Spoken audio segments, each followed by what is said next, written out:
Mic check, 1 2 1 2. If I can be heard, y'all spin some vortices, spin the vortex in this deal, man. Let's get it cracking. All praises to the ever-present Creator. Always was, is, and ever shall be. Mighty and great Spirit, and mighty and great I am, whose magnitude is incomprehensible, whose presence is everywhere. It's your little brother, Malaki Macabee, the megaton light bomb. Right back at it. Right back like I left something. Yeah, man. Hey, look. It's been a very, very interesting week so far. We in the middle of Pesach or Passover, unleavened bread. Easter started today. You know, y'all putting your Easter suits on and getting your speeches together. Your powder blue suits and cleaning your Cadillacs up, and man, big road pop out on Easter Sunday. So you got Passover and Easter always around the same time. You dig? But we don't talk about it today. You dig? And I dropped this video a couple of days ago called the Passover season and the curse of lamb's blood. And as usual, it's crickets everywhere. Crickets. Ain't nobody trying to, challenge it or none of that. Most devotees shooters ignore me. They just ignore this nigga. Hopefully he just be quiet. Nah, not me. I'm gonna forever bomb. You dig? I'm gonna forever drop me some bombs.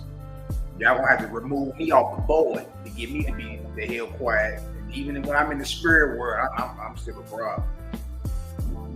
Yeah. I'm tripping. Shout out to everybody in the chat. All praise to the Creator. Shout out to the haters, jaw jackers, and naysayers. Yeah. We love y'all too. Man, there's a lot of madness going on. Look, and to be honest, man, we in what they call 2026. And if you still believe in bunnies lay eggs and you going on Easter egg hunts, and, oh my God, man. What is it? What do they call that? That confetti or that fake ass grass they put in the baskets with the Easter eggs and the jelly beans and the look. All this has nothing to do with the Almighty. Nothing. And as we get into the Scripture today, we gonna see, you know, what everybody else thought was, you know, what was given by the Almighty as well, like slaughtering innocent lambs and, you know, all types of madness. There's a lot of things that's written that ain't right. You got to go ahead and cross compare that, check that, scrutinize it, critique it, and if it don't, you know, if it can't stand the measure of light coming from the Almighty, then guess what? You got a decision to make. Much love to the gang in the building. I see y'all in the building. Mama Hardy is in the building. Much love. Sister Tabitha, Keon Cooper is in the building. Love and light to everybody. My brother Yeshaya in the building. My dirty South brethren. Love and light bombs to everybody, man. Number love. Tick was in the building. What up, sis? What's the word? What's the skinny? Shout out to the brother, the OG Bronze. The OG Bronze is in the. Much love, brother. Much love. Y'all already know what time it is. Shout out to my brother EG in the building. Much love. Y'all already know. True beauty for ashes. Marvelous. Much love and light, y'all. Roger Washington. What up, Pop? Yeah, it's been a minute. What's the word, my brother? Much love and light to everybody. You know, man. Hopefully y'all standing strong during this season. There's all type of reveling and madness going on, but hey, we're gonna be all right. We stand on Creator, so regardless of what anybody's talking about, y'all know what time it is, man.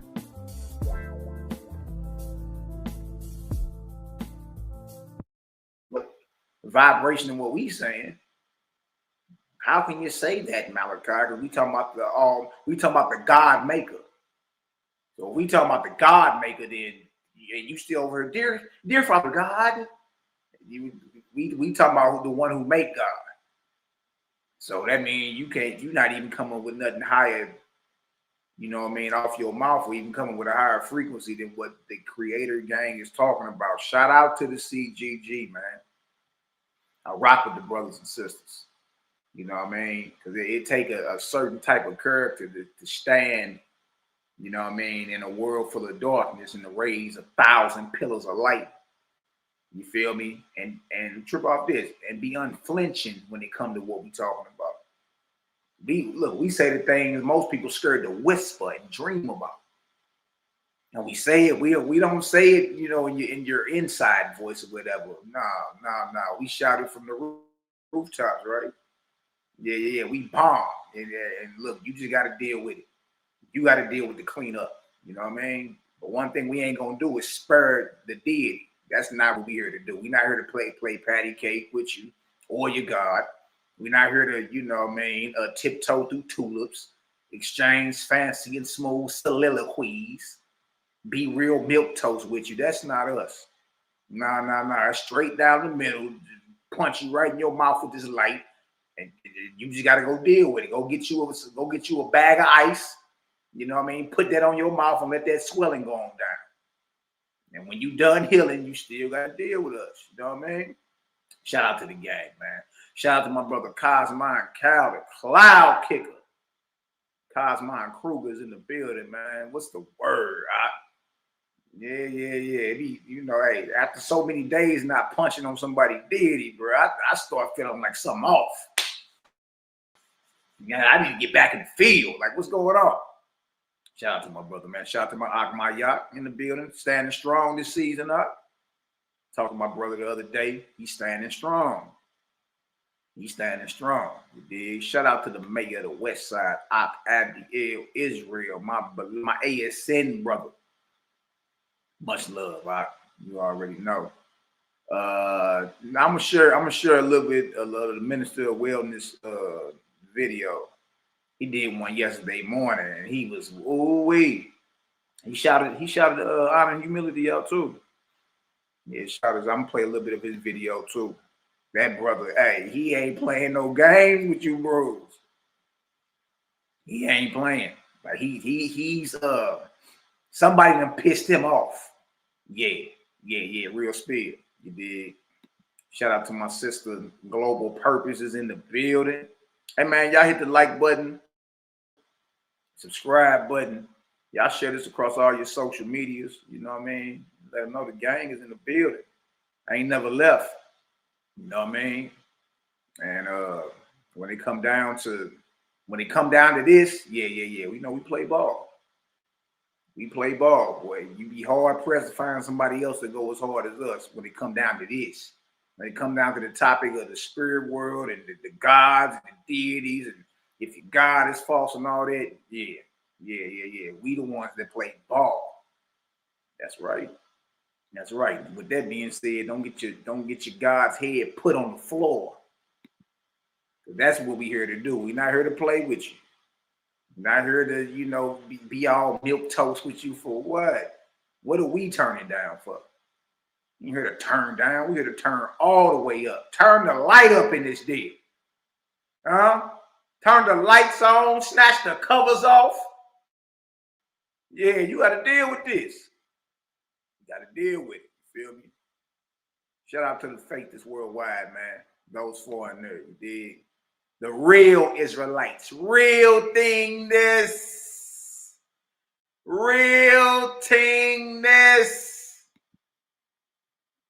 We got motion. Oh, wait. And if you're in 2026 and still ain't figured out that Easter is pagan as all hell, then I really don't know what to tell you. You feel me? But we're going to take it a step further. We're going to take it a step further because, we've been outside for years telling the Christians that, the Easter is pagan and, ain't nothing like that double-edged sword when it boomerang back and cut you. You was like, oh, hold on. Man, now you got to deal with it. You feel me? Let's listen to some credit gang music, man. Shout out to the undergrads. Today's prayer. Let's rock.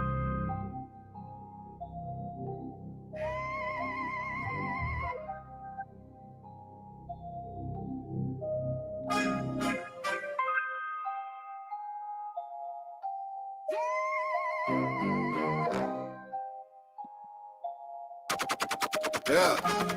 Today's prayer hit the heavens when it's leaving the mouth. Wake up the old souls that been sleep on the couch. When you knowin' what you know and ain't no speaking in doubt. And when Jehovah get to show and raise a king from a cloud. Today's prayer hit the heavens when it's leaving the mouth. Wake up the old souls that been sleep on the couch. When you knowin' what you know and ain't no speaking in doubt. And when Jehovah get to show and raise a king from a cloud.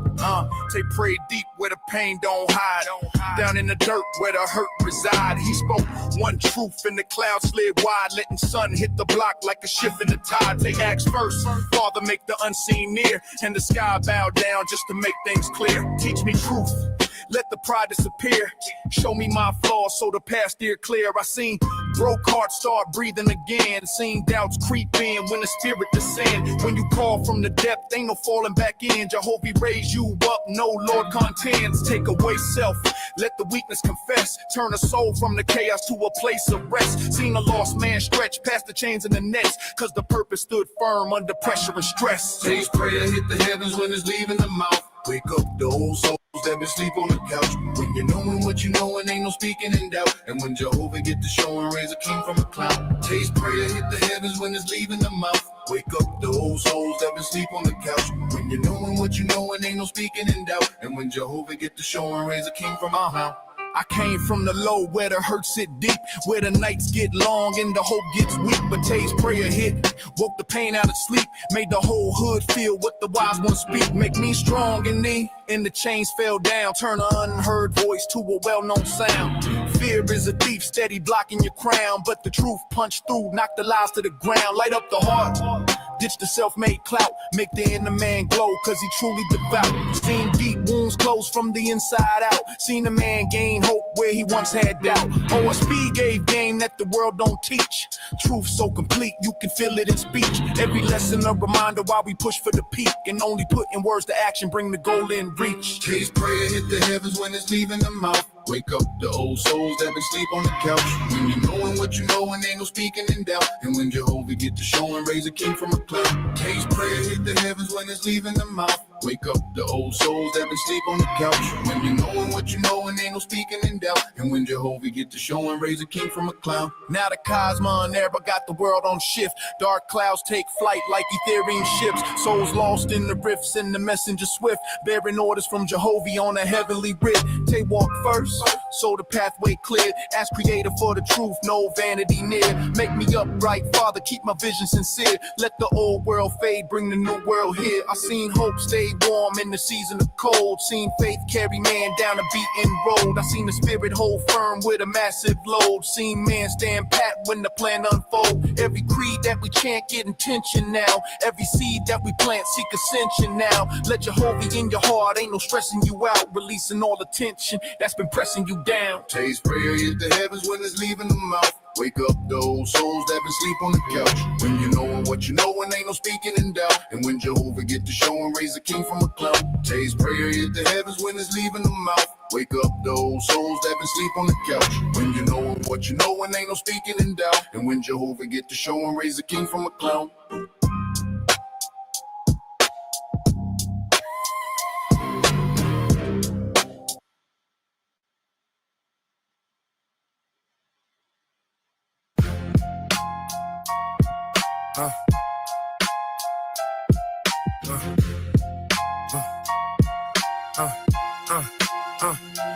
Records get twisted, the meaning get disguised. Symbols get praised while the spirit get denied. The Lord's fourth book is OSB's guide to how over time the truth's turn into lies. Records get twisted.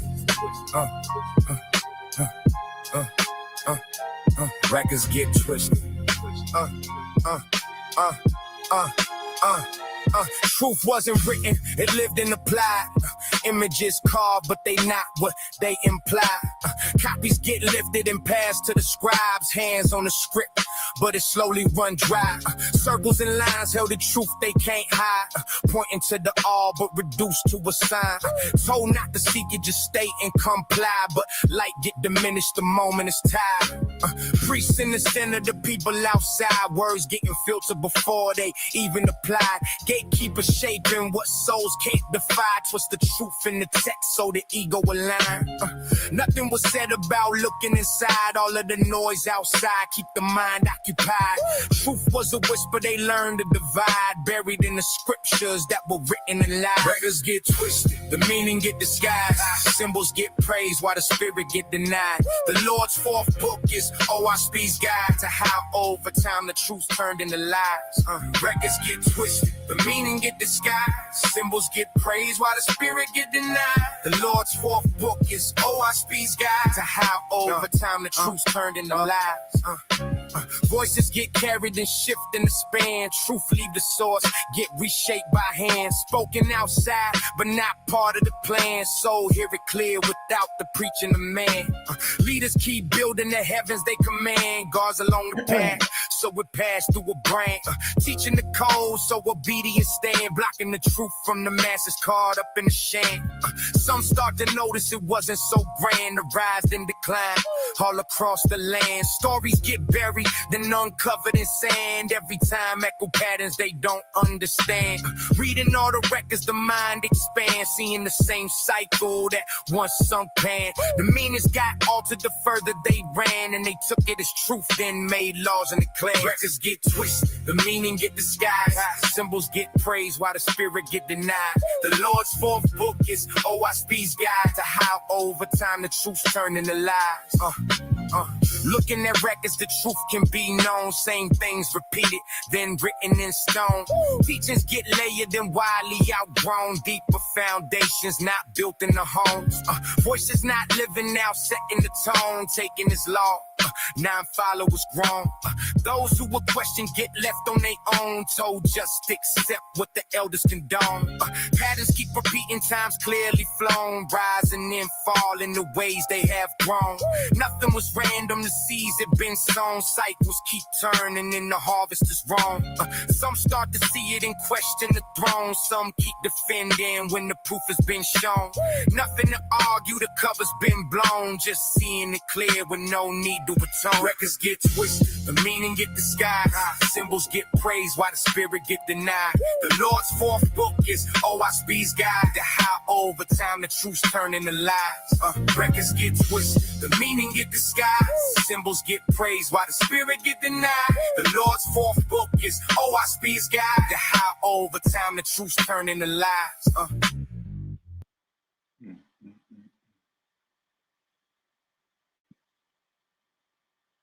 Mic check, man. Shout out to the undergrads, man. Shout out to the Credit Gang production team. My brother FGK Capone, my brother Bronze, my brother Taz. As many parts of this machine, and look, we firing on all cylinders. We are firing on all cylinders. So look, y'all see the title, right? It's basically a reaction. Don't nobody else want to react to what I dropped a couple of days ago. A lot of this stuff be devastating. And instead of dealing with it head on, a lot of brothers be in denial, which is not, denial is not a river in Egypt. It's, you understand? It's something that you go through when you can't really believe and accept that you've been deceived. So you start denying, like, nah. You dig? But yesterday morning, I woke up early yesterday morning. I just, Creator woke me up early. Bang, it's like 4, 5 in the morning type. I'm like, and I look on my YouTube situation, and I see the brother, the minister of wellness brother, live early in the morning. I'm like, dang, it's 4, 5 in the morning. What's up with this? I ain't even know the brother that moved over to Africa and doing missionary work and all that. You dig? But he got a video out that say Easter and Passover are pagan. I say, oh, hold on. Let me see what the minister of wellness is talking about, right? Let me share some of this with y'all. This Nathaniel Jordan, the minister of wellness. And shout out to the STL, the 3-1 Flow. He out of St. Louis. You know what I mean? Shout out to the 3-1 Flow, baby. He already over in Africa, Ghana. He said he be in Kenya and all that too. And he be feeding. He said like last month they fed like 9,000 children. You dig? Plant-based foods, fruits and veggies, and you know what I mean? I said, okay, salute. So we're gonna check out some of his video. This video he was live yesterday morning. You dig? Look at that. You see what it say right there? It say Passover and Easter are both pagan. Good night, boy. I know it's a lot of Millie Mouth devotees mad at this one right here, boy. I already know. Man. You dig? And a lot of the Israelites, a lot of my bros, shout out to the, and with me, Israelite for life. Niggas know what it is, man. You know what I mean? It is what it is. Look at this. Let's look at somebody say right here. Hold on. Say people may not believe me, but what I found out while researching is the Easter baskets and the unleavened bread and the animals was connected to the offering to other deities. Yeah. I know, man. I know. A lot of people don't want to deal with it. The video we just did a couple days ago is in the description to this video right here. You dig? It's called the Passover season and the curse of lamb's blood. You know what I mean? So, hey, go ahead and tap on in and get some understanding. You know, man, it is what it is. Let's check out the minister of wellness real quick and see what he's talking about, man. Shout out to Nathaniel Jordan. Watch this. The real God of life and health never commanded Passover or Easter. So you have the Hebrew Israelites, Hebrew roots, and the European Jews, and they're doing Passover. They're murdering all of these innocent lambs. He come right out not pulling no punches, boy. He like, look, man, the Almighty, the guy, like, he never ordained any of this. You know what I mean? Yeah, you got your Hebrew Israelites and your European Jews. I'm saying, oh, boy, I'm telling you, man, look. It get real tricky after a while. You be like, man, look. And then you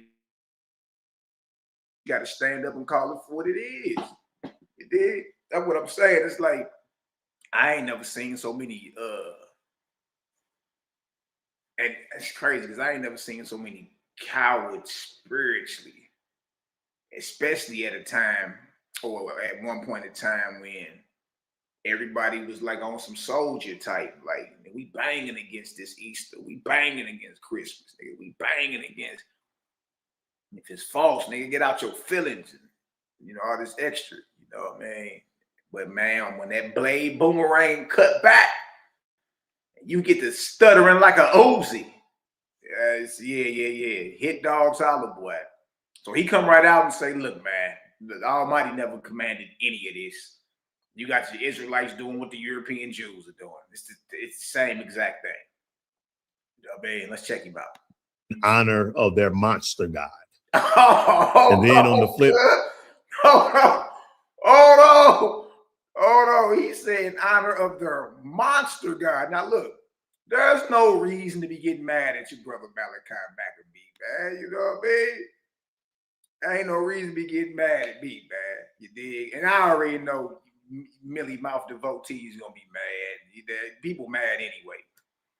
You know what I mean? And the reason being because I say the thing like I'll come right out like what he on and be like, yeah, your God is false. And I'll say it without flinching. And I say it straightforward, right to your face with it. That's just what it is. Your God is false. You dig? Or we can be reading something in the Bible and I'm like, that's a false God talking right there. That's off. That's not the Almighty. Me being able to say that without flinching, you dig, that scares folks. Dang, hold on. What?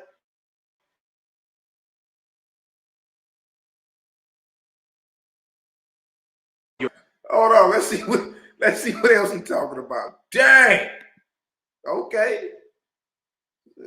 Side, you have the Christians, and they are honoring tomorrow. They'll be celebrating the human sacrifice,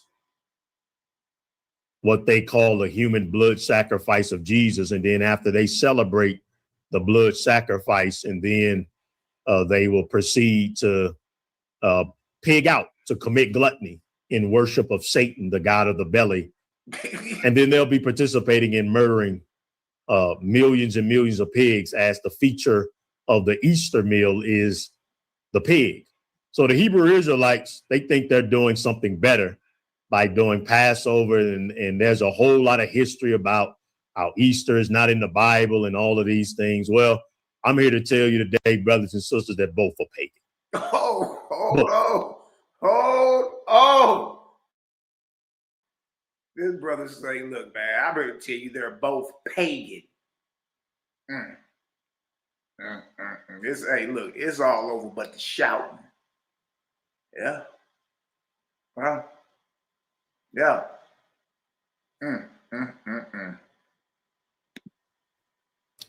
The Passover, the bloody Passover feast, is pagan in origin, as the Israelites, the Hebrew Israelites, the ancient African Hebrew Israelites, they borrowed this animal sacrificial blood bath. They bought it from. Hey, I love the way he pick his words, boy. He said animal sacrificial blood bath. Shout out to Nathaniel Jordan, man. His father is actually a well-known, or was a well-known pastor around St. Louis. You know what I mean? He from 314. You dig? So, boy, to get on here and see him with his shiny forehead, you know what I mean? In his Sunday's best, in his preacher suit, like, hey, look, you know what I mean? Not hold no punches. I salute that. It take a certain type of man. It take a certain type of character. You understand? to stand up and speak truth in a world full of lies, to raise 1,000 pillars of light in a world full of darkness, and not give half of a damn what somebody got to say about you. I salute that. But that's what it takes. It don't take, you know, the wakey, eggs and bakey. You know what I mean? Like you gonna nursery rhyme and wake these Negroes up. No, you're not. No, you're not. Negroes are rebellious. Negroes are beyond hard-headed, flint heads. You're not gonna wake nobody up, especially a so-called African American, Negro, Israelite. You're not gonna wake nobody up, you know, exchanging fancy and smooth soliloquies. You're just not. It's not gonna happen. You're gonna have to straightforward punch somebody in the eye with this. This is what it is. Deal with it. You dig? Dang, let's keep listening to the minister of wellness. The African Canaanites and the African Egyptians. They bought it. So it's pagan in origin. The Most High God of life and health does not need something innocent to die in order to forgive sin. Ooh. Ooh. To speak. Ooh. He basically tell you the creator ain't told you to go spill no blood to forgive some type of sins. What's wrong with folk? You know what's crazy though? Deep down, you always knew that. Oh, it don't make no sense. Like, why something else got to die for what I've done? You know what I mean? Of such is an abomination and an assassination against the character of the Most High God. Oh, did he say the character? Somebody been listening. Somebody been listening. You dig? Look over here at Honor Humility, CGG credit game. At least for me, for the past 5 years, this is what we've been saying. Non-stop, consistently, too. It ain't like we did a video 5 years ago and then ain't did it no more. Nah, we've been on the neck of these deities, these false gods. You did word. You did going for over 5 years now, banging. You know what I mean? Because there's a lot of mess you got to clean up. A lot of mess. Been in the Israelite walk 20 years, 20 plus years. It's a lot you got to clean up, boy. You dig? Watch this. So both days, anything that you do that you claim that you're honoring God and you do it with blood through the sacrificing of animals, eating dead animal flesh, an animal has to be sacrificed. Anything that you do that requires you or in the midst of that celebration, you have to torment, torture, and murder another sentient being to feel as if the celebration is complete, then you are worshiping the devil. Boy, I love it, boy. Hey, that's right. Come on out, tell them what it is, Minister of Wellness. And you are worshiping the devil. Good night, boy. And for y'all, I'm laughing. I get a kick out. Somebody else is saying, you dig what I've been saying. You dig? And as I watch this video, he going into the Nazarene, the gospel of the Nazarenes, the gospel of the Holy 12. He mentioned the Nazarene Acts of the Apostles. I say, oh, somebody been listening. Now, this all. I did 110 Nazarene editions starting 5 years ago. 110 episodes. Each episode over 4 hours. Each over 440 hours worth of teaching on the topic. You dig? Everything from sacrificing to flesh eating, to blood drinking, to all of it, man. You dig? So, and that was 5 years ago. And bruh is just now like, hey, look. So, you know what I mean? Somebody been listening. And that lets you know, brothers and sisters, our labor ain't never in vain. It ain't. I know at times it feels like ain't nobody listening. It's like, dang, what the hell is going on? You dig? This that narrow, lonely path. It get lonely, you dig? It's like, dang, like we are truly witnessing zombies. We are amongst the walking dead. And they can't even see it. You feel me? There's only few of us. I'm like, man, you see that? Yeah, I saw that, man. How come he can't see that? How come she can't see it? You dig? So I'm laughing because it feels good to hear it come from somewhere else.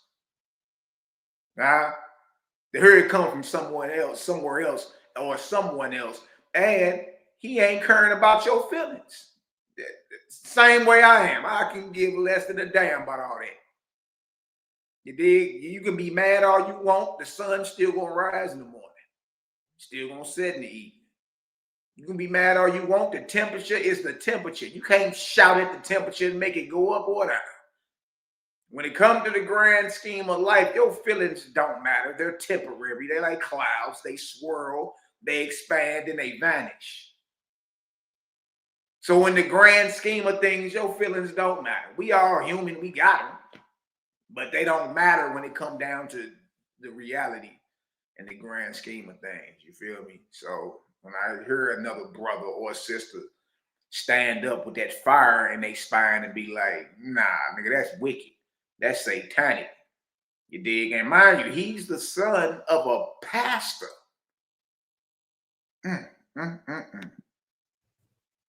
So what are you saying, Minister of Wellness? I'm saying what Jesus said. Broad is the way to destruction. Few find life. Mainstream Christianity is the broad way. It's a satanic religion. Mainstream Islam, it's a satanic religion. Oh my Mainstream God. Hebrew Israelites with all of these different camps, it's satanic.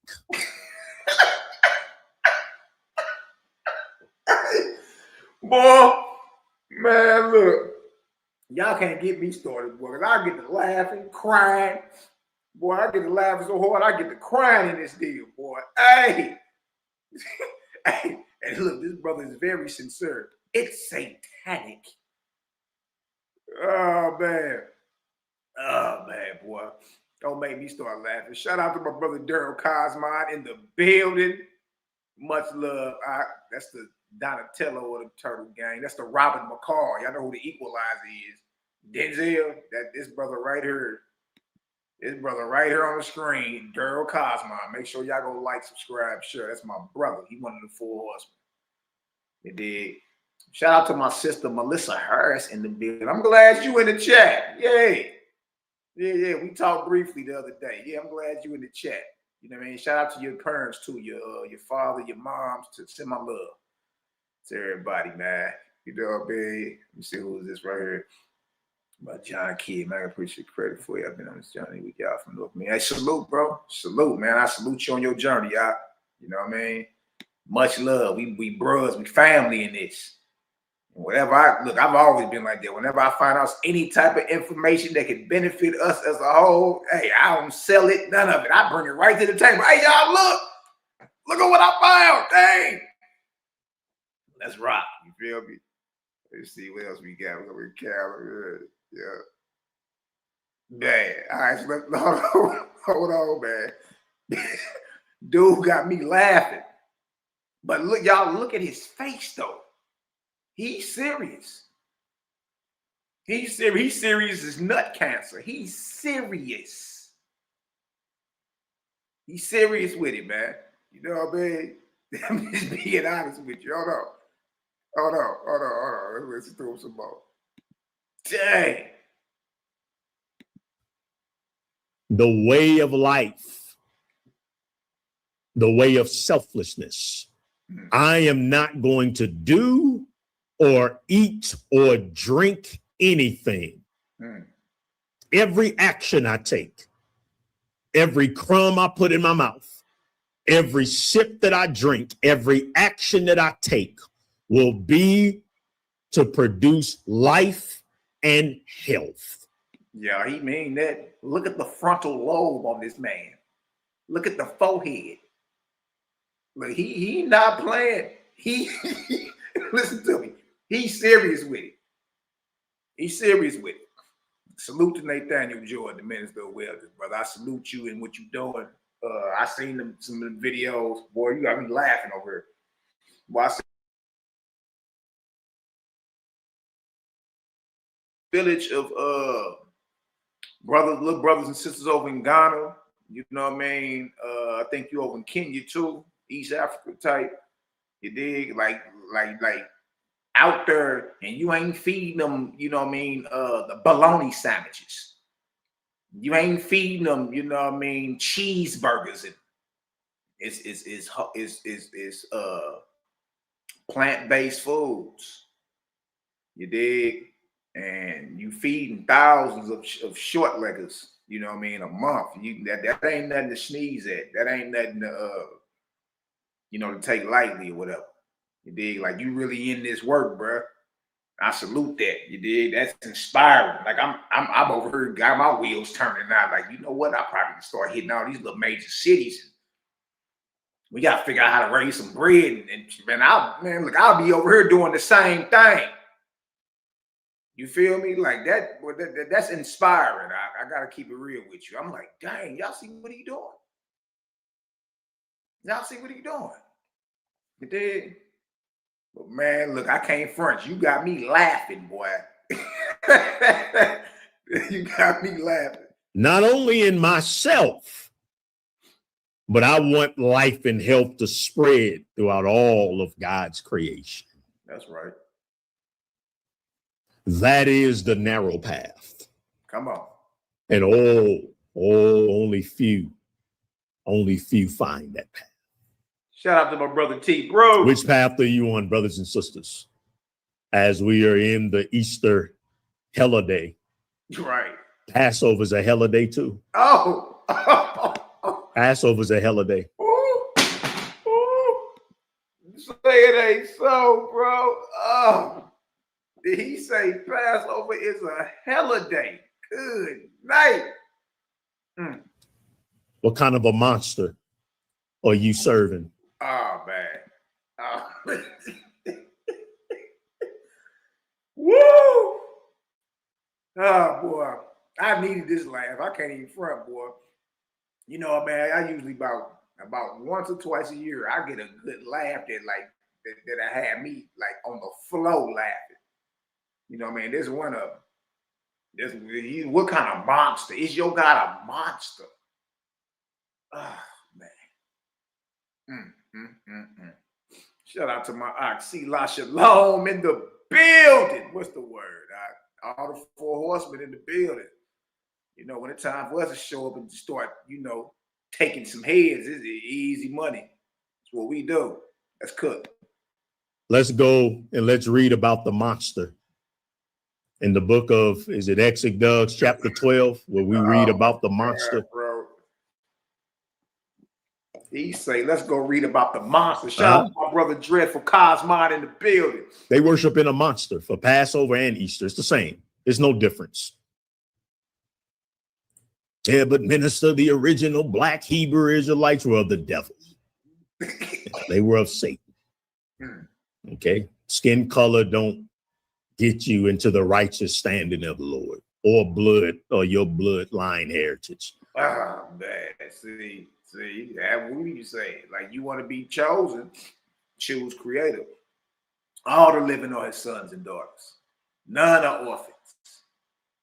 We say that, and you get the Negro and Israelite Negro mad at you. Like, you know what I mean? What's all this entitlement and superiority? Like, you don't stank in the morning. Like, you ain't just finished taking a Geritol nap and put your long drawers on. Like, how are you superior than anybody? You bleed just like everybody else. You stiff and stank in the morning. You got to stay up on top of your hygiene. You got to get up and go to work and punch the clock and get on the hamster wheel. You do everything. Look, you are subject to the same motions and rigmarole that everybody is. I must have said something wrong. Okay, I'm starting to understand that our people wrote a lot of things in that Bible that creates narcissism.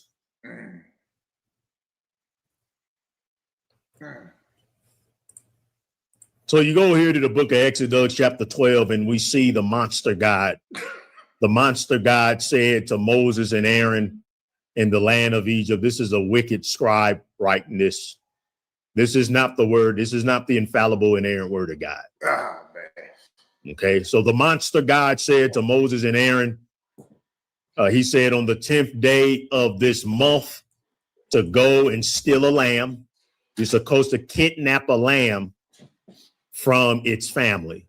A lamb has a mother, a lamb has a father. The monster god doesn't care. Oh,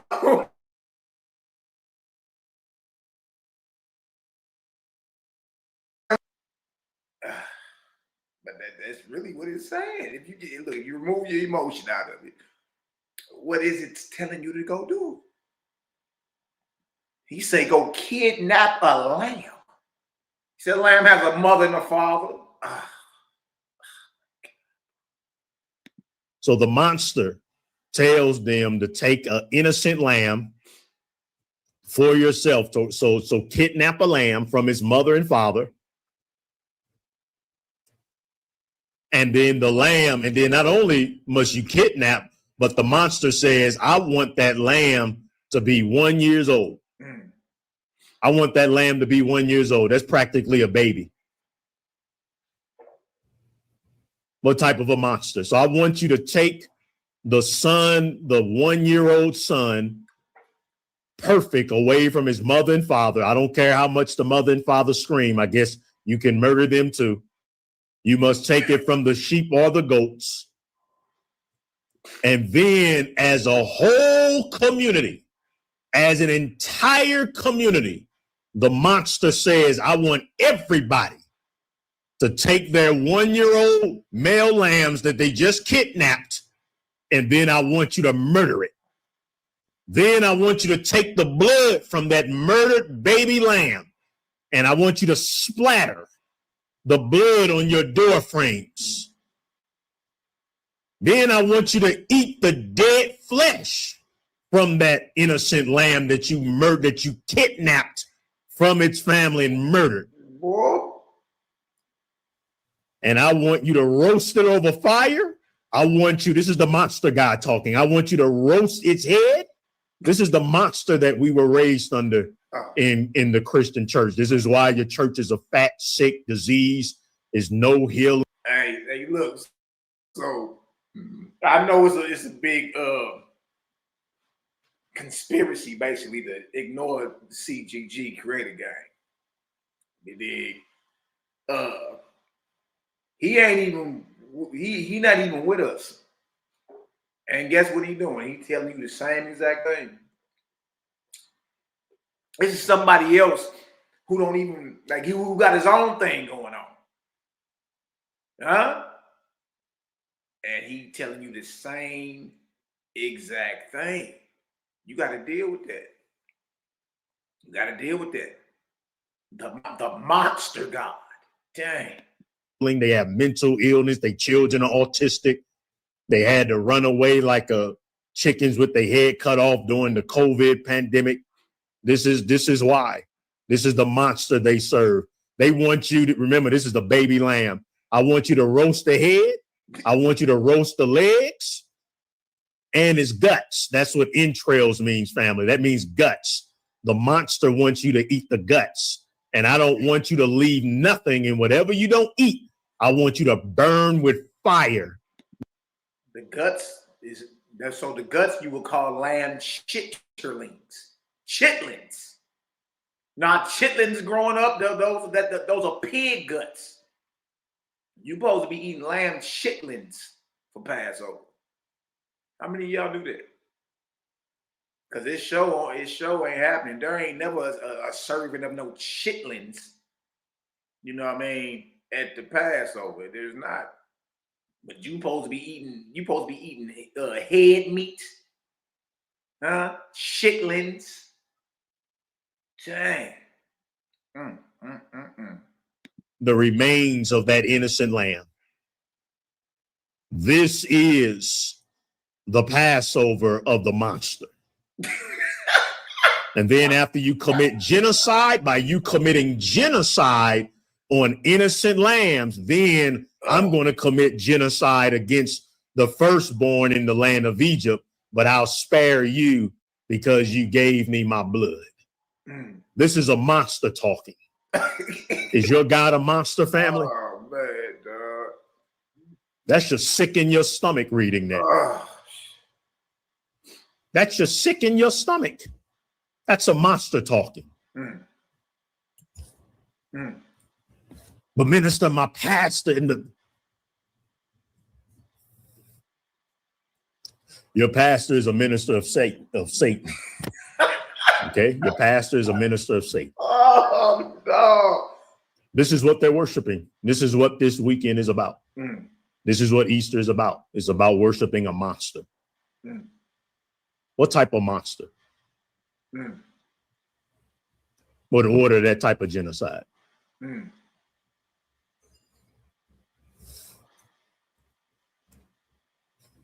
He ain't pulling no punches, boy. But then in the same Bible, we have another God talking to Jeremiah in this same Bible.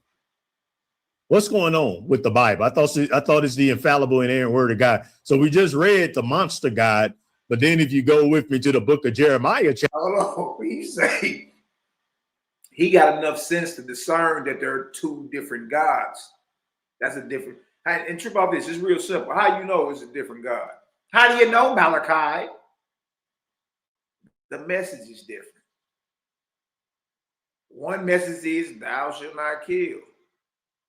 The commandment ain't thou shalt not kill unless I tell you to, or thou shalt not kill unless you hungry. The command is thou shalt not kill. Right?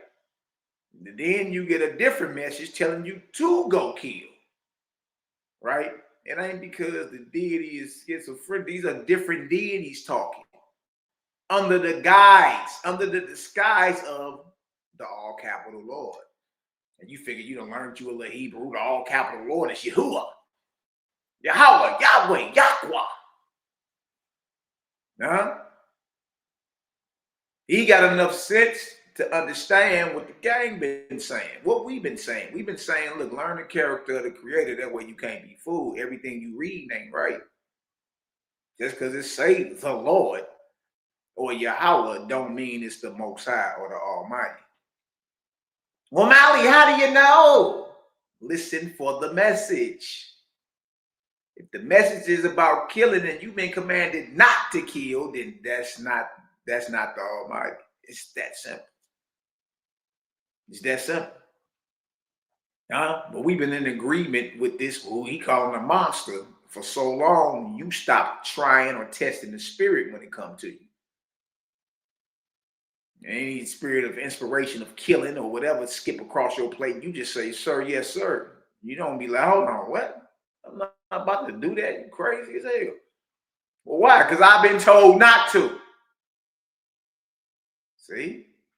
Now you're going to go over to Jeremiah. Let's go over to Jeremiah. Shout out to the minister of wilderness, Nathaniel Joy. Y'all go support the brother, man. He's doing a major league work over on the continent of Africa. I got to, we're going to watch some of his little video later. I salute that, man. I salute that type of work. You dig? Watch this. Chapter 7, verse 22 through 24. The God of life and health speaks to Jeremiah and say, I spake not unto your fathers, nor commanded them in the day that I brought them out of the land of Egypt concerning burnt offerings or sacrifices. This is the God of life and health speaking. Come on. The creator. Oh, the who? The who? The who? Hey, y'all, look. No, man. Hey, CGG, create a game, baby. Look, everybody saying creator now. They been listening. They watching, boy. They watching. We just shadow banned for the most part. At times it be seem like ain't nobody like that. Damn, video low. Someone ain't got no type of views on it. What the hell going on? And you get all these famous chats and people that ain't even talking nowhere close to what you talking. You feel me? Thousands of You're like, dang, how you pulling thousands of views and you ain't even saying that? I mean, he ain't in it for the views and all that anyway. But what I'm saying is, y'all, they listening and they watching. You dig? And you got this brother right here who got his own thing going on. He just said the creator. He brought up earlier, that's not the character of the Most High. Like, come on now. Discerning between, he reading Bible and he's discerning between what is of the Almighty and what's not. And once it turned on for him, it's all over but the shout. He like, oh man, it's scorched earth policy with me now. I'm about to go scorch earth with this light. Salute, brother. Salute the creator.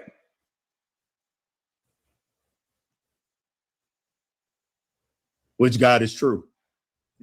Which one is right? Why would you want to worship a monster? That's the question that I have. Why do Christians and Hebrew Israelites and Hebrew roots, and why do they want to worship a monster? I mean, he said, I did not command this. He said right here, he said, now, I didn't command it, but what I commanded you to do is obey my voice. I will be your God. You shall be my people. Walk ye in the ways that I've commanded you. Don't shed innocent blood, that it may be well with you. But they hearkened not, nor inclined their heart, but they walked in the counsels and in the imagination of their evil heart. They went backwards and not forward. They went backwards. Back to what? To what they learned from the pagan African tribes of the Canaanites and the Philistines and all of those tribes, all those Hittites and Hivites, those are all African tribes. And that's where they learned this from, blood sacrifice. They went backwards. They didn't want to elevate to a higher form of spirituality. Boy. Hey, sis, my sister Lisa say we need to send this brother on Osby. Yeah. I'm gonna see if I can get in contact with him and, you know what I mean, and holler at him and then send that deal to him. Like, hey, look, bro. Hey, look, you dealing with the higher light and don't even know it. You know what I mean? He getting to the gospel of the Holy 12 in this video too. Yeah, so salute the brother.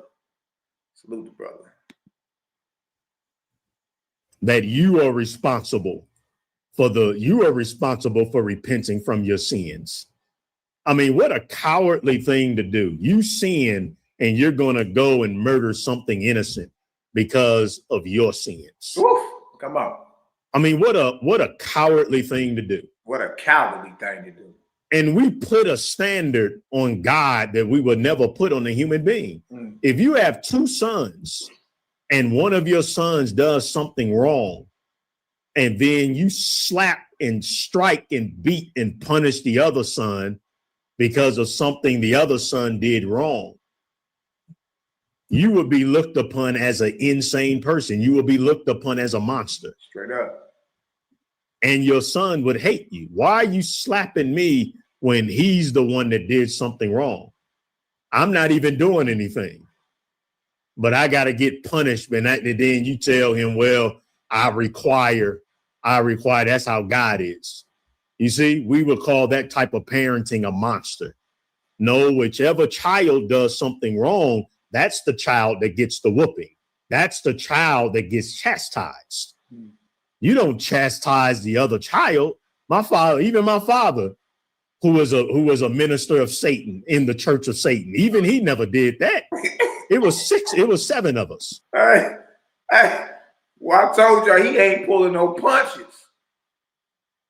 He got it me. His father was a well-known pastor or minister here in St. Louis. He was a minister of Satan. Dang. So y'all know, look, if he ain't sparing his family feelings, don't nobody else stand a snowball's chance in hell. Yeah. That's the look of somebody that's serious. Like he's overly convinced that what he's saying is right. There ain't no taking him off that path. He really is on that. Look at his face. Forehead shining like new money. He ain't playing. He ain't playing, boy. He got that glare. Dang, son. Hold on. And if one of us did something wrong, that one got punished. I didn't do nothing wrong, and then my daddy would go and whoop my sister on behalf of what I did. So even people who believe in this monster don't even do what they believe their monster does. They hold themselves to a more righteous standard than the monster they claim to believe in. So what this tells you is the power of religion to make people stupid. That's what it tells you. No one would practice this in real life. No one. Boy, y'all done pissed off the old minister of wellness, boy. He's like, man, look, you wouldn't even act like this in real life. The hell is going on here?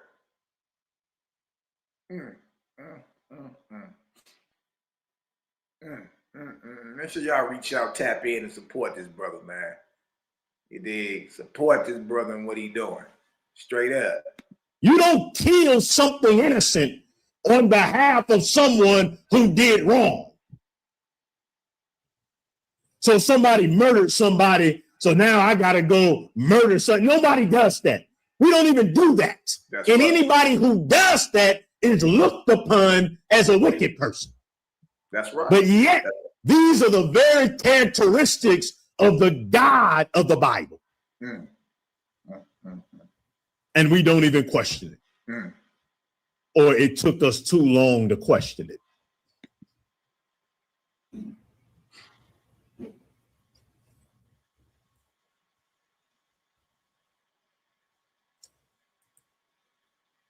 And then why do people fight it? Why? Why do they fight this so much? Why would you want to worship a monster? You know why? You know why they fight this so much? Because they want to eat dead animal flesh.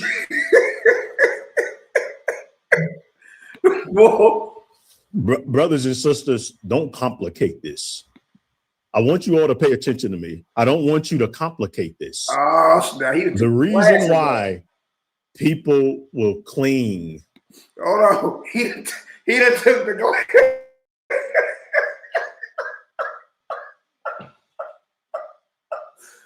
Woo! Boy, y'all know about that good old St. Louis preaching, boy.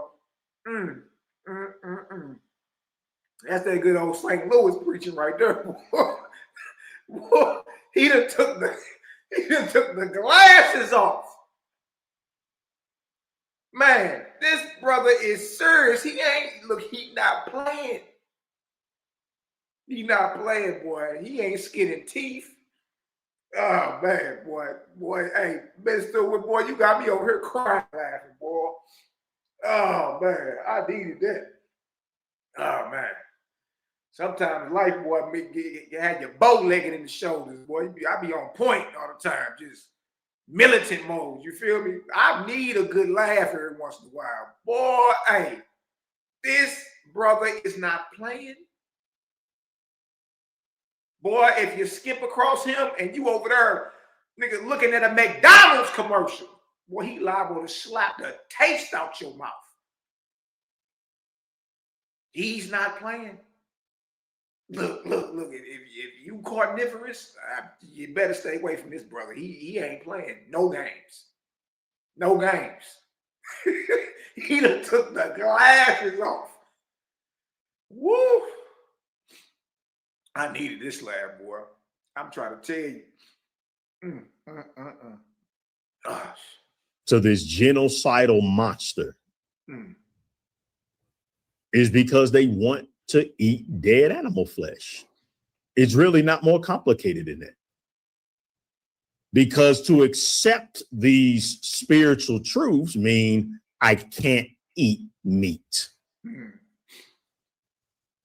and the vampire parasitic human species worships meat. The vampire parasitic human species. boy, even called niggas vampires. Oh man. Boy. Man, I'm trying to tell you. That's all it's about. It's just a simple. It is the power, the ability of the utter depths of the greed and the lust and the wickedness of our evil species has no limits. We will literally destroy this entire planet. We will literally create an entire monster god religion simply so we can eat a cheeseburger. That's how disgusting we are. It comes down to that. Woo. Then secondarily, you have the pride of the ministers of Satan because they don't want to admit they were wrong. They don't want to admit they're committing wickedness because especially Christians are so narcissistic. All religions are. Religions, and that's another thing. Any religion that teaches that one group of people or another tribe or another religion is better and creates a narcissism in the followers, that's also the church of Satan. And I'm starting to, and I'm coming to that understanding. Like I'm sick and tired of all of this arguing about who the chosen people and who the chosen people and who's the best religion. Right. And all of this narcissism. All of this narcissism.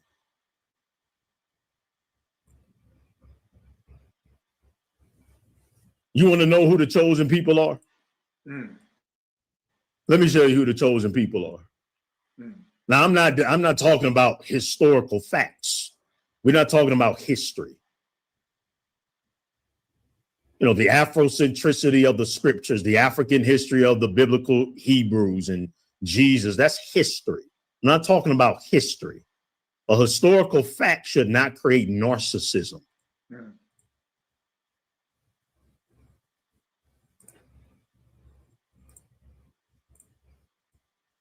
In the Gospel of the Holy 12, which is based on the ancient Aramaic teachings of the Nazarene apostles, they'll lie and try to denigrate the gospel. Hold on now. The Gospel of the Holy 12.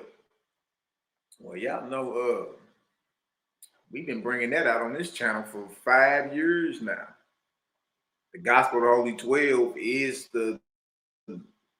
another name for the Gospel of the Nazarenes. Huh? It's chapter 33 right here. Yeah. That means Minister of Wellness has been listening. He been listening over this way. You dig? We first brought that out. We was, man, bro. Look, listen to me. The entire nation of Israel called themselves wanting to go to war with me. You dig? I kept bombing. Like, man, whatever. Ain't nobody want no smoke. Ain't nobody want to debate nothing. They just wanted to huddle up together and call themselves condemning me. And I'm like, man, look, you nigga, you was better off spitting that elephant. You was better if you thought that Nick Rose called themselves shame bashing me was gonna make me shut the hell up. You obviously don't know who you talking to. You think you was better off squirting a water pistol at an elephant. You dig? So it feel good to be, they've been bringing all this out and then look up and this brother got it. And he on fire. You dig? If you don't got the Gospel of the Holy 12 or the Gospel of the Nazarene, go look it up. It's an excellent, excellent read. You know what I mean? In my presentation a couple of days ago, I went over this exact scripture. Exact scripture. You dig? Once again, shout out to Nathaniel Jordan, the Minister of Wellness. Excellent work. All right, let's go. Of the Holy 12. And we have this beautiful quote in our scriptures, the Gospel of the Holy 12. For who are the Israel of God? Even they of every nation.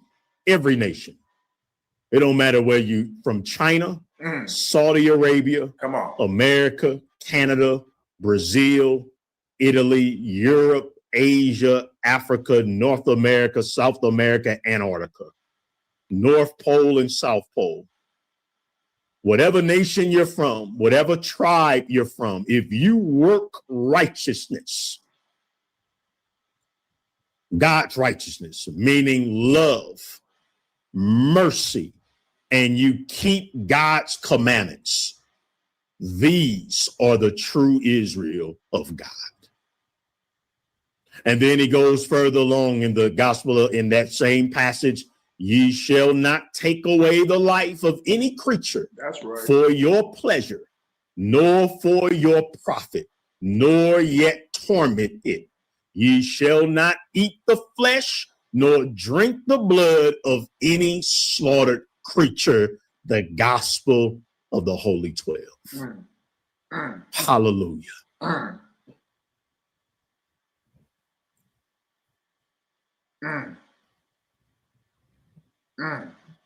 Come on.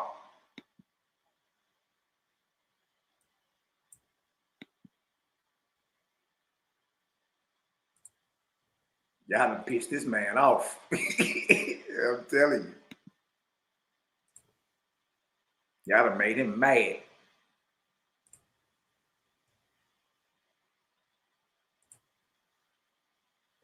Bronze, I think his daddy was Pentecostal. I think so.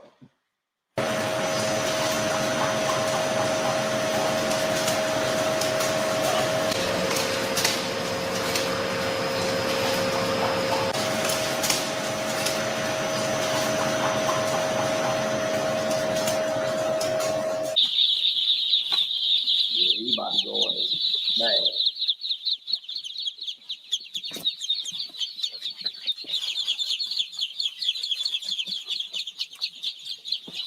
Slaughtering going on. Get on up here now. Over here, we done seen all that. Let's get on up here. Jump up a little taste.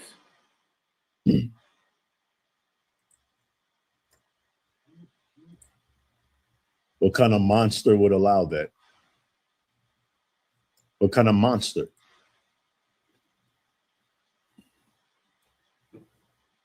What kind of a monster derives pleasure from innocent lambs being murdered? Baby lambs. Baby lambs.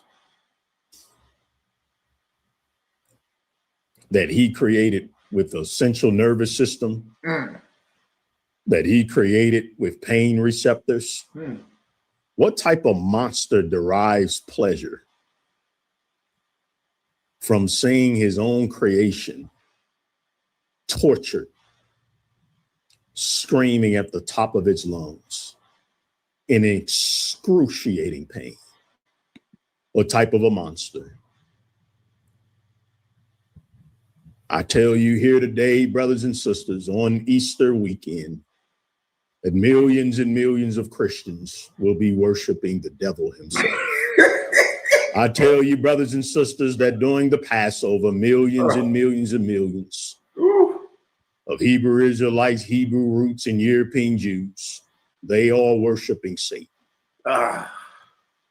Whether it's the Passover or whether it is Easter, if you are participating in the shedding of innocent blood, you are worshiping your father, the devil. You are a murderer, and the wrath of God will never leave you.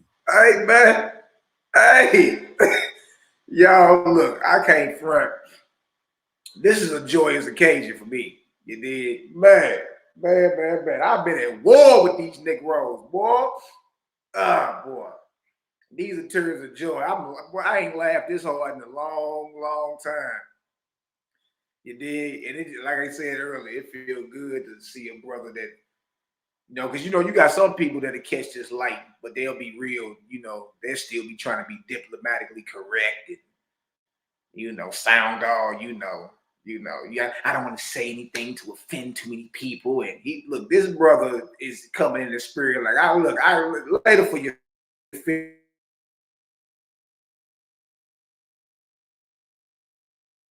Zyro is way more effective than trying to be, trying to spread it on like butter or, some Grey Poupon. No, nah.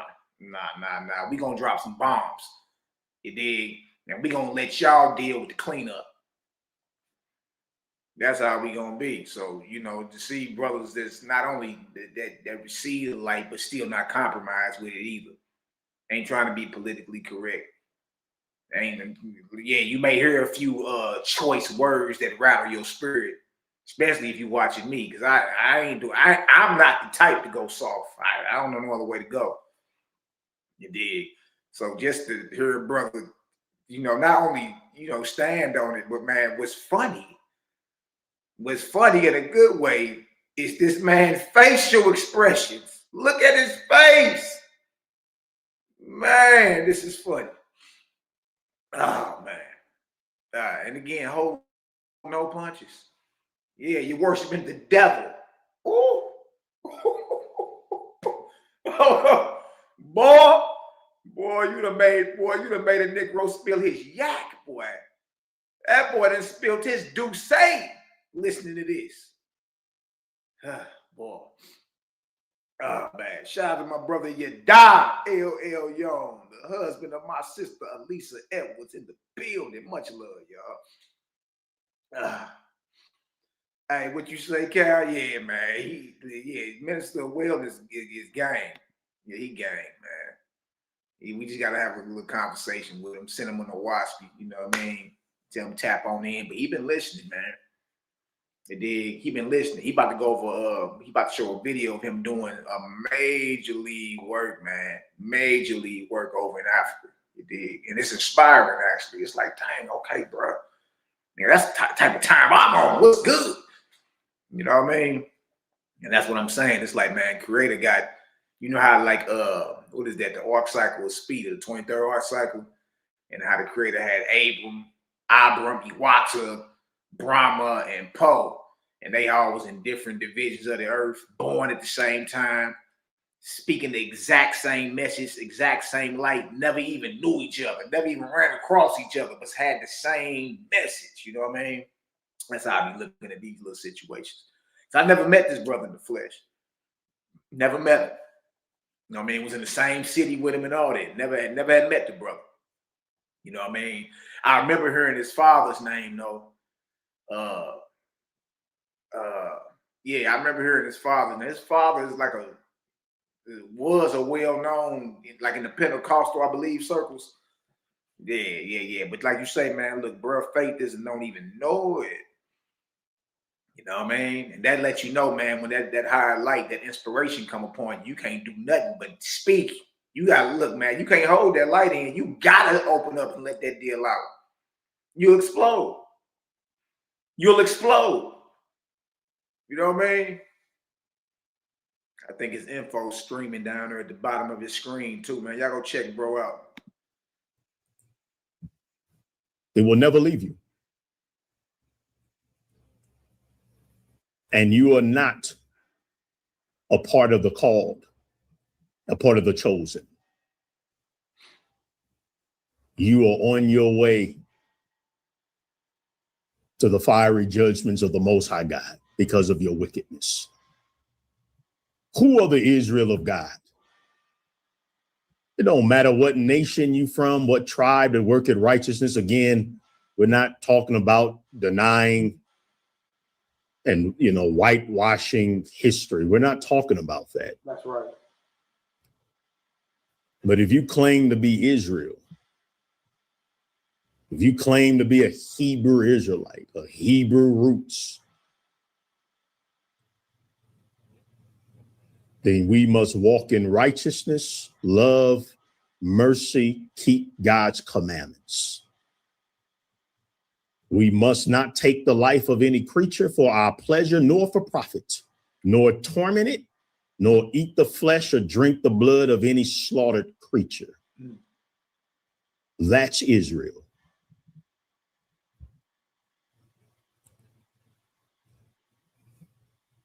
God did not choose us because we're anything special. He simply chose us to be a light, to set apart a people to be a light to all nations about the salvation of the God of life and health. And if you're not fulfilling that role, we say the God of life and health. I like that. I like that phrase, the God of life and health. We're not talking about your monster bloodied. See, the one thing about the gang, CGG, we off the bat, we make a distinction between creator and the gods. All right, right off the rip. Let's go ahead. Let's go ahead and set it off. You dig? That way, everybody on the panel know we ain't talking about the same cat he talking about. You know what I mean? So I like how that brother doing it. Like he's making a distinction.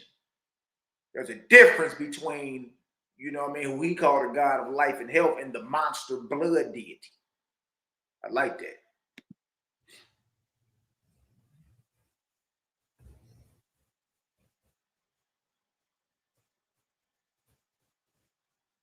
then you're boasting for nothing.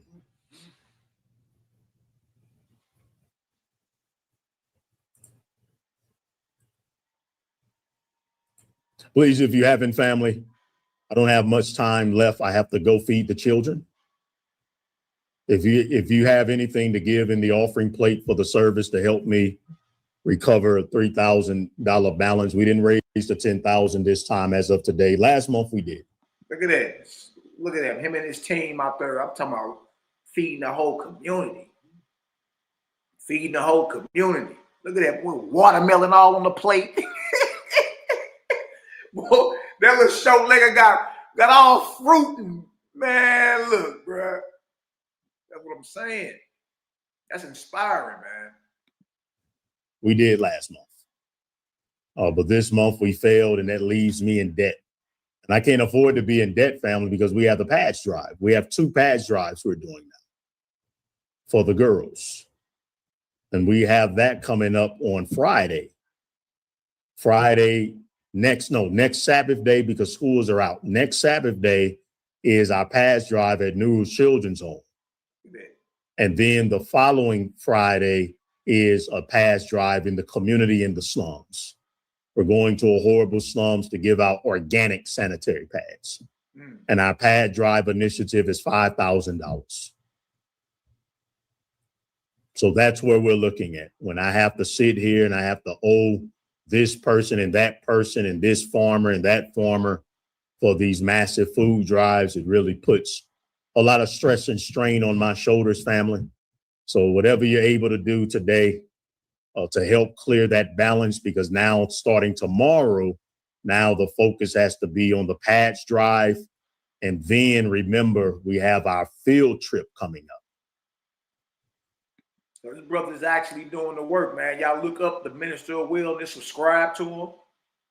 You dig? And if in any way you can support the brother, you know what I mean? He got his Zelle, his Cash App, his check money orders, and you know what I mean? And as you see, look what he doing. It ain't like, you know, he out here just, you know, putting money in his pockets. He out here actually doing a major and marvelous work. He on a whole nother continent getting it done, man. So, you know, the brother definitely deserve, you know, support. It did, and you know, and encouragement. And encouragement. We got to get this brother a book of Sky, Earth, Spirit. Oh, I got to get it to him, man. You dig? But look at that, man. Look at all these short legged. Look at all these sons and daughters of the Creator. He feed. You dig? Ain't no, and he not feeding them dead animal flesh.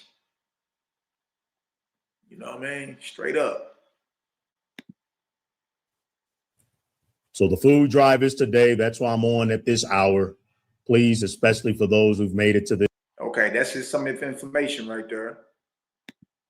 Yeah, I need to, you know, write some of that down. I'll leave that pause for a second. You know what I mean? But that's how you know, that's how you can support the brother's ministry. There is Cash App. He accept debit and credit cards, Zelle, Google Pay, PayPal. You know what I mean? So y'all make sure y'all go ahead and screenshot that if you can, or take a picture of it, write down, and whenever you get some time, or you know what I mean, some extra shekels, you dig, some extra increments or whatever, go ahead, you know, put it towards something righteous. You know what I mean? Real spill. All right, let me keep going. At this point, if you're able to help and assist, I will greatly appreciate, especially for those of you who did not give at all for the food drive. If you have not given at all towards, yeah, Cal, that's what I was saying. We can do that here. You feel me? We can start hitting like all the little major cities and doing that, man. You did. Let's get that. When I seen this yesterday, man, look, I woke up early in the mug yesterday morning, like 4, 5 in the morning, and he was live. Like, dang, this bro live right now. What's the name of it? Passover and Easter is pagan. I'm watching. I'm like, and then when he got to this point of the video, I was like, yeah, man, that's inspiring right there. That's what I'm talking about. You dig? So what he doing over there, we could be doing right here, y'all. You know what I mean? And it'd be a major, major league work. It ain't nothing we can't do. Why we can't do that? You know what I mean? Especially with the amount of bodies we got in CGG. You got plenty of bodies, bro. You know what I mean? With all us together, we can pull resources together and make something crack. Look, the angels in the heavens do the same, that exact thing. They move together as a unit. You feel me? They move together as a unit. What we got to do, we got 20,000 children to feed next month. And everybody move out. You know what I mean? Start bringing things back to the table so we can go ahead and make sure we complete that and get that done. You feel me? If ain't nobody gonna do it, we gonna do it. If we don't do it, ain't nobody gonna do it. Shit, I say. Watch this. the food drive, then please do so now, as you can help me to overcome the $3,000 hole using Cash App, debit or credit card, Zelle, Google Pay, or PayPal. Is right there on the screen. We have a very big month, expensive month. We have 2 monthly missionary and ministry expenses. Look at that. He got an organic and sanitary pads drive for the sisters. Yeah. New Rose, what's that love offer for New Rose Children Home due the 20th of every month. 200 children plus staff at 2 locations. Contact bill, 1,000 due on the see. That's what I'm saying. It's like, hey, he out there actually doing it, getting it done. As drives coming up, and then on our love offering for the 20th, please, family, please, please, please, you must be committed to doubling or tripling your usual offering for our orphans, because we have the field trip. We're doing a got the orphans. I read the book of Jehovah's Kingdom on Earth. It's centered around the orphans. It's centered around the orphans. You know, field trip in April, August, and December. We have 200 orphans under the care of this church. We have 2 locations of New Rules Children's Home. And of course, we're building our own orphanage. And that's a $500,000 project. The GoFundMe link is in the description box and pinned comment section.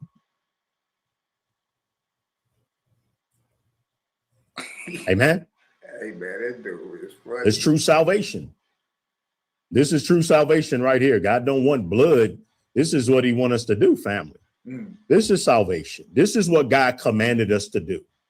This is how we honor the Lord. If you want to honor the Lord, if you want to do a feast and a celebration of God, go feed somebody. Go help somebody. Go heal somebody. Put a smile on somebody's face. Come on. God don't want blood. He wants service. He does not want blood. He wants mercy. He wants service. You have to make a decision, brothers and sisters. It's not about blood. What is wrong with the human species? It's not about blood. It's about love.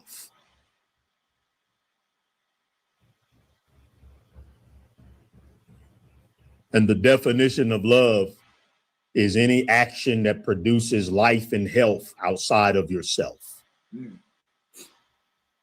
Because that's the greatest form of love, is to live for a purpose beyond yourself. Of course, we want to take care of ourselves. Self-love is important. But our love should not just be what I want.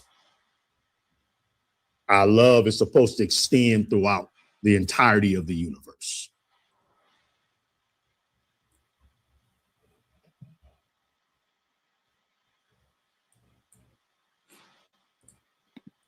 Carol, I see your comments. Who blocking your comments? I see your comments.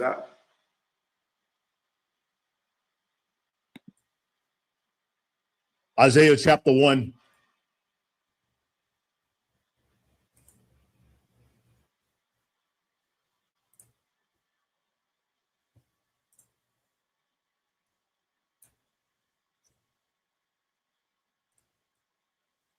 The Passover is pagan. Y'all come on here with all these names and excitement, and because you found out the true history of our people, that Black people, we bloodline descendants of the biblical Hebrews. Okay. Now it's time to move on to greater and more important things. Because just because you're a bloodline Hebrew Israelite, that don't mean that you're true Israel. That doesn't mean that you're accepted by the Lord. And our people were wicked back then, and our people are wicked today. We were murderers back then, we're murderers today.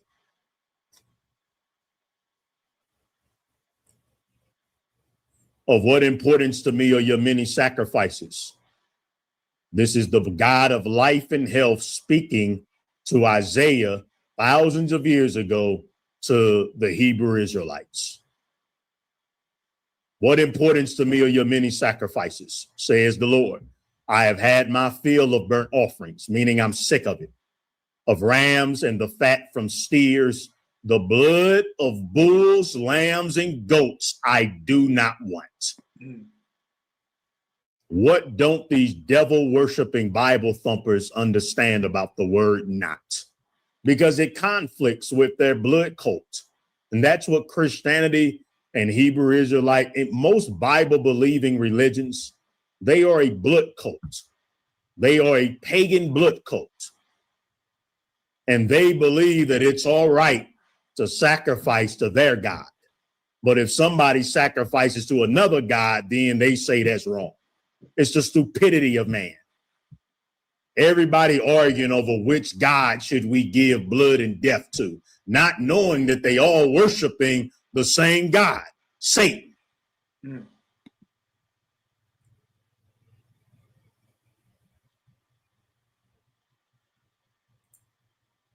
So you got the Passover camp versus the Easter camp, and they fighting back and forth with each other. You got Satan going against Satan. Satan arguing with Satan over semantics. God don't accept your Easter or your Passover.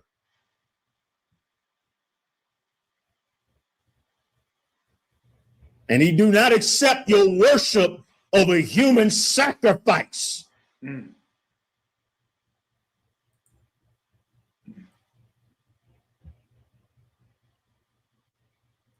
If these churches were really of righteousness, then on Easter they should go out and do vegan food drives. That's what they should be doing. Come on. Go to a senior citizen's home and spend the Easter with them, eating to live.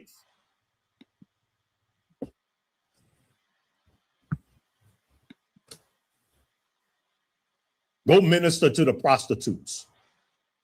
Go give clothes to those without clothes. Go find families living on the streets with little children on Easter. And why don't you do something good for them? But no, all they gonna do on Easter Sunday and on Passover, all they want to do is stuff their fat stomachs with the dead flesh of God's children. Oh, man. Dang.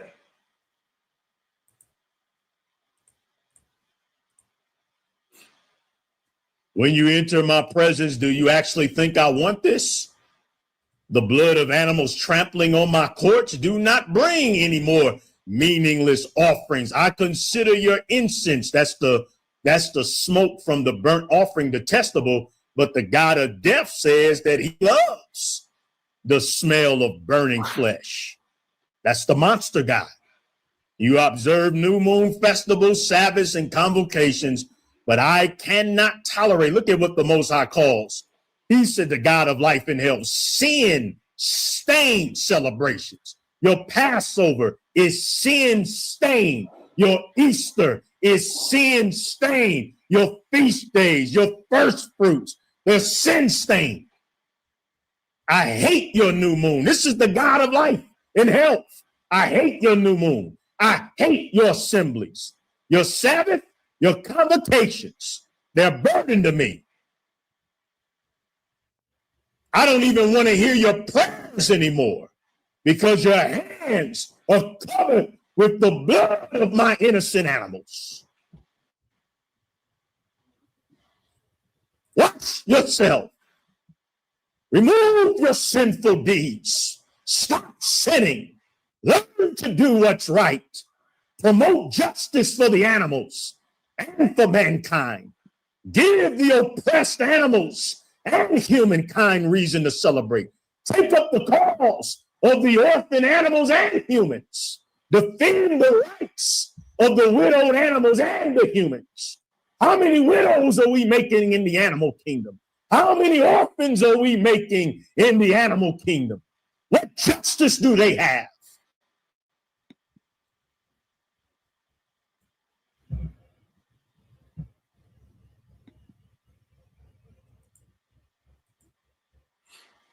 And you don't want to do it because you want to eat what you want to eat? Okay. You don't want to do it, huh? You just want to keep on promoting your death and your genocidal God monster. Okay. The wrath will never leave you. The wrath will never leave you. It won't. It won't leave you. Yeah, don't look at God when your children are born with cancer. The wrath will never leave you. Yeah, when your children have autism, the wrath will never leave you. When your children die of sudden infant death syndrome, the wrath will never leave you. When your mama and your daddy die of stroke and heart attack, your mom and your daddy have dementia and Alzheimer's, the wrath will never leave you. Yeah, when you look like everything you do, something goes wrong. It seems like you go left, you curse. You go right, you curse. Nothing is going right in your life. The wrath will never leave you. That's the wrath of God. That's karma. Yeah, because you refuse to cease.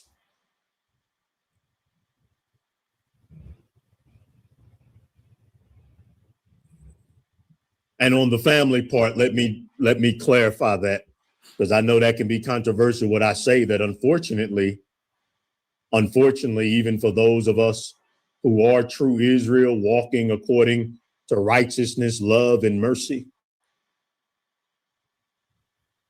unfortunately, we can't make our parents change. We can't make grown people change. So the wrath will come upon them.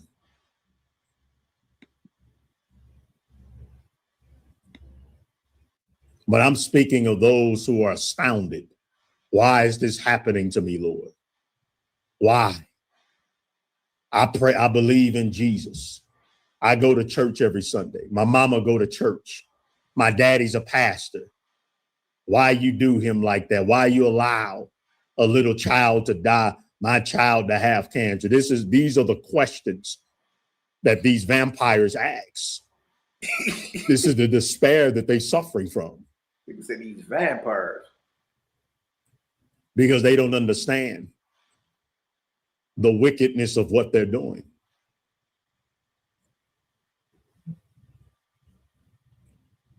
And then even when you try to bring it to their face, they don't want to hear it. But make no mistake about it,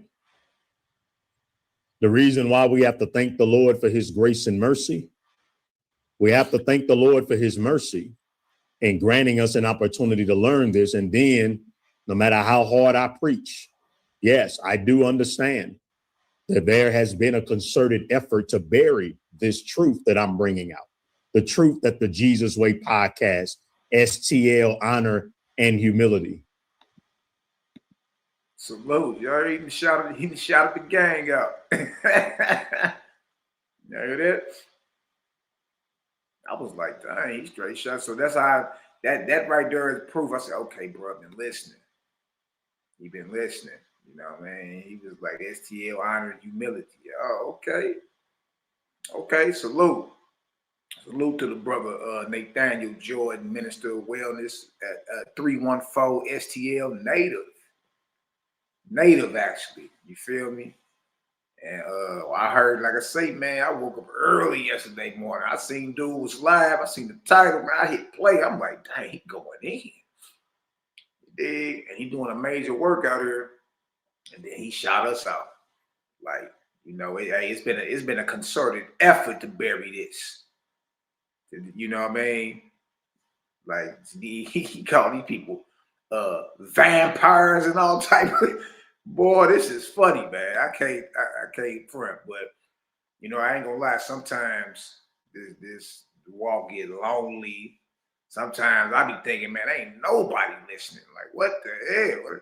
What am I prophesying to the wind? I'm talking to the wind around this deal. You feel me? And then it was meant for me to see this yesterday morning. It was meant for me to see. I said, oh, okay, yeah, he listening. You know what I mean? He going into the gospel of the Nazarenes and all that. He bringing up, you dig? And then he finally shouted us out. I was like, oh, okay, bro, listening. So that just let us know, CGG, create a gang, that what we do is never in vain. You dig? Even when it seemed like ain't nobody, because it seemed like that a lot. I was like, man, ain't nobody, like, the hell, how y'all not paying attention to us? Like, we the ones bringing the highest light out here. So how you not listening? So that means everybody is choosing to ignore the elephant in the room. We gonna act like we didn't see, hear, and feel that light bomb go off over there. Back to your regular scheduled programming. We are truly living amongst zombies, the walking dead. That's what's going on here, man. Oh, shout out to Nathaniel Jordan, the Minister of Wellness. Let me go back to a little more about right here. There has been a concerted effort to bury. There has been a concerted effort to bury this truth that I'm bringing out. The truth that the Jesus Way podcast, STL, honor, and humility. Salute. Yeah, I understand that this truth, there was a concerted effort by the Church of Satan to bury and destroy this truth. I was like, so unfortunately, when he said that, I was like, nah, it makes sense, because it's like the gang shadow band. It's like, there ain't no way in the world a Selah Shalom can drop a video. You dig? It barely do 1,000 views, maybe not even that, 700, 600 sometimes, 500. And then you got somebody that I'm talking about that's lower than snail nuts, that ain't talking about nothing. You dig? And got 10,000 views. Like, what the hell? What is really going on? But when he dropped this and was like, there's a concerted effort from the Church of Satan, I said, okay, yeah, this making sense. This making sense. We all on the neck of these false gods, man. Like, majorly. You know what I mean? It's almost like that one scene in the Matrix. I think was it part 2? I think it was part 2, or maybe part 3, when Neo woke up and he was in that subway.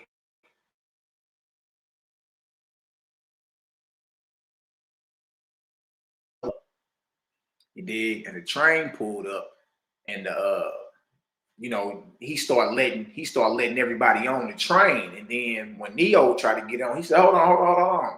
What you doing? He said, I'm getting on the train. He said, nah, you can't get on this train. He said, I'm getting on that train. He said, look, let me tell you something.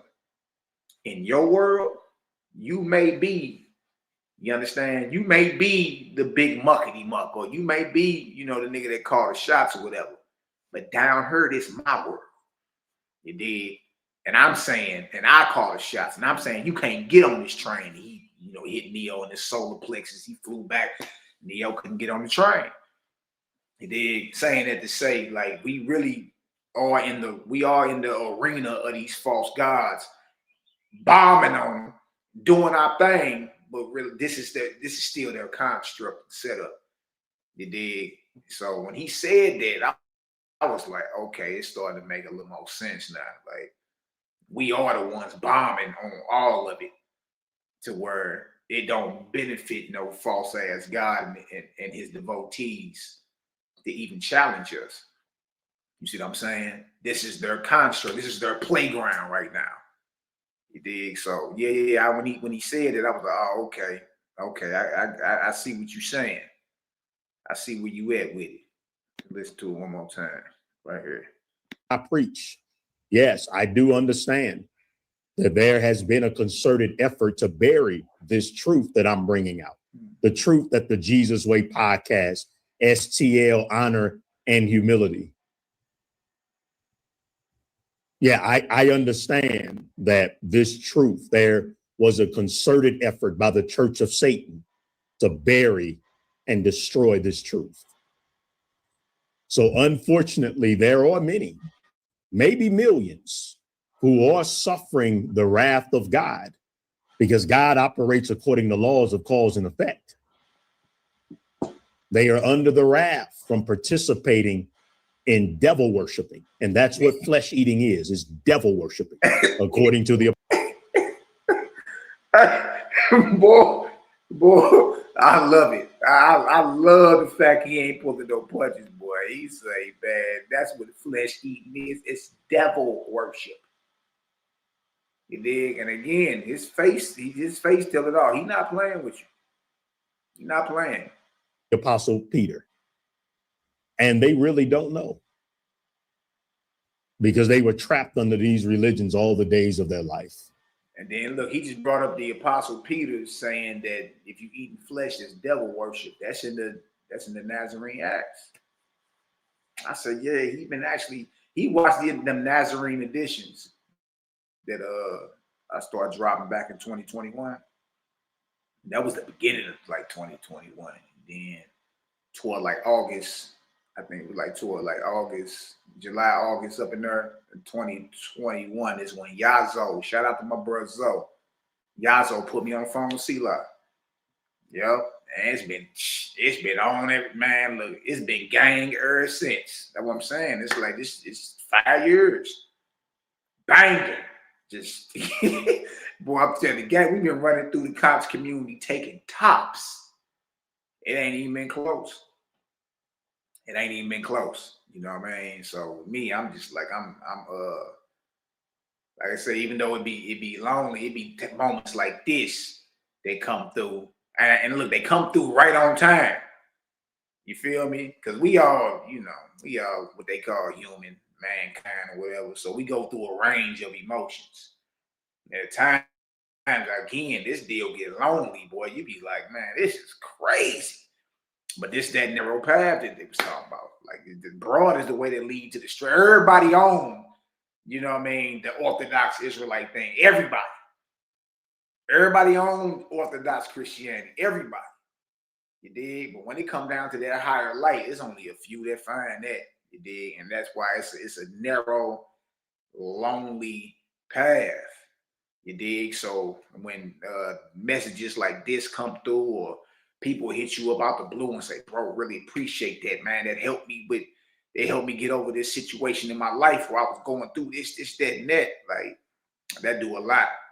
Because it be sometimes you go to them, you sink to them dark spots in your mind to where you like, man, look.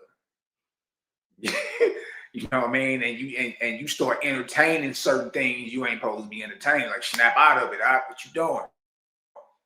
You know what I mean? Get back on it. Like, what's up? You know what I mean? So just saying that them words of encouragement and, you know what I mean, them testimonials and all that, they be right on time. They be right on time. I'm trying to tell y'all. You dig? Watch this. On the other end of the spectrum,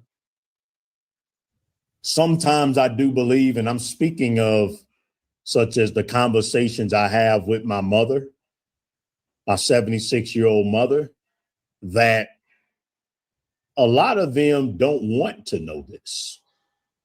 That there's something in them, those that stay trapped under this monster God for years and years and years. It's almost like something in them doesn't want to know this. Man, he got damn King Kong with horns on. What?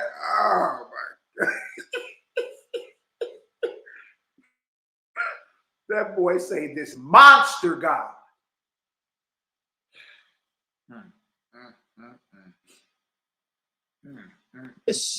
And so it never comes to them. Whereas people such as myself and others, is like there's something that was always in us to where we wanted this. That's right.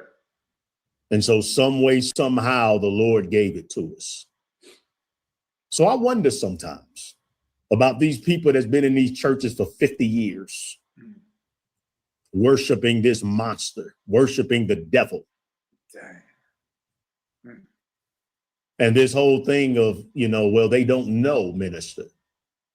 But then even when you try to bring this subject to them just a little bit, and you see resistance.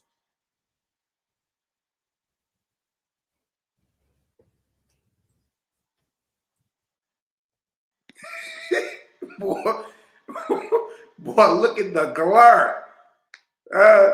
Boy, his forehead shining like new money. And look, he ain't skinning no teeth at all. He's serious. He's serious with what he's talking about. And look, he can care less than half of a damn what you feel. You dig? But that's what it takes to crack the skull. You dig? Of a hard-headed Israelite, Christian, whatever. It take that. It take that. People wonder why, bro, dang, you saying is right, but sometimes, man, it's just how it come off, and it's like, look, you're not about to wake these niggas up, all smooth, and you know what I mean? Oh, he's smooth as a baby's bottom. No, it don't work like that. I mean, it'll be good if it did operate like that, but just the reality of it, you dealing with people who have been in agreement with a false deity for decades. And then the ones that passed the deity to them was decades, Big Mama and them. And you dig? Look, to break up some concrete, it take a jackhammer and a sledgehammer. You can't come through that deal with no type of nail or some type of, some type of pin or whatever. No, you got to break that concrete up. You better bring the jackhammer out. And that's just what it is, man. You dig? But no, the glare, look, he mean business. He mean business. He not playing.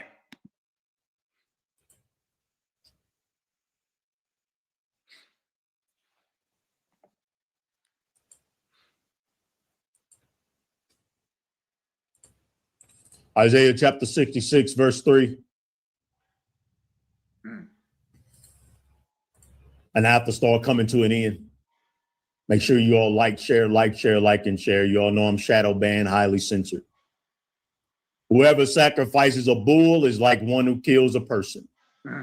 Whoever offers a lamb is like one who breaks a dog's neck. Whoever makes a grain offering is like one who presents pig's blood. And whoever burns memorial incense is like one who worships an idol. Why? They have chosen their own ways and they delight in their abominations. The Most High God does not want blood. He does not want sacrificing. He does not want the killing of anything. even grain offerings. Why are you destroying grain when you can turn the grain into bread and feed the hungry? Come on. God does not need something pure, innocent to die.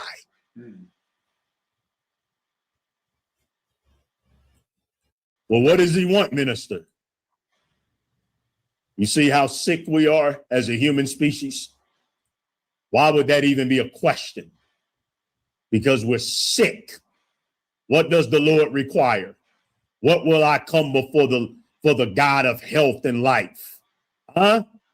Does he want me to bring before him murdered baby cows? The burnt flesh of innocent animals? What about 1,000 rams steeped in 1,000 rivers of oils? What about my own son? Come on.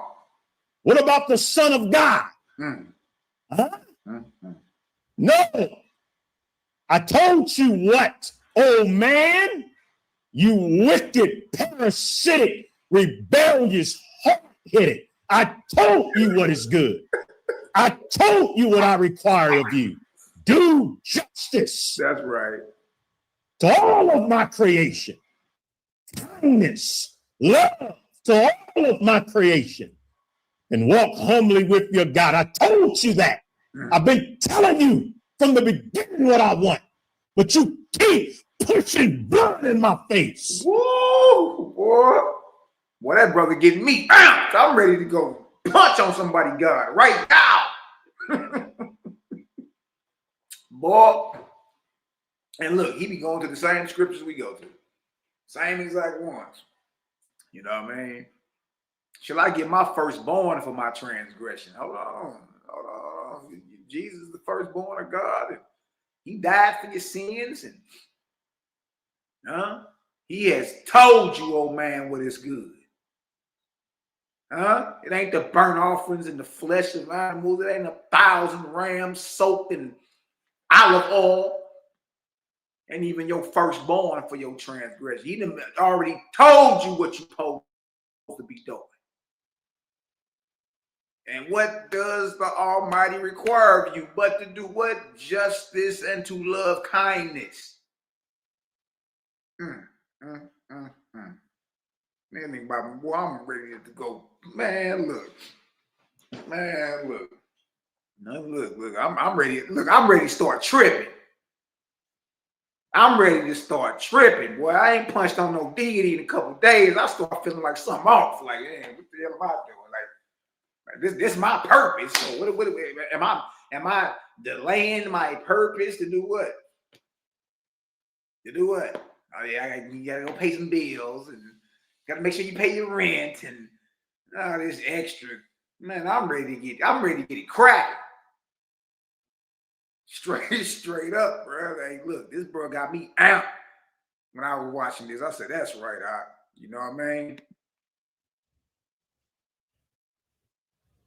Keep on pushing blood.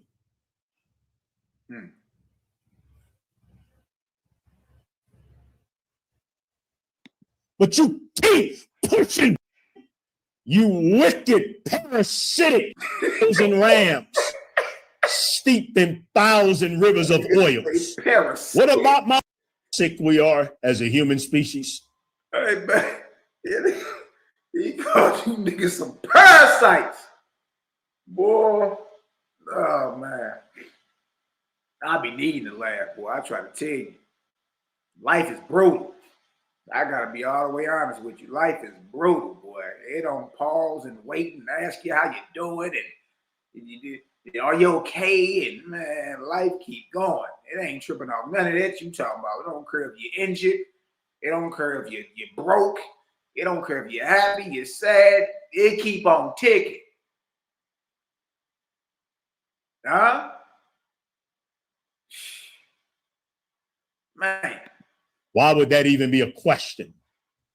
Because we're sick. What does the Lord require? What will I come before the God of health and life? The God of health and life. Does he want me to bring before that from you? The God of health and life. I like that. Before him murdered baby cows, the burnt flesh of innocent animals? What about 1,000 rams steeped in 1,000 rivers of oils? What about my own son? What about the Son of God?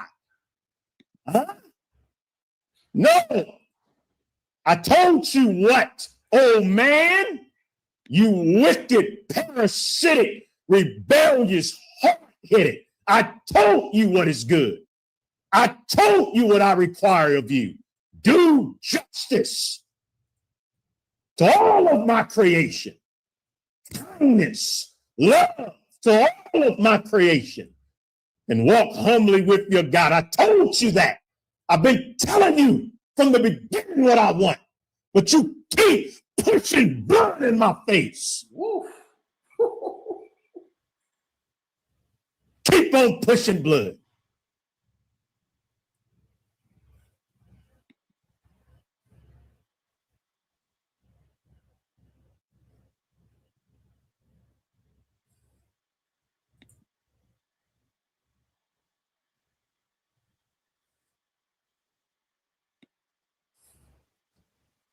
I have to go. I'm out of time.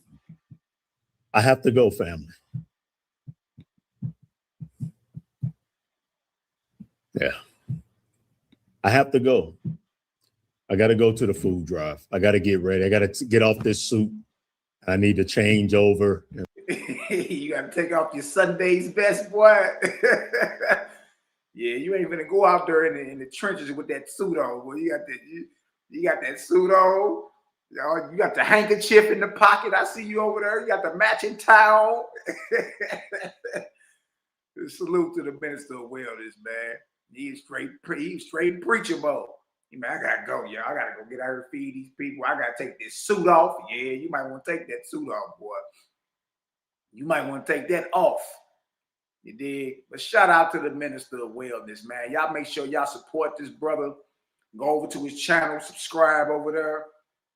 You dig? And let's start seeing, what we can do. We can start coordinating certain things. And we can get everything that he doing over there. We can get cracking right over here. You know what I mean? And start pushing this light worldwide, man. Start pushing this light worldwide. If y'all like what y'all heard from this brother, Nathaniel Jordan, St. Louis native, aka the minister of wellness. If y'all like what y'all heard from this brother, y'all drop a vortex in the chat, man. CGG is still cooking, baby.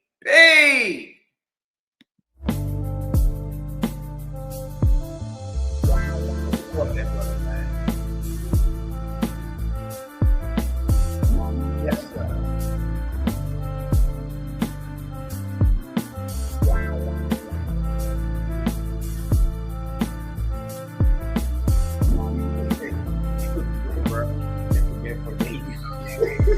You keep pushing blood in my face.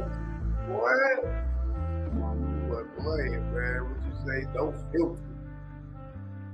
Don't filter, man. Don't filter. Much love, you dig?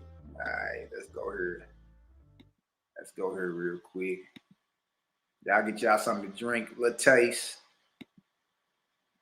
And let's get into this video from another day.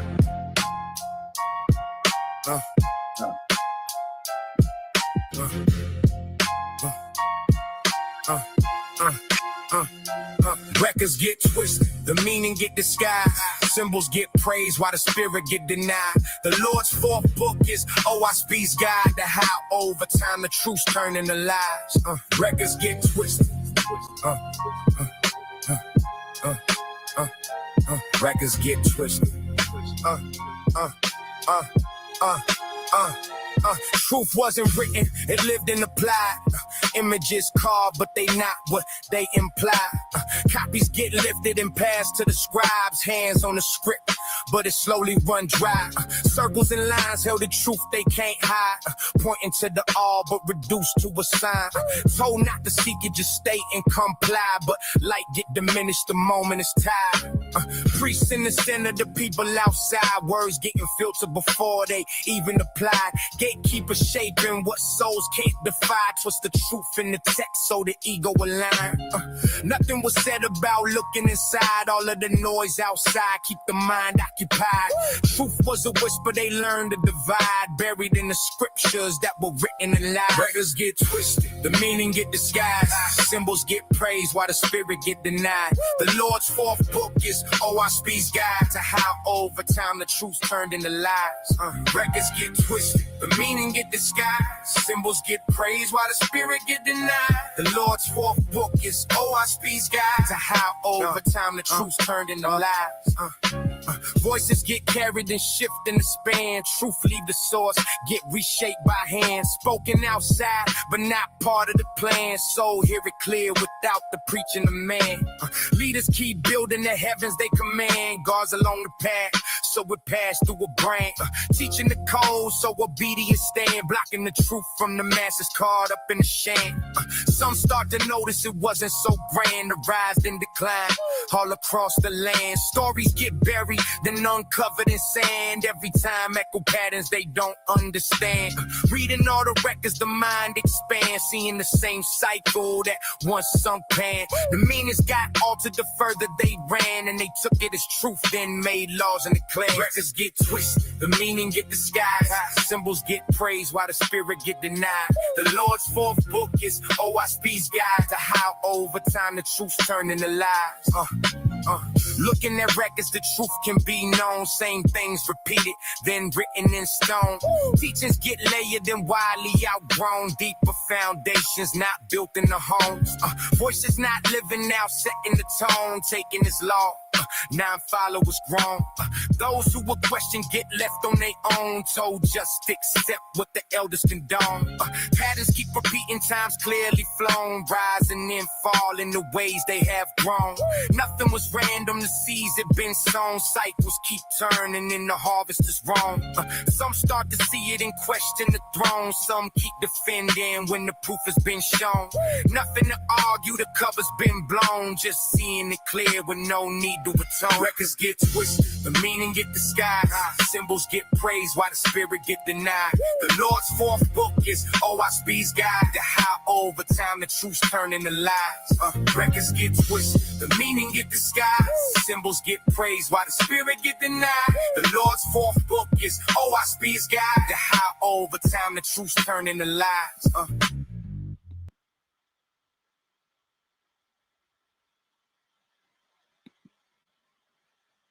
Don't nobody think we just, spewing stuff outside of our mouth. You already know what time it is. My brother Yahweh said, niggas, we hungry. Boy, about 5 years ago, we started telling bros, hey, you might want to get away from that flesh. But what you mean? Man, look, bro, I don't think the animals were created for you to be chewing on them. That's what I mean. But nigga, we gonna eat because nigga, we hungry. 2026 U.S. animal kill clock. This is just in the U.S. We got Great Britain over here we can go look at. We got Canada we can go look at. We even got a good old Australia. But right here in the United States, that's since January the 1st, over 13 billion with a B. And count, that sucker going up by the thousands every couple seconds. Look at that. Good Lord, that just was a 4,000 animal jump, 3,000. Dang, another 4,000. Good. Yeah, that's the kill clock from the other day. It's probably almost close to 20 billion. You know what I mean? Right now. But look at that. That's just in the United States since January the 1st. It did. While we was live yesterday, that's 13 billion with a B. 476 million. 715,488 animals have been slain since January 1st in the United States alone for the sake of food. Man, that's crazy. That may not be crazy to you. You dig? But that's crazy. That means these burnt offerings and all that still outside cracking. Still outside cracking. You see? Dang. Lord. Animals, over 13 billion, as y'all hearing the sound of my voice, over 13 billion animals have been killed for food this year, just in the United States alone. Look at all these chickens, though, boy. Look at it. Ain't nothing messing with that good old yard bird up. The only thing that come close to the good old yard bird, the chicken, is the fish. That's almost 4 billion. Look at the sheep. You dealing with sheep, you dealing with, goats and lambs. And yeah, it's like, hell is it? Close to 8 million. Yeah, it's a lot of death going on. A lot of death going on, you feel me? So we ain't just talking. This ain't just something that you can just sneeze at. And there's a lot of death going on in these slaughterhouses, and there's so much blood being spilled just to satisfy what, your palate? Is that what we talking about? Is that what we talking about? We're going to talk about it today. We're going to talk about it, all right? We's going to talk about it. Dang. Oh, wait, y'all see it right there? The Passover season and the curse of lamb's blood. Man, y'all, it's been crickets since this drop. It's been crickets. You dig? And I'm like, dang, ain't nobody gonna do a reaction video? Like, none of the so-called enemies. It's been crickets. Don't nobody even want to touch what we got going on. They like, man, we just gonna ignore it. We just gonna act like these brothers ain't over here dropping these light bombs about all this. You dig? It's been crickets.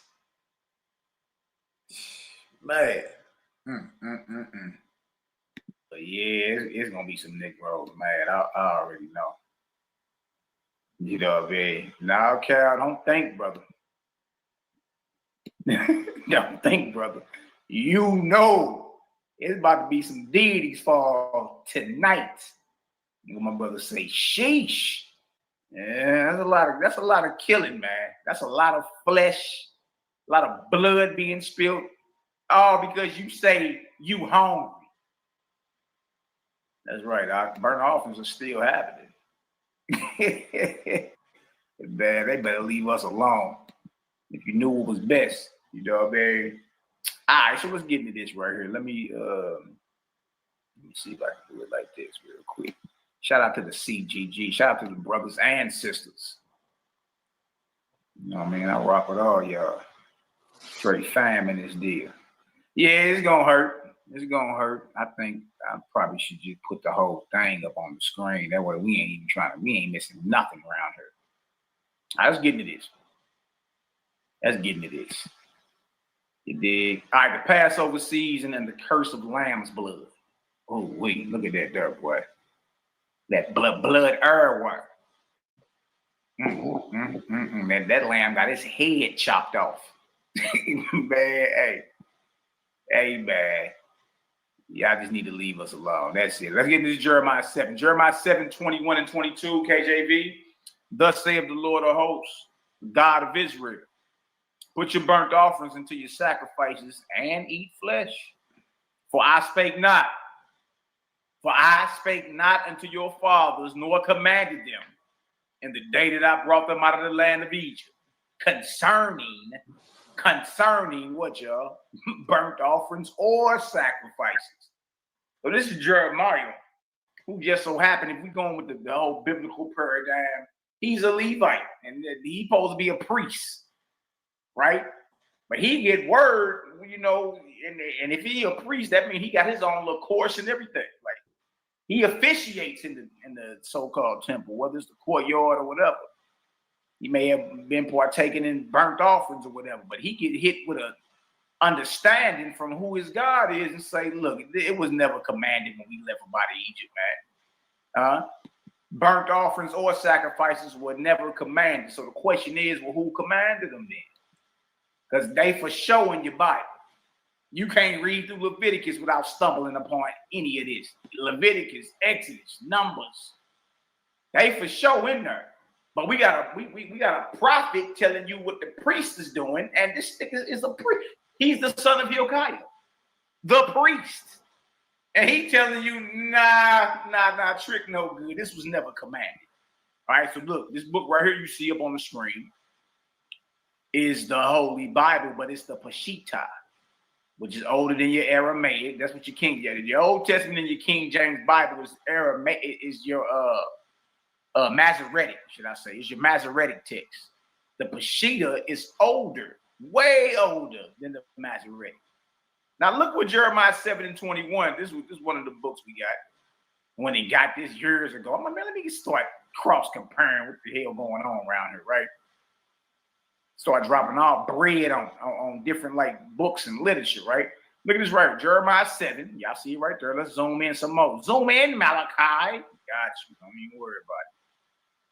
One thing we ain't doing is the 3-card Monty. We're not doing that. Look what it say in the Peshitta, which is older than your Masoretic Old Testament and your KJV, right? Look what it said. It said, thus saith the Lord of hosts, Jeremiah 7:21-22.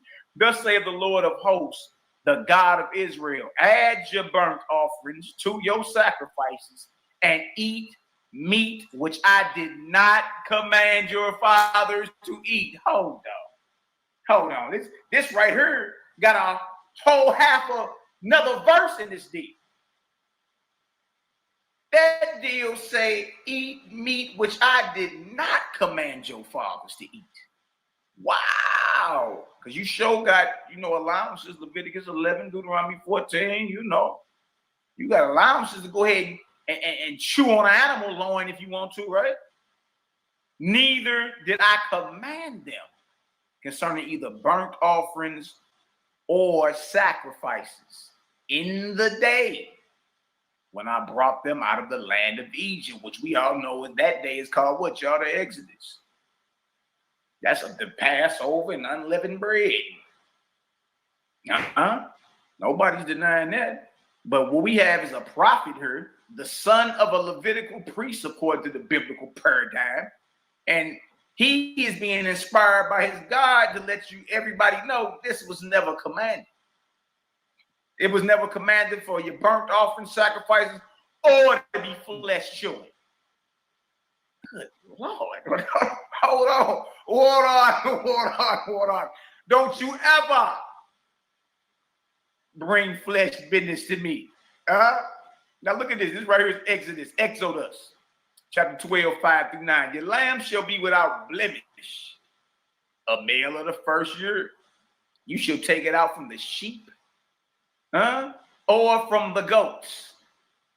And you shall keep it up until the 14th day of the same month, and the whole assembly of the congregation of Israel shall kill it in the evening.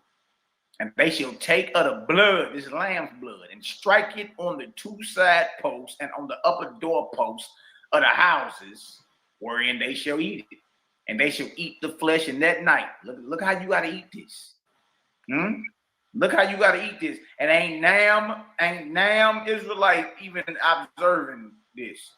You're not observing the Passover based off or according to the very law that everybody claim they following. You're not. You know what I mean? And there's certain provisions and all that that have to be fulfilled too in order for you to even partake in this. Look, and they shall eat the flesh in that night, roast with fire and unleavened bread and with bitter herbs. They shall eat it. Eat not of it. Eat not of this lamb, or eat not of it raw. So no steak tartare, right? Nor sodding it all with water. You can't boil the lamb either, right? Well, how you got to eat it, Malachi? You got to roast this sucker with fire. His head, his legs, and with the pertinence thereof. The pertinence? What do you mean the pertinence, Malachi? Well, let's just look at a different version. Let's cross and compare. We can get it. Do not eat any of it raw, cooked in boiling water. You only roast over fire. Its head as well as its legs and who? Inner organs. Do y'all know you got to eat lamb chitlins? You got to eat the organs, lamb liver, Man, hey, if you chewing on the meat off the lamb head, you can get down to that means this whole animal was cooked, was not cleaned and processed before you had to eat it. There were no organs cut out. There was no type of, you understand, no type of processing to make sure it's clean and able to cook. You got to eat this sucker whole, and you got to eat the organs. You got to eat the organs of the lamb, the Passover lamb. Huh? Or Malachi, the Passover ain't a sacrifice per se. Who told you that? Exodus 12 and 27, that ye shall say it is the sacrifice of the Lord's or Yahweh's Passover. It is a sacrifice. And if Jeremiah is saying that it was never commanded, it was never commanded, suggested, not by the Almighty.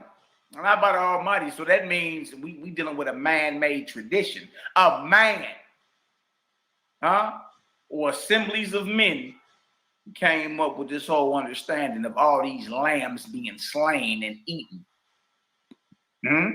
and blood protected by the blood. Now, let's get into this, because I find it quite ironic. It's like, okay, well, if the Almighty didn't command this, then who did? And is there anything else similar going on with the nations around them, including the Canaanites? Y'all listen to me. This is serious. Ancient Israelite versus ancient Canaanite religious parallels. You sit down? Now, I hope you're sitting down. Now, I hope you're sitting down, man. Look what we're dealing with. We're dealing with high holy days, feast days, temple worship, and sacred space. Oh, my God, bro. Look, come on now. So you already in the land of Canaan.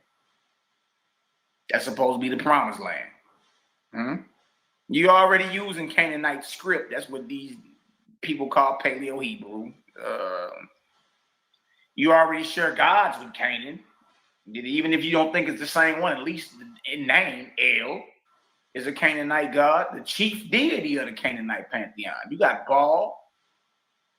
There's even a Yahweh worship.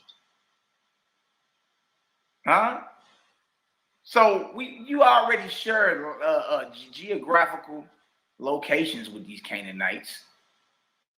You already shared the names of gods with these Canaanites. You mean to tell me when it comes down to these high holy days, like the Day of Atonement, Yom Kippur, like the Passover, unleavened bread, you mean to tell me like the first fruits and the ingathering and you mean to tell me you share all this with these folks?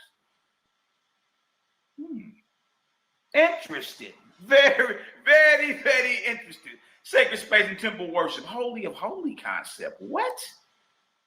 Now this right here is a Canaanite temple.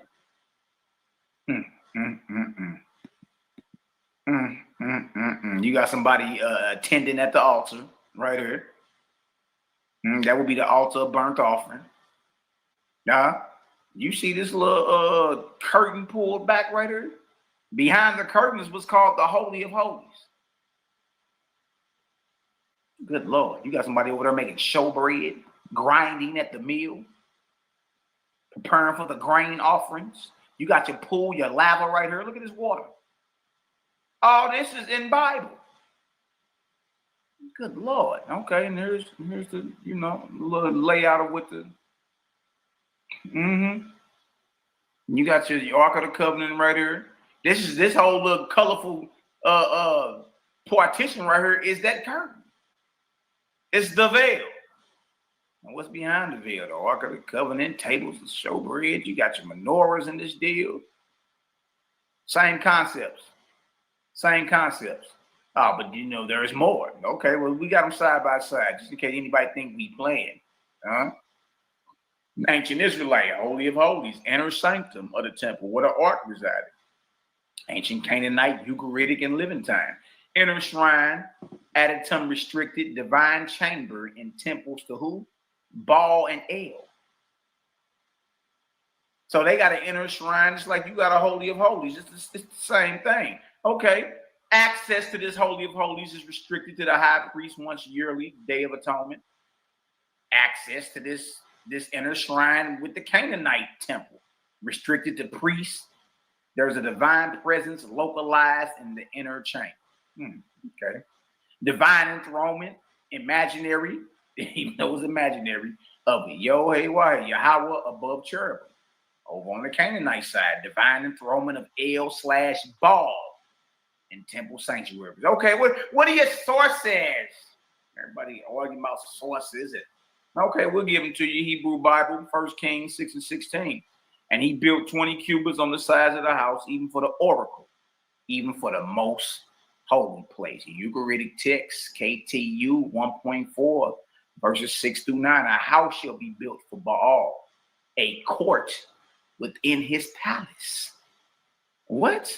Let's get into the spring sacrificial festivals, Passover and Zukru.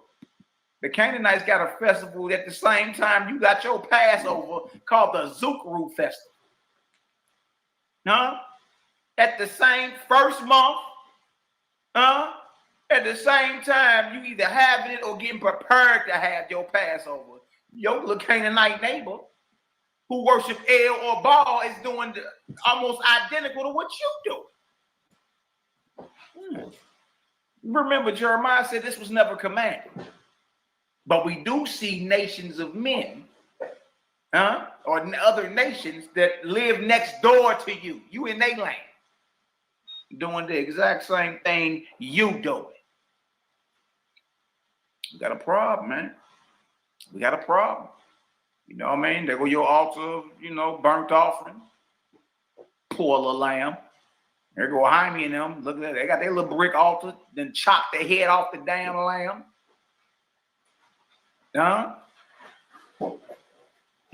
Well, let's look at it. Let's look at the ancient Israelite Passover or Pesach and the ancient Canaanite Zukru festival. Emor Ugarit. Okay, well, Nisan or Abib is the month, which is the first month. We're going into spring, right? 14th day. Look at this Canaanite festival called the Zukru festival. Month, first month. Spring, similar agricultural cycle. Hold on. Central act, lamb sacrifice plus communal meal. Central act for the Canaanites is animal sacrifices plus communal feasting. Okay. On the Israelite side, blood applied for divine protection. Exodus narrative. On the Canaanite side, offerings presented to secure divine favor or blessing. Okay. Israelite side, household base plus later temple-centered observance. Canaanite side, citywide ritual with priestly mediation. Primary sources, Hebrew Bible, Exodus 12, 6 through 7. And you shall keep it up until the 14th day. And the whole assembly shall kill it, and they shall take of the blood and strike it on the two side posts. The Emor text, Zukru Festival, text Emor, 6373. It says right here, in the first month they perform the Zukru. Offerings are made before the gods. Translation summaries from Emor ritual tablets. See additions in Daniel Fleming. The installation of Baal's high priestess at Emor, pages 140 through 160.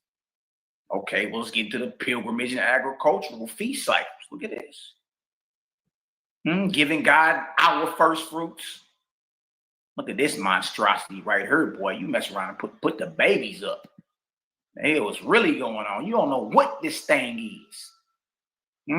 Let's get into it. Ancient Israelite feasts, ancient Canaanite parallels. Feast of Unleavened Bread, which is coming up in a couple days. Nisan or Abib, first month. Spring on the Canaanite side, spring agricultural purification rites. Next Feast of Weeks, Shavuot, wheat harvest. Or what some call first fruits. Ancient Canaanite parallels. First fruits offerings tied to Baal, fertility cycle. So you got your spring feast, your summer feast, right? And then what's your autumn or your fall feast? Feast of Tabernacles or Sukkot, your end gathering. On the Canaanite side, autumn harvest festivals honoring storm and fertility gods. Primary sources, Hebrew Bible, Exodus 23, 14 through 16. 3 times, remember this, 3 times you shall keep a feast unto me in the year. The feast of harvest and the feast of ingathering. And also, you got your unleavened bread and all that. Now watch this. Ugaritic text, offerings to Baal in the time of harvest. Offerings to Baal in the time of harvest, wine and grain are brought. So you got to appear before Baal 3 times a year too, just like you got to appear before Yahweh in the same land at the same times. Spring, summer, fall. Well, what about the Day of Atonement? Malachi sins. Ritual purification parallels. Ancient Israelite Day of Atonement, Yom Kippur. 10th day, 7th month. Ancient Canaanite ritual purification days tied to temple royal rites. Blood rites used for atonement and cleansing. Ancient Canaanite blood offerings used to appease and purify before deities. Look at that. What do you think purify means? To cleanse thou. What you mean to appease before the deities? You said, so your deity don't be angry at you. He want him some blood. Watch this. On the Israelite side, removal of sin, scapegoat ritual. Yeah, when they put they hand on the head of Azazel, that's the name of the scapegoat. The name of a damn fallen angel, Azazel. Now look on the Canaanite side, removal of impurity through offerings and ritual acts. Primary sources, look, Hebrew Bible, Leviticus 16 and 30. For on that day shall the priest make an atonement for you to cleanse you. Ugaritic text, KTU 1.40. A sacrifice for the removal of sin and impurity before the gods. Hold on, man. Hold on. Now, remind you, these your neighbors in the land of Canaan. You share the names of some of their gods, you and their land, you share their script, you dig? And even your feast days and high holy days and days of atonement, all these deals mirror each other. Key observed similarities. Summary. Seasonal timing. Both cultures structured festivals around spring or the new year agricultural and harvest cycles. Sacrificial system. Animal offerings central to divine relationship. He wanted some blood. Communal meals. Ritual feasting reinforced covenant / community. Temple structure. Both had inner sanctums or a holy of holies. Both had a holy of holies. Both had inner sanctums representing divine presence, priestly mediation. Priests acted as intermediaries between people and deity. Purification rituals, blood and offerings. Hold on. Blood and offerings used symbolically for cleansing or protection. You got to spill some blood, boy. You got to spill some blood. Dang, son. Well, let's get into this book of Amos. Book of Amos, chapter 5, 21 through 26. I hate. This is supposed to be biblical God talking right here. I despise your feast days. Good night, boy. Hold on. Dang. Hold on, man. Hold on, man. Water on. So if the Creator gave the feast days, why is he hating and despising them? The Negro gonna say, or whoever, the devotee is going to say, oh, that's because we were still sinning. But as we just read, you got a day called the Day of Atonement, in which your sins are forgiven. You just got to show up and get a deity his blood, his offerings. That's what I'm saying. So if all this was given by the Almighty, then why is he saying here he hates something he gave you, despite of how you act? What you mean? Now that's because we sinning. So I hate what I gave y'all. Now, how about it was never given? It was never given by the Almighty. That's hard for a lot of people to swallow, boy. They not really, man, they like, what? So look what this book of Amos, and remember, Amos is the father of Isaiah the prophet. Huh? Look what Amos say. I despise your feast days, and I will not smell in your solemn assemblies. Though you offer me burnt offerings and your meat offerings, I will not accept them. Look at this. Neither will I regard the peace offerings of your fat beast. I don't want none of that y'all over there doing. Well, why not? Why not? What's wrong? These things were given by they're all in Leviticus. You got your peace offerings in Leviticus. You got your burnt offerings in Leviticus. You got your grain offerings in Leviticus. What is he doing hating them? If he gave them, if he ordained them, why would the Almighty turn around and say, I hate and despise them? Though you offer me burnt offerings and your meat offerings, I will not accept them. Neither will I regard the peace offerings of your fat beasts. And then when you get into the whole ritual, the burnt offerings and the peace, it's brutal. It's a lot of blood that got to get shed, but a lot of throats got to get slit. And remind you, y'all, this stuff going on for thousands of years, twice a day for the most part. I don't even think there's enough animals in the world. Like, what is you? Look at it. Look what he say. Take thou away from me the noise of your songs. You all that Passover rapping. I done been there. Singing. Take thou away from me the noise of your songs, while I will not hear the melody of your vows. You over here singing and thinking this got to do with the Almighty. It don't. Look, but let judgment run down as waters, and righteousness is a mighty stream. Verse 25. Have you offered unto me sacrifices and offerings in the wilderness 40 years, O house of Israel? That's a question. The answer, but you have borne or carried the tabernacle of your Molech and Chiun, your images, the star of your God, which you made to yourself. There's a lot of yours in there. Even back up here in 21, I despise your feast days. These are not the Creator's feast days. These are not the Creator's feast days. Wow, and your neighbor in Canaan is observing and offering up the same type of sacrifices to El and Baal. You got right here. I despise them. So you offer me burnt offerings and your meat offerings, I will not accept them. Neither will I regard the peace offerings of your fat beasts. Take thou away from me the noise of your songs, for I will not hear the melody of your viols.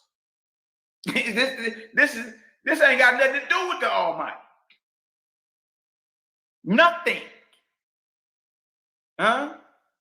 Look what it says right here, Amos 5:25 through 26 NLT. Was it to me? Excellent question. Was it to me you were bringing sacrifices and offerings during the 40 years in the wilderness, Israel?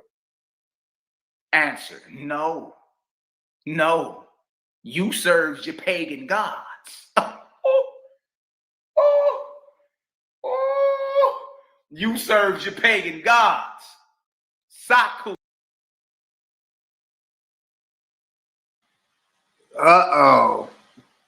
Not you served your pagan gods. See, it's all over but the shout. It's all over but the shout. And we've been out here calling everything pagan, Christmas, Easter, and which it is. But what about the feast days in Bible?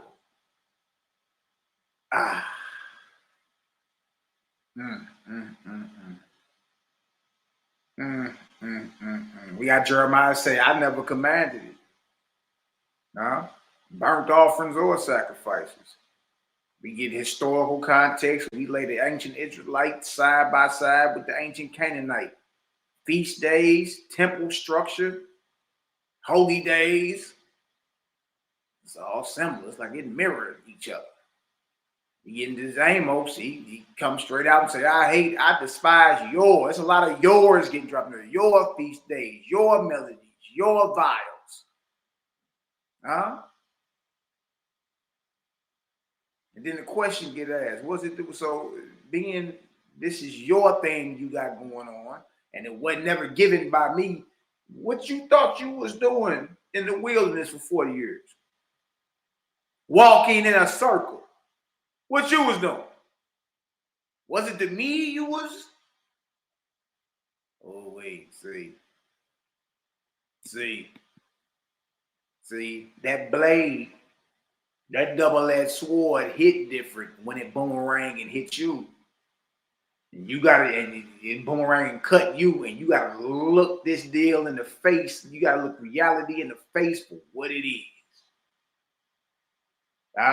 You never escape paganism. You never escape the auspices of the false gods. You never did. Ooh-wee. Ooh-wee.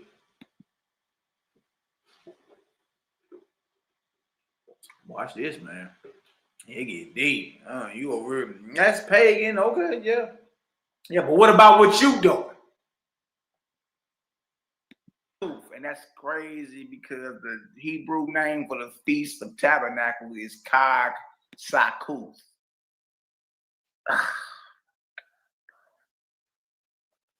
Yeah. Chag Sakuth. Chag is feast, Sakuth. And right here is saying that's a god, that's a deity. Neither will I regard the peace offerings of your fat beasts. Take thou away from me the noise of your songs, for I will not hear the melody of your vials. This ain't got nothing to do with the Almighty. Nothing. Huh? Look what it says right here, Amos 5:25-26 NLT. Was it to me? Excellent question. Was it to me you were bringing sacrifices and offerings during the 40 years in the wilderness, Israel? Answer, no. No. You served your pagan gods.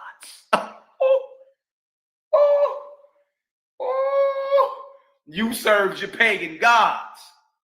Sakuth. And that's crazy because the Hebrew name for the Feast of Tabernacle is Chag Sakuth.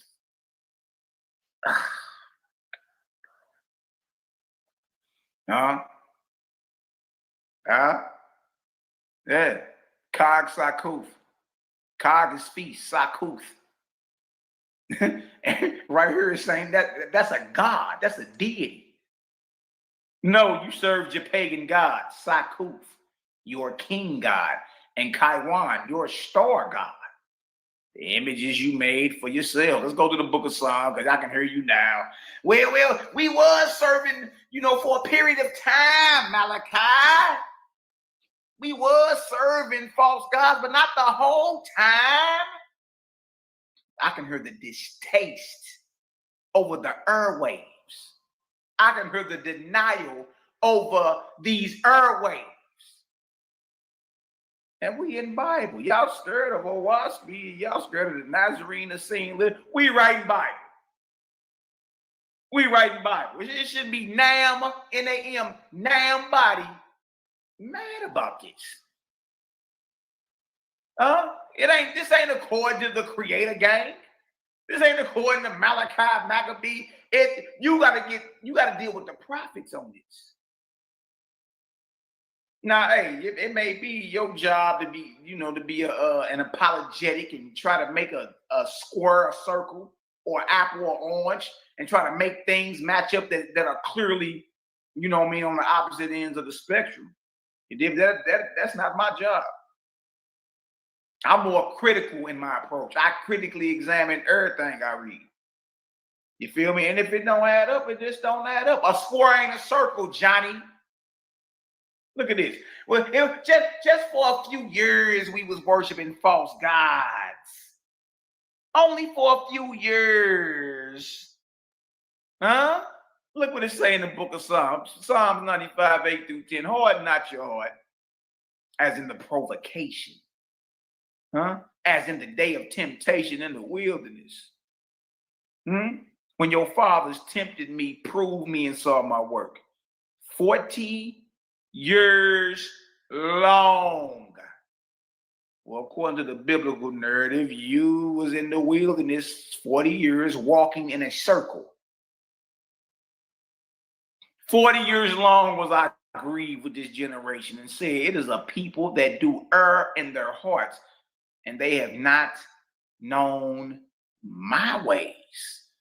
Remember, in Amos, he kept saying, your gods, your feasts, your this, your that. This ain't got nothing to do with me. I hate and despise what y'all doing. Them your songs, your vibes. Well, if you didn't know the Creator's ways, well, whose ways did you know? Hold on. We ain't got to go back up far. Was it to me you were bringing sacrifices and offerings during the 40 years in the wilderness, Israel? No. You served your pagan gods. You served your Canaanite gods and your Egyptian gods. Good night, boy. Good night. It's really going to make you... Now you got to get into, okay, well, dang, when was all this stuff added then? Because if it wasn't there from the jump, then now you got to get into when and how the Bible was compiled. You can't be afraid of truth, man. You did burn every book tonight. Does the faith in your Creator leave? If the answer is yes, your God or deity is a book. If the answer is hell no, nigga, I'm locked in with the Creator. What you mean? You can burn every book in the world tonight. Huh? And I guarantee you that you're going to see a spiritual revolution like you've never seen in this world. Huh? Oh, wait. So the ways that you knew were your Canaanite gods and your Egyptian gods, you ain't know the Creator's way. He just said, they have not known my ways. Look, for 40 years, I loathed that generation. For 40 years, I loathed that generation and said they are people who go astray in their heart and they have not known my ways. This sacrificing, this blood spilling, this throat cutting, these burnt offerings, these sacrifices, y'all, is not ordained nor given by the Almighty. Never was. So now you got to take it a step further and say, well, how could Jesus come and die and replace a sacrificial system that his Father never gave? And Jesus is the sacrifice. How about our brother was murdered? How about that? How about you just come on outside and say, nah. Y'all murdered this man. This man had the light of the Creator on him, and true about this, was unwavering and did flinch at death. Y'all murdered this man because he told you the truth. And you gonna let somebody like Paul of Tarsus come around years later, you dig? It's true about this, who has the earliest writings in your New Testament?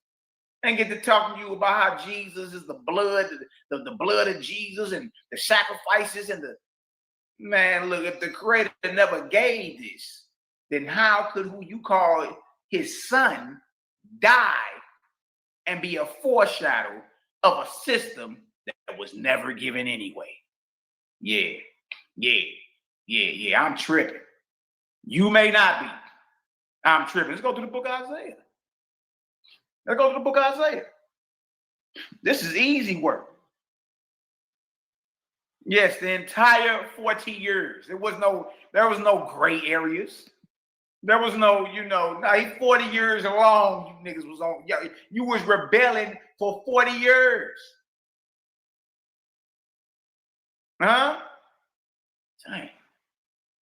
Man, I mean, it shouldn't be that too hard to tell. You ain't get 3 seconds into the wilderness before y'all was making a golden calf. Huh? reminiscent of the idolatry you saw in Egypt. Let's get into the book of Isaiah. Isaiah 1, 1 through 4, 10 through 20. The vision of Isaiah, the son of who, y'all? Amos. So now you know the Amos that you read in the Bible is Isaiah's father. Ooh-wee. The vision of Isaiah, the son of Amos, which he saw concerning who, y'all? Judah and Jerusalem in the days of Uzziah, Jotham, Ahaz, and Hezekiah, kings of Judah. Hear, O heavens, and give ear, O earth, for the Lord, for Yahweh have spoken. I have nourished and brought up children, and they have what, y'all? Rebelled against me.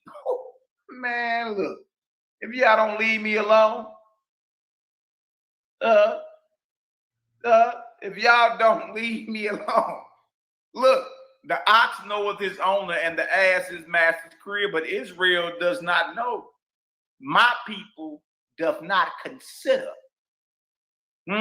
A sinful nation. What the hell was you doing that was so sinful? The obvious answer is, you was dealing with false gods. By doing what? How are the false gods worshipped, Johnny? How are the false gods worshipped, Jack? How?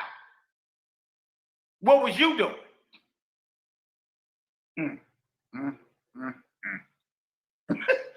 What was you doing?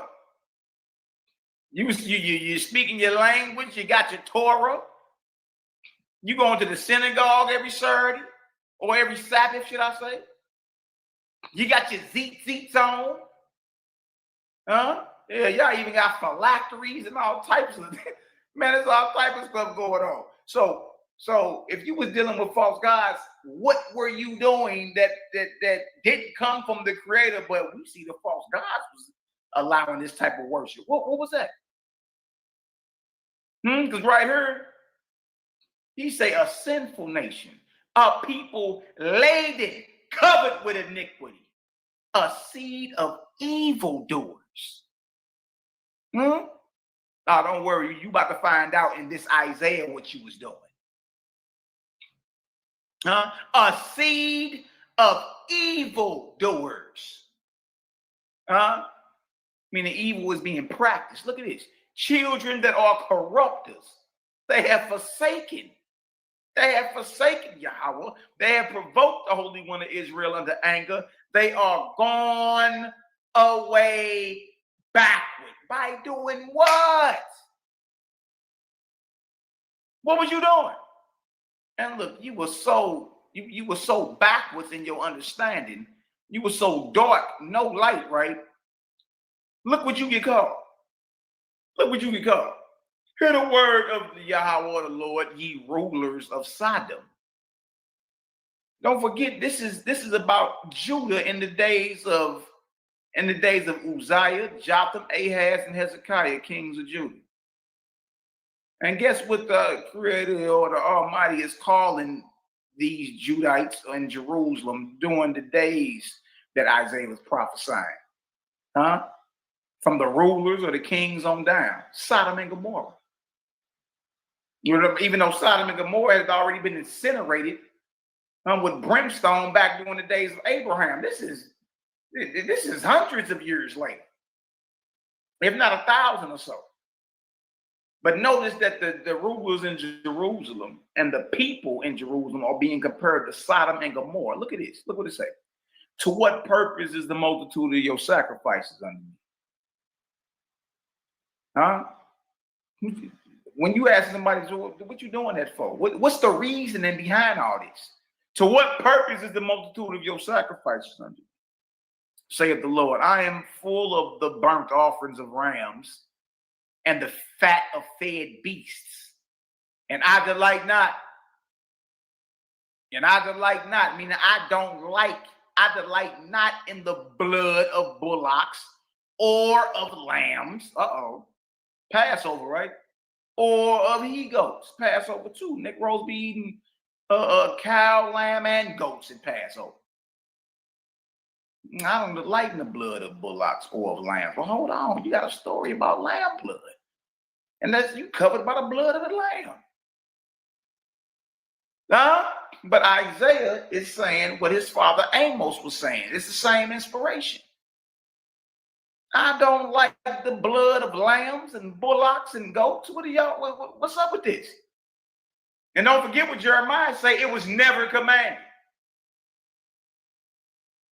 Look at this. Look what 1:11, Isaiah 1:11 say in the ESV. What to me is the multitude of your sacrifices? All this blood and dead flesh, says the Lord. I have had enough of burnt offerings of rams and the fat of well-fed beasts. I do not delight in the blood of bulls or of lambs or of goats. Verse 12.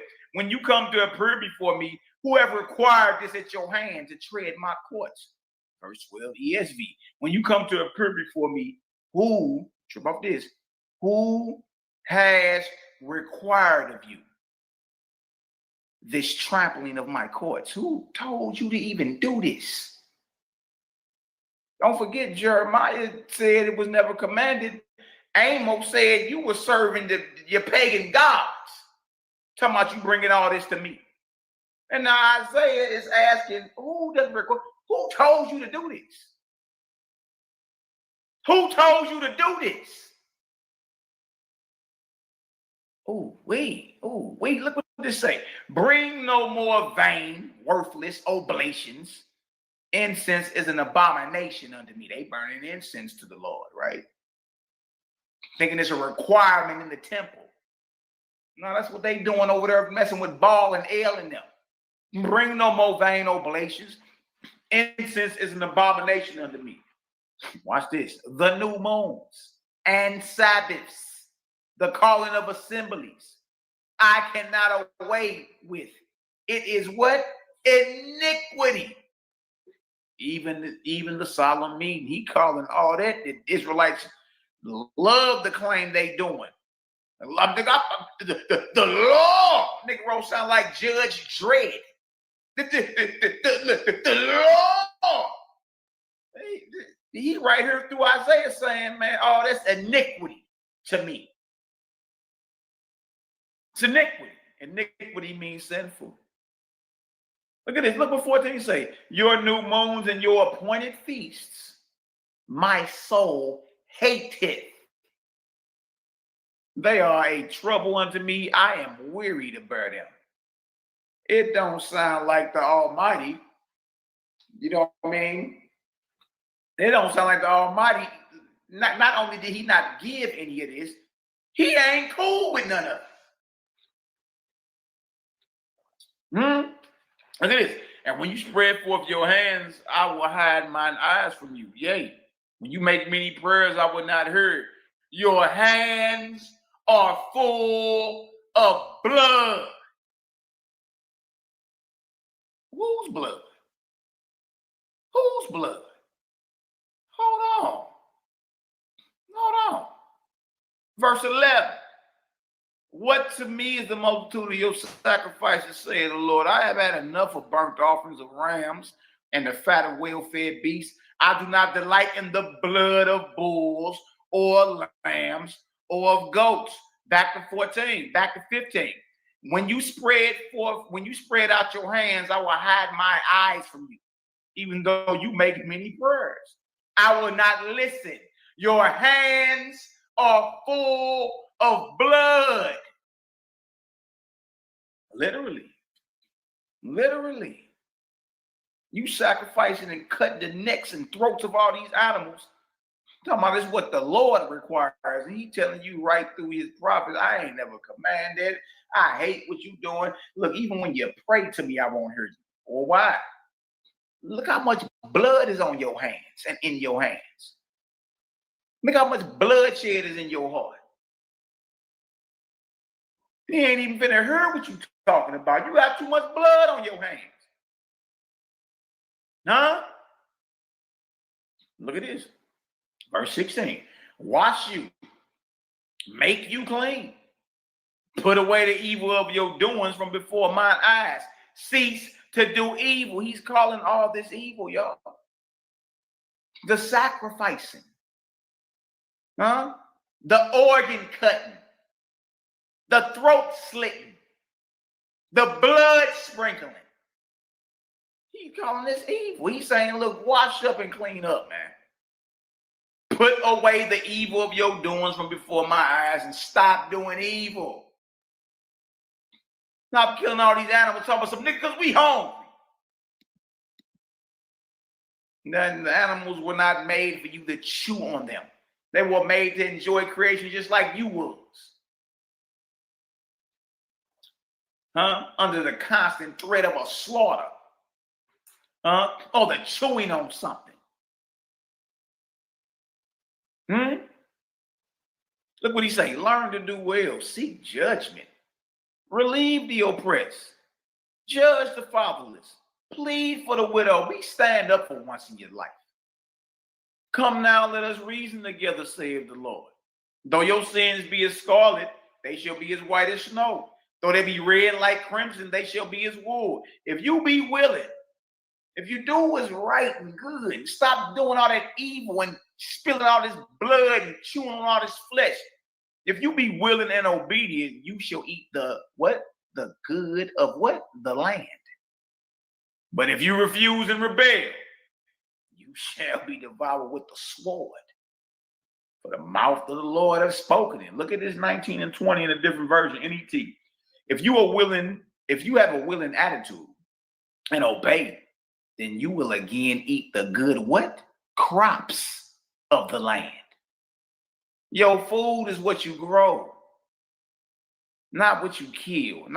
That's not food. It's not food.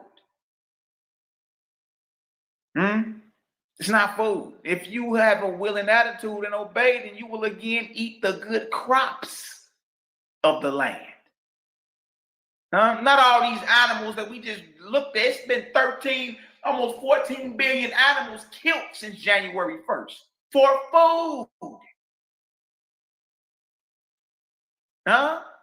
Don't forget, he said you a seed of evildoers, a sinful nation. You have gone away backward. You got blood on your hands. Who even told you to come pray to me like this?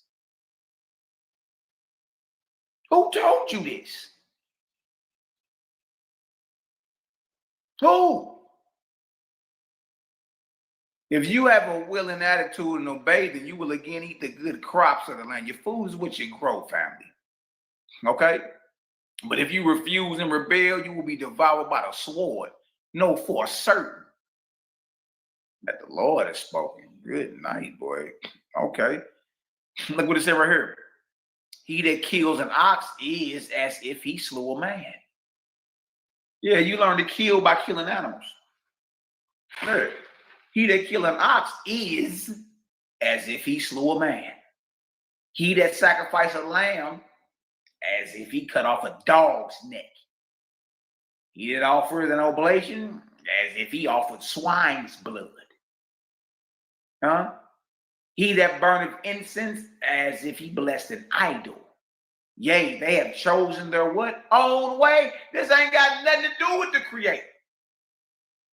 Y'all, these are rituals, rites, and ceremonies to false gods. And you got prophet after prophet telling you, look, what are y'all doing, man? The temple was a slaughterhouse. Them little white garments them priests got on by the time they get done with a day of slaying, man, it look like they've been treading the wine press.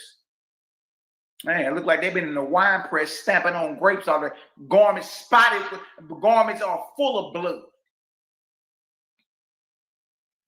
They have chosen their own ways, and their soul delights in their abominations. Isaiah 66 and 3 KJV. Oh, wait, the book of Micah.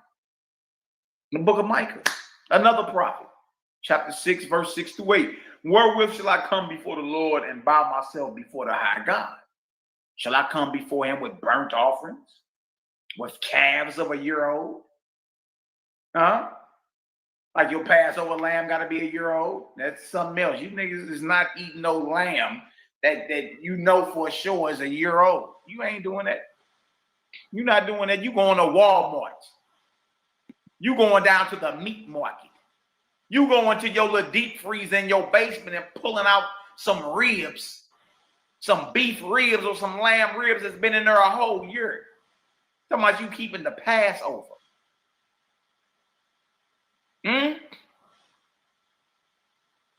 Shall I come before him with burnt offerings with calves of a year old? Will the Lord be pleased with thousands?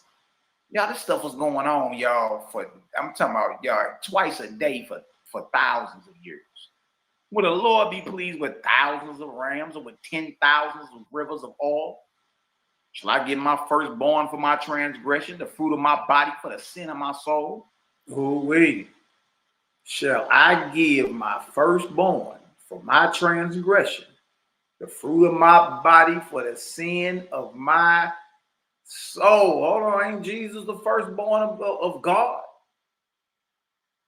And wasn't the firstborn son of God slain for your transgressions? What do the Almighty require? Is it blood or is it righteous and good service? Come on, you look. You can be mad at us all you want, but you got the prophets to deal with. All the prophets are saying, look, man, if y'all don't stop this, this wasn't commanded. You was never instructed. You done got this from somewhere else.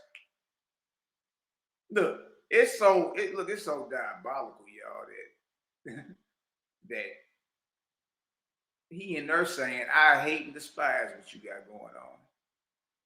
Who told you to even bring blood before me? He that kill a lamb is like he that cut off a dog's neck.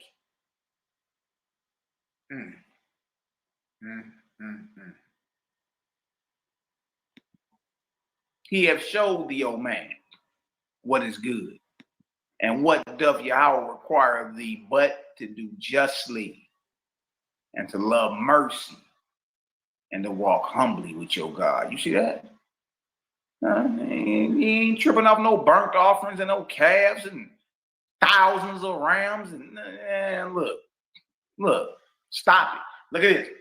A covenant of peace with the animal kingdom. Book of Hosea. So, yeah, I mean, anybody say we not in Bible? Yes, we are. The book of Hosea, chapter 2, 14 through 18. Therefore, behold, I will allure her and bring her into the wilderness, and speak comfortably unto her. To her is Israel. The wilderness is supposed to be a second time when Israel gets called out of captivity and going to a wilderness. Been many arguments over the years. It's the wilderness of the people. Or we're going back to the fords of Arnon. Negro thing is finna crack off and the borders are gonna be open. You're gonna make your way over to the ancient land of Moab and hide during the wrath of the Antichrist at the fords of Arnon. In the present day land of Jordan. Okay. Yeah, okay. Look at it. And I will give her vineyards. Look at that. Not slaughterhouses. I will give her vineyards from thence. And the valley of Achor for a door of hope. And she shall sing there as in the days of her youth, as in the day when she came up out of the land of Egypt. Wow. And it shall be at that day, saith the Lord, that thou shalt call me Ishi, and shalt call me no more Baal or Baali. All right, well, if this is a situation that hasn't happened, then guess who you still worshiping? Even if you ain't saying it by name. Yeah, the Canaanite gods, Baal, El and them. If this is a situation that hasn't happened, there ain't been no second Exodus for Israel and being brought into the wilderness. And after that day, you know what I mean? It says right here that you're going to call your God Ishi, meaning my man, my husband, and shall call me no more Baali, my Baal. Baal is a false god, y'all. And since this ain't happened, if we're dealing with the biblical narrative, then to this day, you are worshiping Baal. You are worshiping El. You are worshiping the gods of Canaan. Because you ain't been snatched up out of captivity and took into a wilderness and given vineyards. When that happened, guess what? The names of Baal or the Baalim, the Canaanite pantheon, will be destroyed out of your mouth. What that means is that Baal is still there. You're still worshiping Baal. How? How? I don't call him Baal. Baal is another way to say the Lord too. A lot of people don't know that. It's one of many ways to say the Lord. You got Baal, you got Adonai. You dig? They got all capital Lord, meaning Yahweh or Yahweh. You dig? For look what it says. For I will take away the names of Baalim out of her mouth, and they shall no more be remembered by their name. Those are the Canaanite gods, the pantheon. The eem at the end make it plural. You see? This ain't even happened yet. And if this ain't happened, that means the Israelites are still up under the auspices and the vibration and inspiration, y'all, of the gods of Canaan. Man. And in that day, I will make a covenant for them with the beasts of the field and with the fowls of heaven and with the creeping things of the ground. And I will break the bow. What you mean, like your bow and arrow? Yeah, your weapons of war. And the sword and the battle out of the earth. And will make them, man and beast, man and animal kingdom, and will make them to lie down safely. And notice your weapons that can be used to hunt and to go to war, or destroyed out of the earth. Now you ain't got no weapons to go hunting with and no weapons to do no killing with, and guess what you ain't doing? You ain't bringing no sacrifices to the Almighty. Why? Because there's been a covenant of peace made between man and the animal kingdom, or man and the beast of the field. You see? And the actual weapons that you would use to either hunt these animals or slit their throats and all that is being destroyed out of the earth. Greg never wanted the blood of animals, and that ain't got nothing to do with it. He never commanded. Let's go back to the book of Isaiah, the second witness to this covenant of peace. The wolf shall dwell with the lamb, and the leopard shall lie down with the young goat, and the calf and the lion and the fattened calf together, and a little child shall lead them. The cow and the bird shall graze, their young shall lie down together, and the lion shall eat straw like the ox. Lions are carnivorous. You see that? You see that? The nursing child shall play over the hole of the cobra, and the winged child shall put his hand on the adder's den. They shall not hurt nor destroy in all my holy mountain. For the earth shall be full of the knowledge of the Lord as the waters cover the sea. You see that? You ain't about to be killing no animals when all this is said and done. Ain't none of that popping. At all. We writing the prophets. Now, well, look, let's go to the book of Joshua out of the Greek Septuagint, Malachi, which is older than your Masoretic text as well.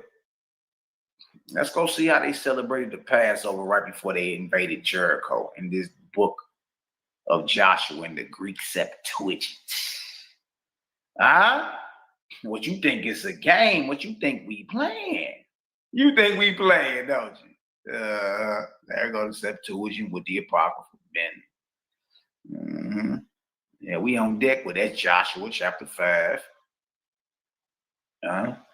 Let's go down here to this one so we can zoom in a little taste. Verse 10, Joshua 5 and 10. Look at how the Passover was kept, y'all. And the children of Israel kept the Passover on the 14th day of the month at evening, to the westward of Jericho on the opposite side of the Jordan in the plain. And they ate, and they ate of the grain of the earth, unleavened and new corn. And this day the manna fell, after they had eaten of the corn of the land. And the children of Israel no longer had manna. And they took the fruits of the land of the Phoenicians in that year. And so the Canaanites are called the Phoenicians in the Septuagint. But notice what they ate for Passover, y'all.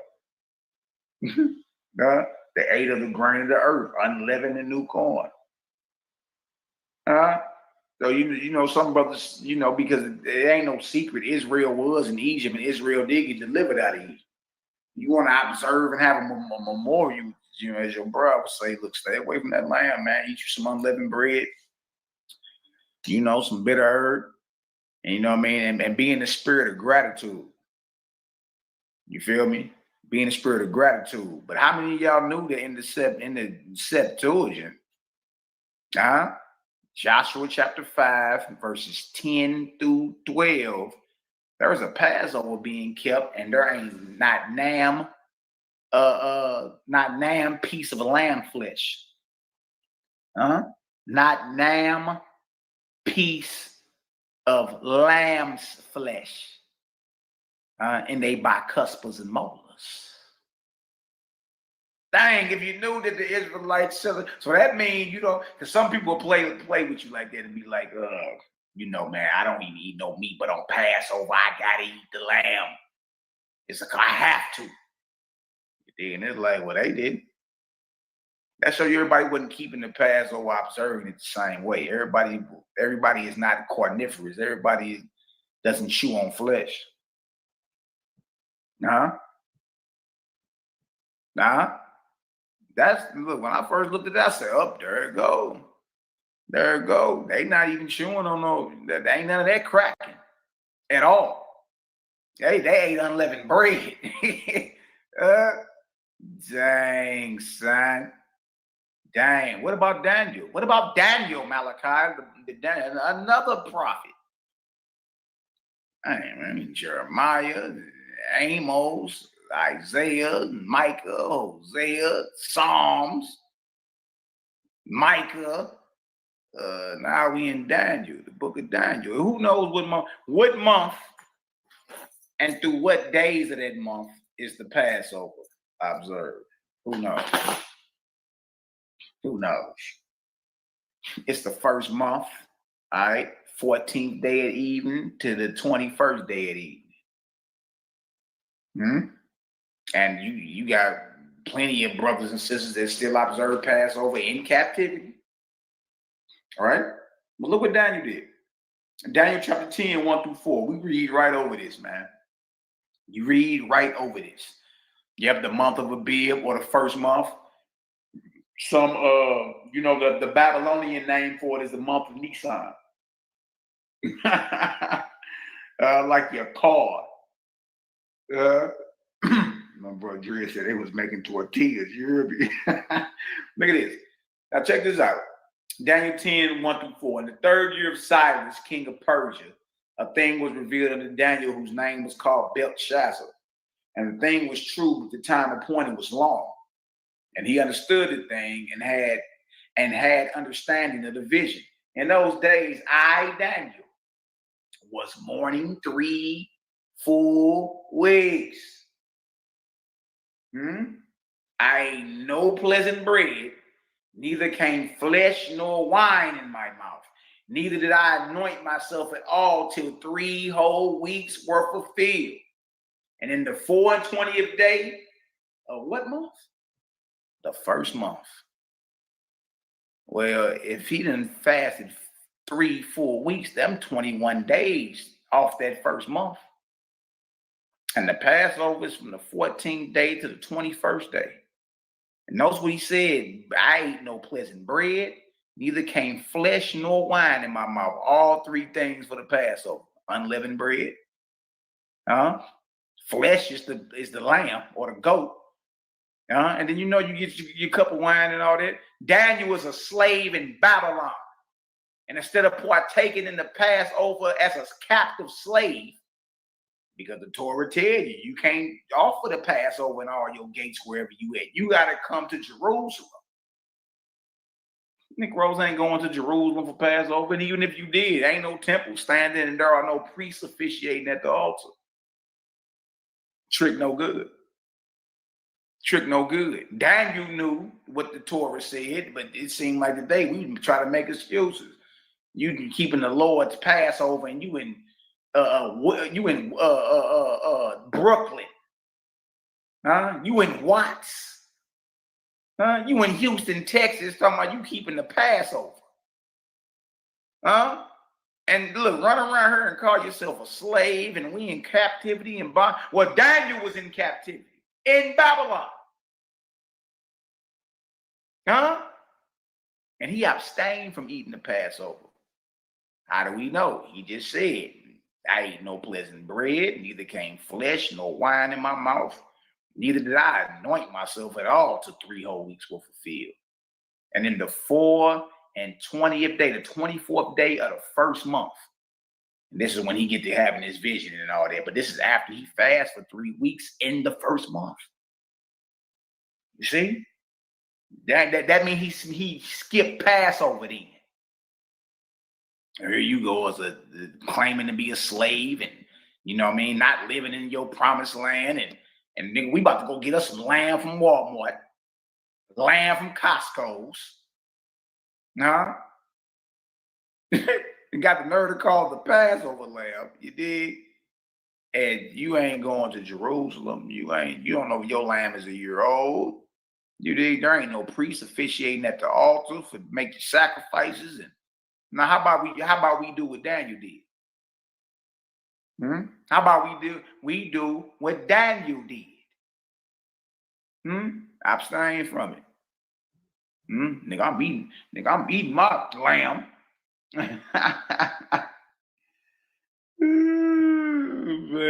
Bad. Gospel of the Nazarenes. Gospel of the Nazarenes. Look at this right here. Now watch this. The Gospel of the Nazarene. Childhood, chapter 6. Childhood and youth of Jesus the Nazarene. Let's see how Pesach was observed by those who don't even get down with the flesh. Now, Joseph and Mary, his parents, went up to Jerusalem every year at the feast of the Passover. See where they go? You got to go to Jerusalem for Passover. Even though they lived in what you would call the land of Israel, even though they was living in Galilee, northern Israel, they wasn't keeping Passover in Galilee. You got to go to Jerusalem. You see, you ain't going to Jerusalem. Now look look how they observe Passover.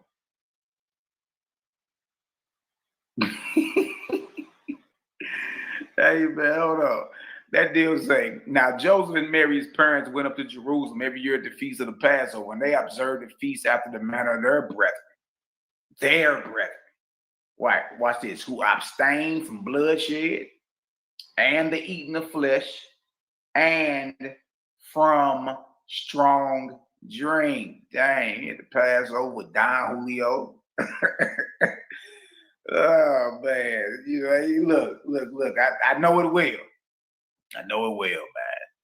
You dig? But notice how the Nazarene or the Essene. You see? But they ain't observed Passover by chewing on lamb flesh and, you know what I mean? Yeah, eating of the flesh and strong drinking wine. That ain't how they got out. You see? Led a very disciplined life. And when he was 12 years old, Jesus went to Jerusalem with them after the custom of the. Hey, man. Hey, Sheila, I seen when a UPK kicked the African and his white wife out the Passover. What was it, yesterday or something? And then I seen that. They lit the whole Texas up like it was the 4th of July around that deal, man. I say Negroes are doing what they want and calling it the Passover. Dang, man. That's crazy, man. Oh, man. And y'all peeped that, though? Daniel the prophet. You know what I mean? He was fasting for 3 whole weeks in the first month. First month is the month of Abib or Nisan or whatever. Passover is from the 14th to the 21st. See what I'm saying? So that means as a captive slave in Babylon, and he wasn't no field nigga like that. He was a corporate slave. You feel me? He didn't partake in the Passover.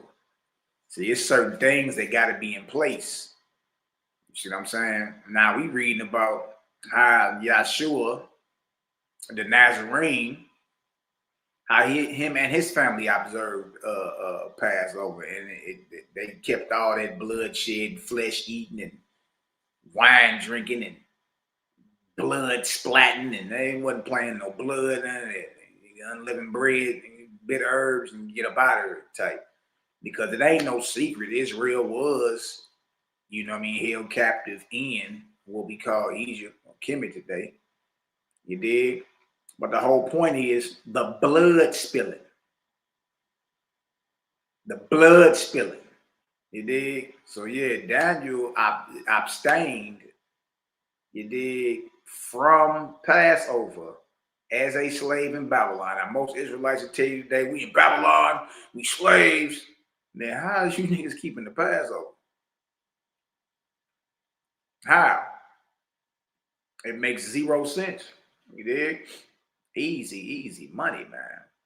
Yeah, but I seen that. They kicked the they had a little African nigga up by all fours. Walking him right on about the right about the Passover. I say, dang, dog. Man, these niggas is really taking this deal like, you know what I mean? It's sacrilegious, if you ask me. It's crazy as a bug, man. Shout out to my brother Prince Judah Vaughn in the building. Nothing but love, right? And then look, this gospel of the Nazarenes or the gospel of the Holy 12 was what the minister of wellness was reading out of. You know what I mean? Let me back up a little bit. All right, see what that Dang, you feel me? All right. Let's get back to this here play again. Let's rock. Abstain from it. Nigga, I'm eating my lamb. All right. What was that? Bad. Gospel of the Nazarenes. Gospel of the Nazarenes. Hey, Jeremiah 7. Wait, just go back and watch the video. I watched it. The Gospel of the Nazarene. Child in chapter 6. Yeah, Jeremiah 7, 21 and 22. Isaiah chapter 1, 11 through 19. Amos chapter 5, 21 through 26. Micah chapter 6, 6 through 8. It's all over. Prophets is running it back to back to back to back. Like, yeah. You dig? So yeah, you might want to rewatch this video. Or, as a matter of fact, this video that I'm going over right here, we did a couple days ago, is in the description link of this video. Click on it. You dig? Take notes. And if you want the document sent to you or whatever, because we put together like a 60-page document, nothing but primary sources and Bible verses and all that. You dig? Drop your email. We send it to you. You dig? Childhood and youth of Jesus the Nazarene. Let's see how Pesach was observed by those who don't even get down with the flesh. Now, Joseph and Mary, his parents, went up to Jerusalem every year at the feast of the Passover. See where they go? You got to go to Jerusalem for Passover.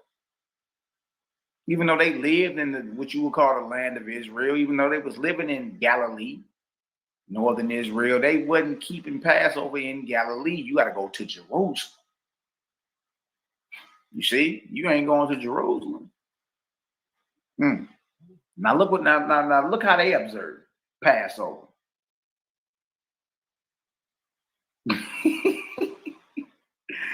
Hey man, hold on. That deal saying, now Joseph and Mary's parents went up to Jerusalem every year at the feast of the Passover, and they observed the feast after the manner of their brethren. Their brethren.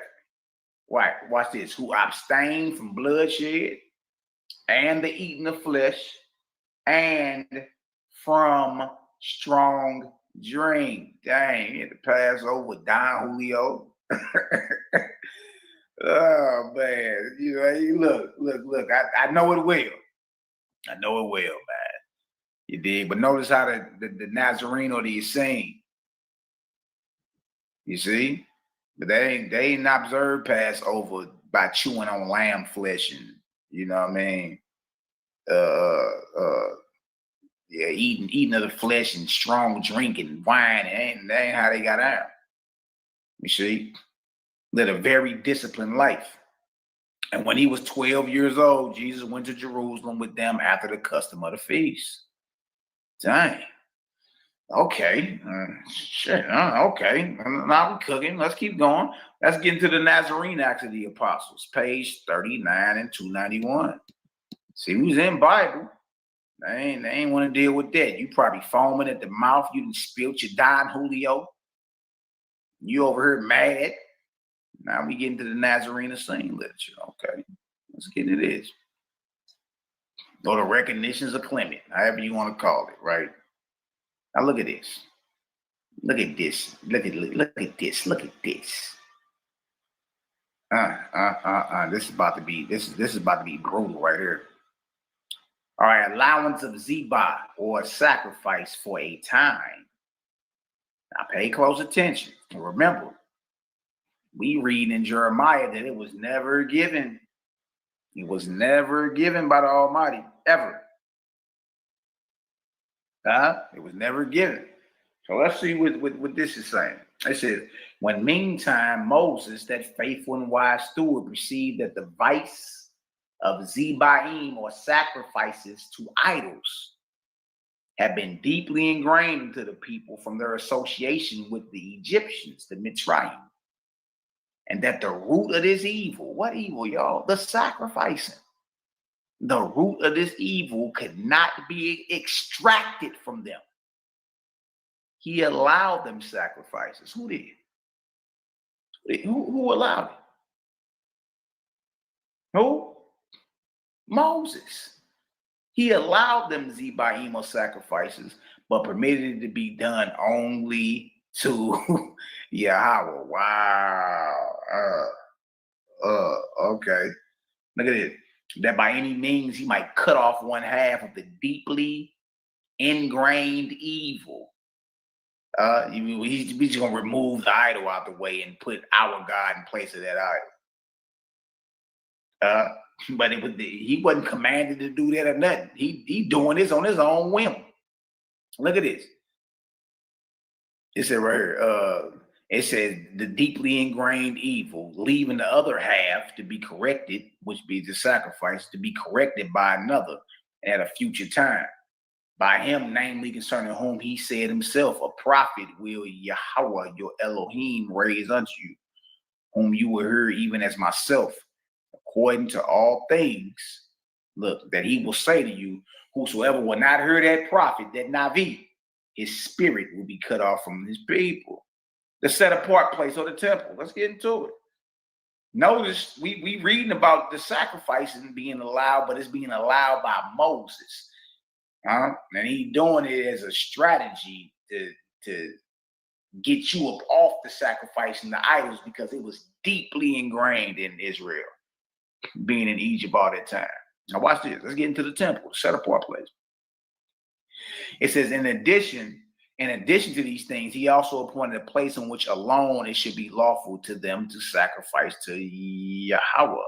And all this was arranged with this view, that when the fitting time should come, and they should learn by means of Yeshua that Yahweh desires mercy and not sacrifice, and they might see him who should teach them that the place chosen, this temple and this city, chosen of Yahweh, in which it was suitable that victims, called the sacrifices victims, that victims, them little lambs and them bullocks, them goats, that victims should be offered to Yahweh in his chokmah or wisdom. And then on the other hand, they might hear that this place which seemed chosen for a time, often harassed as it had been by hostile invasions and plunderings, was at last to be wholly destroyed.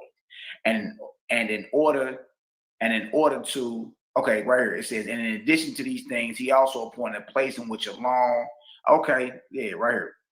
And in order to impress this upon them, even before the coming of Yeshua, who was to reject at once the sacrifices, the zebaim, and the place, it was often plundered by enemies, wasn't it?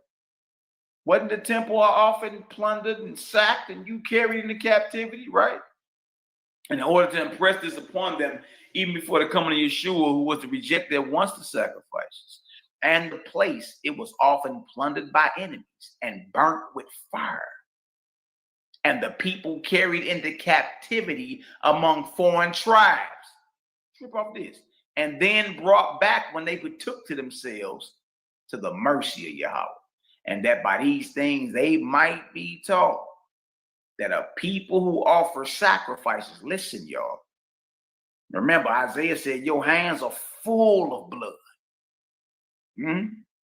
The whole reason for your city getting destroyed and your temple being invaded and plundered and you carried into captivity, it was supposed to make you think we doing something wrong here. What are we doing wrong? Look at this. Listen. It said right here. It say that by these things, what things? You going into captivity, your temple being destroyed, your city being plundered and inhabited by your enemies, that by these things, they, the Israelites, might be taught that a people who offer sacrifices, a people who slitting lambs' throats and cutting out organs, a people who offer sacrifices are driven away and delivered up into the hands of the enemy. But they who do mercy and righteousness are without sacrificing, freed from captivity, without spilling blood, and restored to their native land. But it fell out that very few understood this. Oh no, you mean to tell me you was supposed to learn from all that ass kicking you've been taking? Like, hold on, man. It's all the blood we spilling that the Creator never commanded. Now, we keep acting like this, you going into captivity again. They ain't never getting out that deal. You only get out through what? Mercy and righteousness, without killing, without spilling blood. You Negroes gonna be rehearsing, talking about some next year in Jerusalem until you leave up off this earth. Come on, man. Come on, we gotta get this right. Look at this. This right here is page 291, same book, Nazarene, Acts of the Apostles. Look what it says. It says, but that he is not pleased with sacrifices is shown by, and this is supposed to be Peter talking, or Shimon Kepha, Peter, right? I say, but that he is not pleased with sacrifices is shown by this. Those who lusted after flesh were slain as soon as they tasted it. Hold on. What? Hold on. What? Hold on, man. Hold on.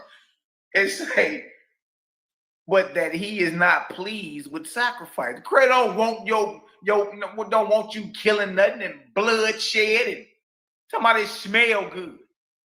That's not the Almighty, y'all. But that he is not pleased with sacrifices is shown by this. Those who lusted after flesh were slain as soon as they tasted it and were buried, so that it was called the grave of lusts. He then who at the first was displeased with the slaughtering of animals, not wishing them to be slain, did not ordain sacrifices, Johnny. Do y'all hear this? Did not ordain sacrifices as desiring them, nor from the beginning did he require them. For neither are sacrifices accomplished without the slaughter of animals, nor can the first fruits be presented. Hold on, man. Let's get to the Gospel of the Holy 12, or AKA the Gospel of the Nazarenes. It's basically the same book, man. Basically the same book. Notice what it say. It's translated from the original Aramaic. They scared. I mean, we was bringing this out like 5 years ago. Boy, the entire nation of Israel was pissed. I'm like, this right here it's a New Testament that's translated from Aramaic. Yours is in Greek. Okay, look what this says right here. Lection or chapter 33. By the shedding of blood of others is no remission of sins. Huh? Huh? By shedding blood, you don't get, look, sins don't get removed from shedding blood. You stacking sin on top of sin, shedding blood. What is you talking about? Huh? Chapter 33:1, Yeshua, Jesus was teaching his disciples in the outer court of the temple. And one of them said unto him, Master, it is said by the priest that without shedding of blood, there is no remission. Paul said that too in Hebrews. Can then the blood offering of the law take away sin? Excellent question. Behold the Lamb of God, which taketh away the sins of the world. Question is, can the blood offering of the law take away sin? And Yeshua, Jesus answered, no blood offering. No blood offering of beast or bird or man. So there you go for y'all talking Jesus the sacrifice and he died for your sins. No, those who sinned against him. He died because of their sins. That ain't a good thing. You sinning against this man and killed him. He died because they sinned against him. Not died to get you back in good graces with the Father. No, that ain't how this works. No, every tub got to sit on its own bottom, Jack. Y'all all know this. It say right here, no blood offering of beast or bird or man. That's lamb, turtle dove, or Jesus can take away sin. For how can the conscience be purged from sin by the shedding of innocent blood? Excellent question. How can the conscience be purged from sin by the shedding of innocent blood? Nay or no, it will increase the condemnation. Exactly. You stacking sin on top of sin. Doing all this killing. And you think this is normal. That's the crazy part. You think this is normal. Because, nigga, we hungry. I'm telling you, boy. I tried to tell you. Hold on, look at this right here. The priest indeed received such offering as a reconciliation of the worshipers for the trespass against the law of Moses. But for the sins against the law of God, there can be no remission, save or except by repentance and amendment, turning away from what you're doing and correcting your mess, cleaning your mess up. That's how repentance comes. See, so yeah, like every tub got to sit on its own bottom. You accountable for you, man. You accountable for you. Your rise or your fall is on you. Your repentance is on you. You see, can't no blood take that away. More blood is going to increase. Look, you're going to become more of a killer by killing and shedding more blood. You want to be you want to turn away from what you're doing and get sins up off of you? That's what you need to do. Stop doing what you're doing. And if you spilled it, clean it up. Clean your mess up. That's how that works. See, and it puts the onus back on you. Not on no scapegoat. Name of Zazel, the name of a damn fallen angel that you sent into the wilderness. You ain't gonna play with big bro. You know what I mean? By the blood of Jesus and all that. And they murdered this man.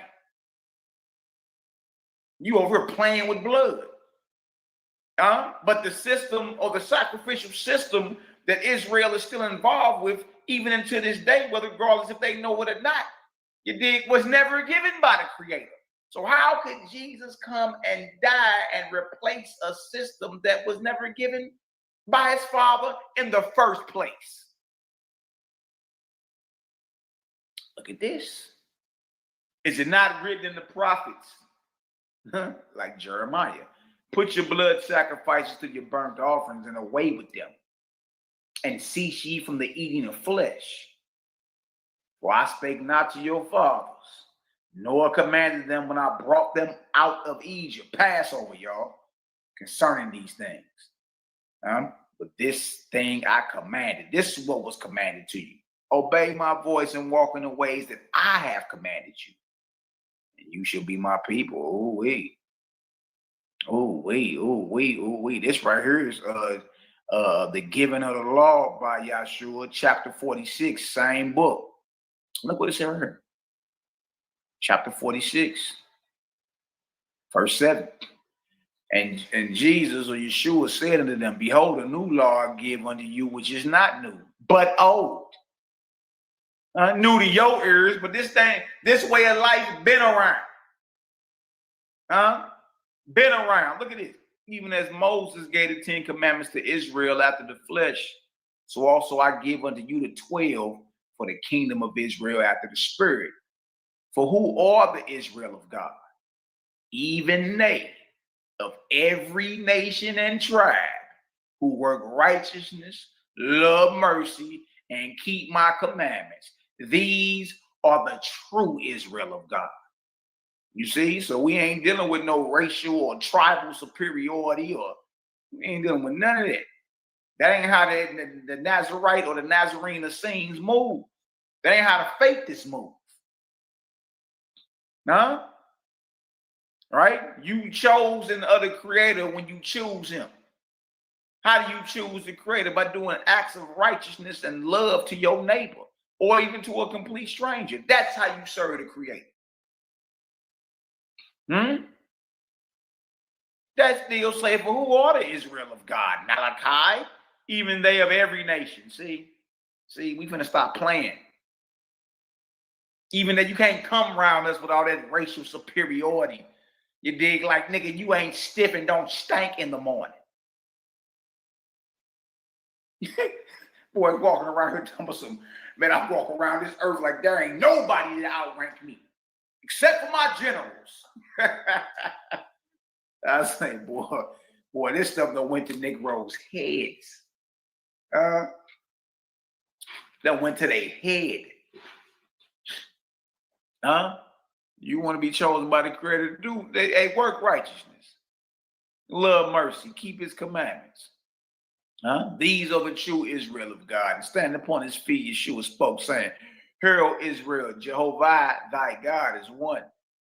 Many are my servants and my prophets, and me all live and move and have subsistence. You shall not take away the life of any creature. Ooh wee, ooh wee, ooh wee, ooh wee. You should not take away the life of any creature for your pleasure out there hunting, nor for your profit, nor yet torment it. Wow. You should not steal the goods of any, nor gather lands and riches to yourselves beyond your need or use. Look at this. Look what it say. You shall not eat the flesh, nor drink the blood of any slaughtered creature, nor yet anything which bringeth disorder to your health or senses. Wow. You should not make impure marriages where love and health. Notice the topic is health, man. Love and health.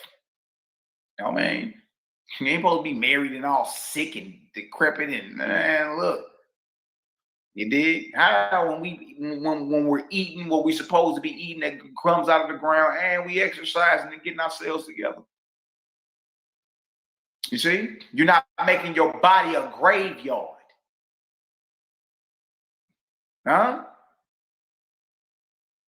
Wow, you should not make impure marriages where love and health are not, nor yet corrupt yourselves or any creature made pure by the holy. You should not bear false witness against any, nor willfully deceive any by a lie to hurt them.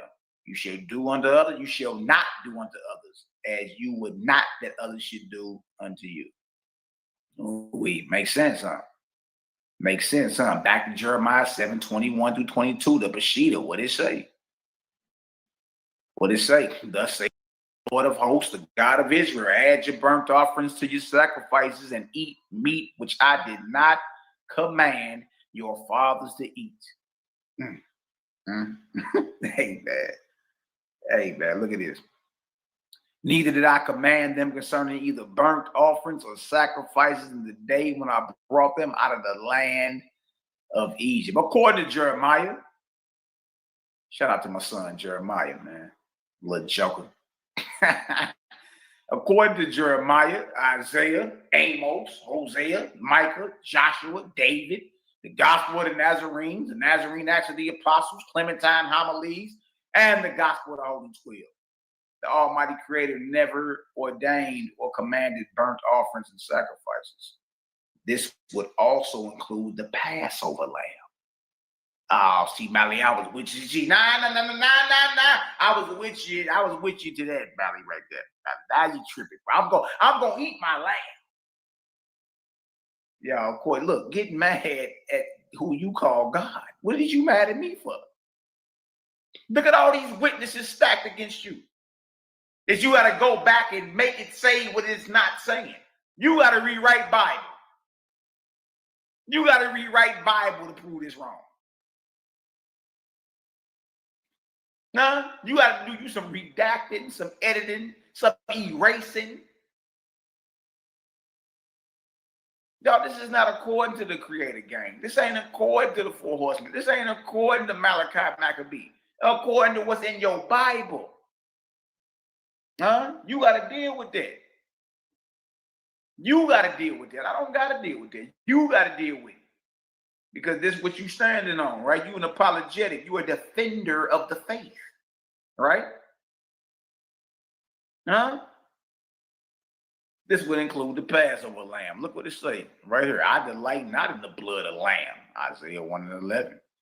Then Moses called for all the elders of Israel and said unto them, draw out and take you a lamb according to your families and kill the Passover. Exodus 12:21. It is the sacrifice of Yahweh's Passover. Exodus 12:27. Since the ever-present Creator never ordained or commanded burnt offerings and sacrifices, then who did? How could Yeshua be the Passover lamb and die for a sacrificial system that was never given by his Father? Let's open the great decoder, the book of Sky, Earth, Spirit, O-I-Stay, and bring clarity to a doctrine of confusion. If y'all getting some understanding so far, man, hey, tap in with your brother and drop some vortices in the chat. CGG, you dig, is on the hunt, baby. We still cooking. Let's go.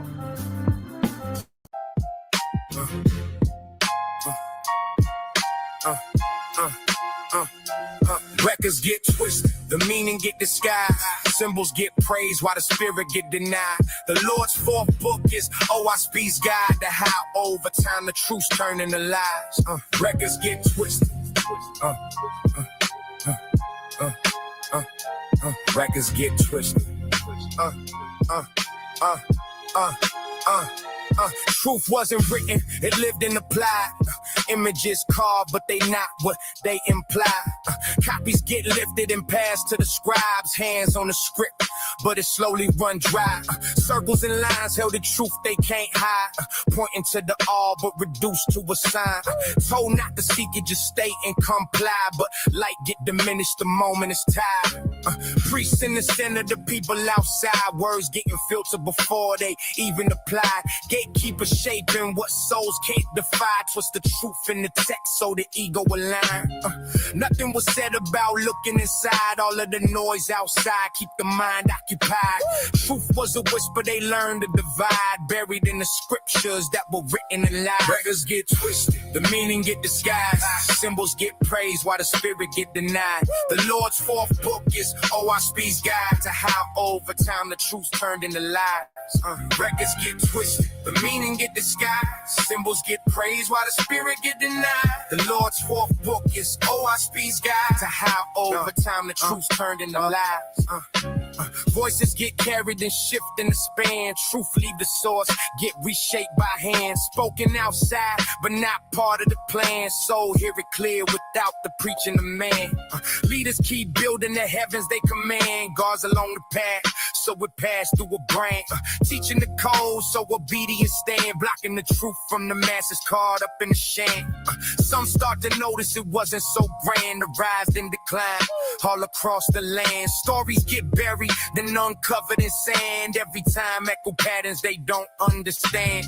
Reading all the records, the mind expands. Seeing the same cycle that once sunk pan. The meanings got altered the further they ran. And they took it as truth, then made laws and declared. Records get twisted, the meaning get disguised. Symbols get praised while the spirit get denied. The Lord's fourth book is OSP's guide to how over time the truth's turn into lies. Looking at records, the truth can be known. Same things repeated, then written in stone. Teachings get layered and widely outgrown. Deeper foundations not built in the homes. Voices not living out, setting the tone. Taking his law, 9 followers grown. Those who will question get left on their own. Told just accept what the elders condone. Patterns keep repeating, times clearly flown. Rising and fall in the ways they have grown. Nothing was random, the seeds had been sown. Cycles keep turning and the harvest is wrong. Some start to see it and question the throne. Some keep defending when the proof has been shown. Nothing to argue, the cover's been blown. Just seeing it clear with no need to atone. Records get twisted, the meaning get disguised. Symbols get praised while the spirit get denied. The Lord's fourth book is OSB's guide to how over time the truth's turn into lies. Records get twisted, the meaning get disguised. Symbols get praised while the spirit get denied. The Lord's fourth book is OSB's guide to how over time the truth's turn into lies. Man, boy, this creative game music is off the chain, baby. I'm trying to tell you. There's another one I like called the Synopsis of the 16 Cycles. A lot of these are books. If you never read the book of Skyrim Spirit, a lot of these titles are books that's in the speed. You heard the creative game talk about that a lot. You know what I mean? If y'all want to see the rest of that video that I was just playing, it's in the description link of this video. It's called the Passover season and the curse of lamb's blood. Man, it gets real deep. But since we dropped that, what was that last? I want to say Monday or something. Yeah, it's been crickets. It's been crickets. It did. I'm glad everybody got some understanding. We've been on about 4 hours. I'm gonna play a couple more tracks, and then I'm gonna slide out. You feel me? Get out here and finish this day. You know, you got to start and finish strong, baby. Yeah, let me play this real quick right here, though. You know what I mean? It's always an honor coming on and chopping it up with the fam. Believe that. Hold on, let me play this right here. Yeah, that Lord's fourth book go hard. Records get twisted. The meanings get disguised, boy. I'm trying to tell you. Learn the character of your creator. You can't be deceived there. You can't be deceived. The evil angel can tell you it's the God you've been praying to and come with a dark message like, hey, go over there and slay anything breathing. You like, sir, yes, sir. Or you're going to be like, hold on. Nah, I'm not doing that. Why not? Because you told me not to kill. See, you got to test that. You know what I mean? The Bible tell you try the spirit by the spirit. So you ain't supposed to be believing everything that skip across your plate, skip across your mentals. Nah. Who is you? What? Who? Go do what? Hell no, I'm not doing that. You know, some of y'all may be scared to get bold in spirit and talk to these inspirations. Because all they are people without bodies. They one-time living niggas that was on this earth. You dig? And inspiring you to be on that type of time. And you like, hell to the no, I'm not doing it. Because if you was of the Almighty, your message would have been totally different. Listen for the message. You ain't tripping off what a thing look like, what name it come in, or if it can do some miracles. We don't care about none of that. What you got for me? What's the message? And the message is about love, life, liberty, peace to all without the sacrifice of any, then hey, you know what I mean? We play ball. For ball, but you get to coming on here talking about some spilling blood and burnt offerings, and even if it's a self-centered message, the word selfish. You see what I'm saying? Like if all of mankind can't benefit off of it, if it's all about you being exalted and being the groovy guru, then nah, I'm good. That's a self-centered message. That ain't got nothing to do with overall progressing the movement. You see? So it's real simple. Learn the character of your creator. And that way, when the wrong inspiration skip across your plate, you can stop that at the door. Who is you? What? You looking for who? You selling what? Man, get off my front porch before it be a problem around here. You can talk. You do know, just like you'll talk to the thief or the wino or the somebody that's scamming, that came knocking on your door. And you tell them in no uncertain terms. You tell them with a clear message, if you don't get the hell off my porch, it's gonna be a problem. You can talk to spirits the same way. Same exact way. You know what I mean? Dismiss them. The only power they have is what you give them. You know what I mean? You know it's of the Almighty if it's like, hey, go feed the hungry, clothe the naked, educate the ignorant. You know what I mean? It's just an overall message of being good and putting a smile on somebody's face. You know what I mean? Like that's all good. Helping the old lady across the street, making sure everybody's safe. That's all good. Fur ball. You did, but when it come down to organ cutting, throat slitting, killing, blood splatting, hell to the no. Get the hell away from me. I'm not doing that. You dig? You know how many people claim they heard voices and was like, God told me, like he told Abraham to kill my children. And this ugly ass heifer drowned her children in the bathtub. Talking about she heard the voice of her God, Jesus. False God. See, you got to learn the basics of the spirit world.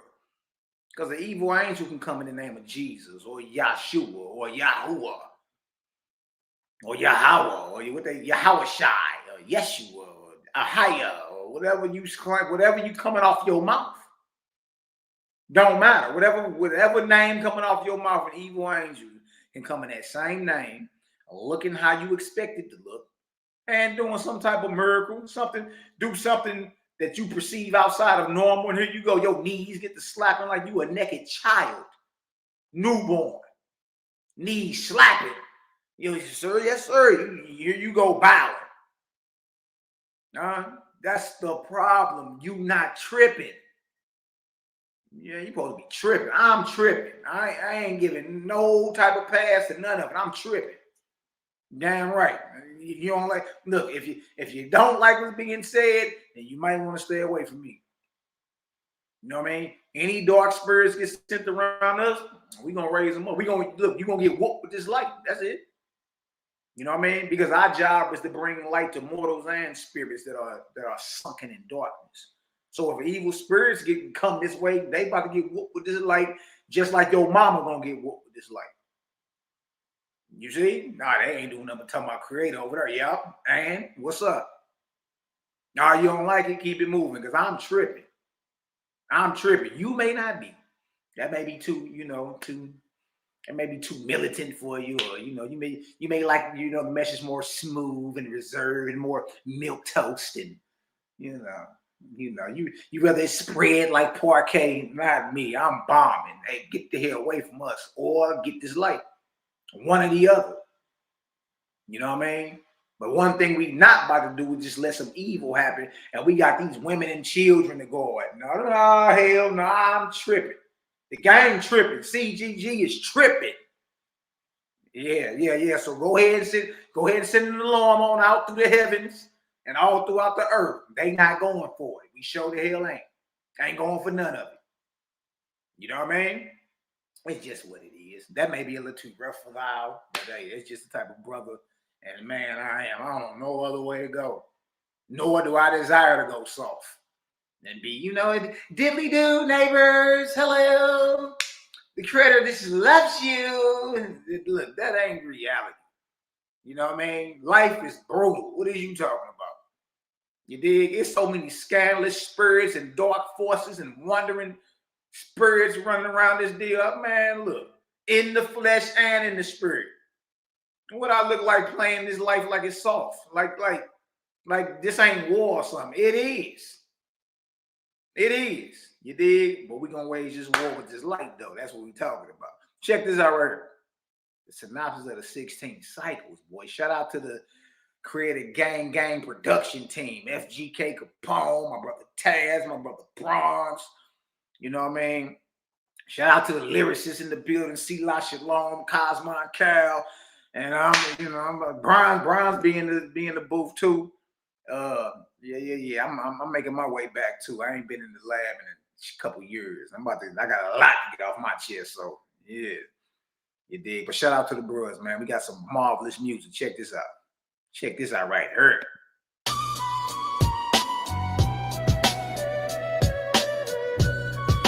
Oh.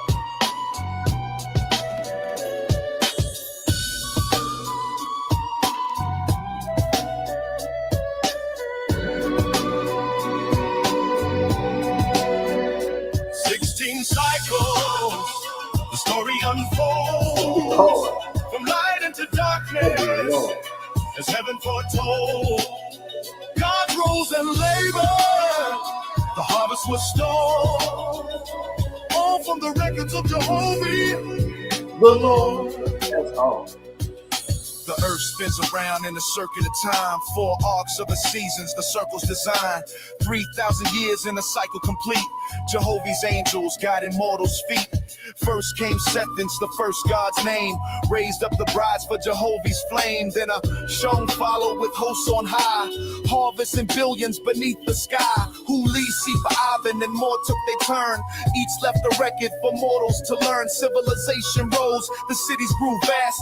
Books, ships, and temples, but none would last. For though they had wisdom, they fell once more. Cycles repeating from shore to shore. 16 cycles, the story unfolds from light into darkness, as heaven foretold. God rose and labored, the harvest was stored, all from the records of Jehovah, the Lord. The Ahins walk gentle, a spiritual race. Peace in their dwelling, Jehovah's grace. But the ground men rose with flesh as they crave. Drugs mixed in, and the Ahons were made. Civilizations flourished and faded away. Man fell to beasts in a single day. Generations shortened, disease took hold. Cannibals roam where the prophets told. Neph cried out, the earth is in pain. 30,000 million spirits in chains. Darkness thick and the prayers unheard. Jehovah waited, restraining his word. Cycles of labor, harvest declined. Angels and mortals lost in kind, till Jehovah spake from Ethiopian height, calling his chiefs to set the world right. 16 cycles, the story unfolds from light into darkness, as heaven foretold. God rose and labored, the harvest was stored, all from the records of Jehovah, the Lord. Council assembled in Sinai's land. Millions of chiefs at Jehovah's hand. 16 redemptions, yet darkness remained. Too prolific the earth, her people profaned. Wagga the stronghold, Druze filled skies. Jehovah decreed the continent dies. Build ships, oh faithful, wherever you stand. For my flood shall cover the face of the land. The plains of Ogi, the temples of Ku. Cities of men swallowed under the blue. Screams of millions, the waters rise. Mortals descending, angels cry. Yet I rescue the lost in Aegean seas. Assign them teachers, bring them peace. The vineyard pruned, the cycles reset. Jehovah's word, remember, don't forget. 16 cycles, the story unfolds from light into darkness, as heaven foretold. God rose and labored, the harvest was stored, all from the records of Jehovah, the Lord. unseen cycle. Oh. Story unfolds from light into darkness as heaven foretold. God rose and labor, the harvest was stored, all from the records of Jehovah, the Lord. That deal was hard, boy. Woo. CGG credit game this, credit game that. That's right. That's right. Yeah. Taste prayer, hit the heavens when it's leaving the mouth. Wake up the old souls that been sleep on the couch. When you knowin' what you know and ain't no speaking in doubt. And when Jehovah get to show and raise a king from a cloud. Taste prayer, hit the heavens when it's leaving the mouth. Wake up the old souls that been sleep on the couch. When you knowin' what you know and ain't no speaking in doubt. And when Jehovah get to show and raise a king from a cloud. They pray deep where the pain don't hide. Down in the dirt where the hurt reside. He spoke one truth and the cloud slid wide, letting sun hit the block like a shift in the tide. They asked first, Father, make the unseen near, and the sky bow down just to make things clear. Teach me truth, let the pride disappear. Show me my flaws so the path steer clear. I seen broke hearts start breathing again. Seen doubts creep in when the spirit descend. When you call from the depth, ain't no falling back in. Jehovah raise you up, no Lord contends. Take away self, let the weakness confess. Turn a soul from the chaos to a place of rest. Seen a lost man stretch past the chains and the nets, cause the purpose stood firm under pressure and stress. Taste prayer, hit the heavens when it's leaving the mouth. Wake up the old souls that been sleep on the couch. When you knowin' what you know and ain't no speaking in doubt. And when Jehovah get to show and raise a king from a cloud. Taste prayer, hit the heavens when it's leaving the mouth. Wake up the old souls that been sleep on the couch. When you knowin' what you know and ain't no speaking in doubt. And when Jehovah get to show and raise a king from a cloud. I came from the low where the hurt sit deep, where the nights get long and the hope gets weak. But Tay's prayer hit, woke the pain out of sleep, made the whole hood feel what the wise ones speak. Make me strong in me, and the chains fell down. Turn an unheard voice to a well-known sound. Fear is a thief, steady blocking your crown, but the truth punched through, knocked the lies to the ground. Light up the heart, ditch the self-made clout, make the inner man glow, cause he truly devout. Seen deep wounds close from the inside out, seen a man gain hope where he once had doubt. Oh, a speed gave game that the world don't teach. Truth so complete, you can feel it in speech. Every lesson a reminder why we push for the peak, and only putting words to action bring the goal in reach. Taste prayer, hit the heavens when it's leaving the mouth. Wake up the old souls that been sleep on the couch. When you knowin' what you know and ain't no speaking in doubt. And when Jehovah get to show and raise a king from a cloud. Taste prayer, hit the heavens when it's leaving the mouth. Wake up the old souls that been sleep on the couch. When you knowin' what you know and ain't no speaking in doubt. And when Jehovah get to show and raise a king from a cloud. Now the Cosmon era got the world on shift. Dark clouds take flight like Ethereum ships. Souls lost in the rifts and the messenger swift. Bearing orders from Jehovah on a heavenly writ. Tay walk first, so the pathway clear. Ask creator for the truth, no vanity near. Make me upright, Father, keep my vision sincere. Let the old world fade, bring the new world here. I seen hope stay warm in the season of cold. Seen faith carry man down a beaten road. I seen the spirit hold firm with a massive load. Seen men stand pat when the plan unfold. Every creed that we chant get intention now. Every seed that we plant seek ascension now. Let Jehovah in your heart, ain't no stressing you out. Releasing all the tension that's been pressing you down. Taste prayer, hit the heavens when it's leaving the mouth. Wake up those souls that been sleep on the couch. When you knowin' what you know and ain't no speaking in doubt. And when Jehovah get to show and raise a king from a cloud. Taste prayer, hit the heavens when it's leaving the mouth. Wake up those souls that been sleep on the couch. When you knowin' what you know and ain't no speaking in doubt. And when Jehovah get to show and raise a king from a cloud. Man. Man. That's that CGG, baby. Created gang, still cooking, baby. Hey, if y'all got some understanding. Hey, look, y'all want to, again, if you want to see the rest of that vid we were just playing, we dropped that about 6 days ago. It's in the description. Go ahead and click on that and do your thing. I'm glad y'all tapped in today. Y'all got some understanding. You dig? Learn about the character of the creator. You can't be fooled. You can't be fooled. We got a whole video of Israelites saying they would kill their families if the right inspiration skipped across their mind. And that let us know that, you know what I mean, we don't even know the basics when it comes down to the spirit world.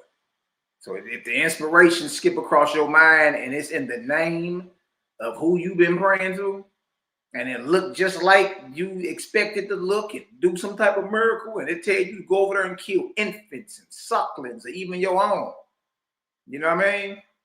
And you don't get no pushback behind it. Now, look, you already seasoned for the fire. That's it. You just waiting to get dropped over in that hot ass oil, but you already seasoned and breaded for the fry.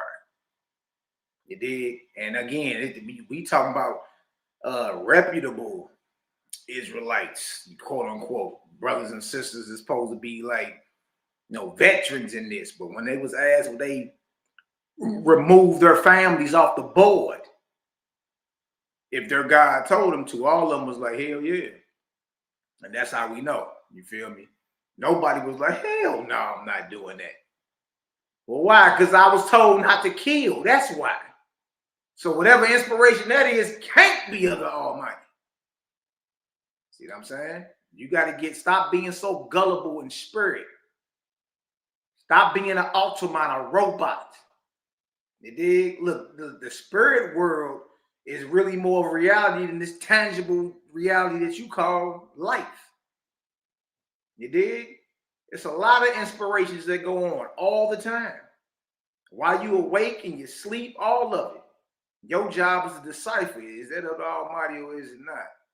And if the Almighty told you not to kill, any inspiration come knocking at your door that's telling you to go do it, you understand? It's a low-hanging, dark, demonic spirit. And if you yield to that, that's who you serve. You see what I'm saying? So apply that in every aspect of life. Because there's always some type of inspiration. There's always some type of battery in your back. You dig? And it may sound simple. Oh, yeah, man, I know better than that. Then why is it people the world over for thousands of years have been removing their families, their loved ones, hell, even their enemies, off the board because God told them to? Nobody gave no pushback. Hell, what? Hell no, I'm not doing that. And see, that's what frightened folk, because the credit gang gonna tell you without flinching. Hey, that's a false God you're dealing with. That inspiration was false. Oh, no. It said it was the Lord. It said it was Yahuwah. It said it was Yahweh. Bahashem Yahushai. I don't give a hell if it came in the name of toilet paper. If the message is against what the Most High, the Creator, has said, if it's against the higher light, you understand? Then it ain't only your job to question that, but you look, kick it in his rear end and send it on his way. Get the hell away from me. Hell no, I'm not doing that. You got to get more militant in your mindset dealing in these spiritual matters. Right now, damn near everybody we run into gullible. You feel me? And we got videos. We got videos of men. Oh man, let me play this just in case y'all think I'm lying. We ain't even got to play around. Hold on.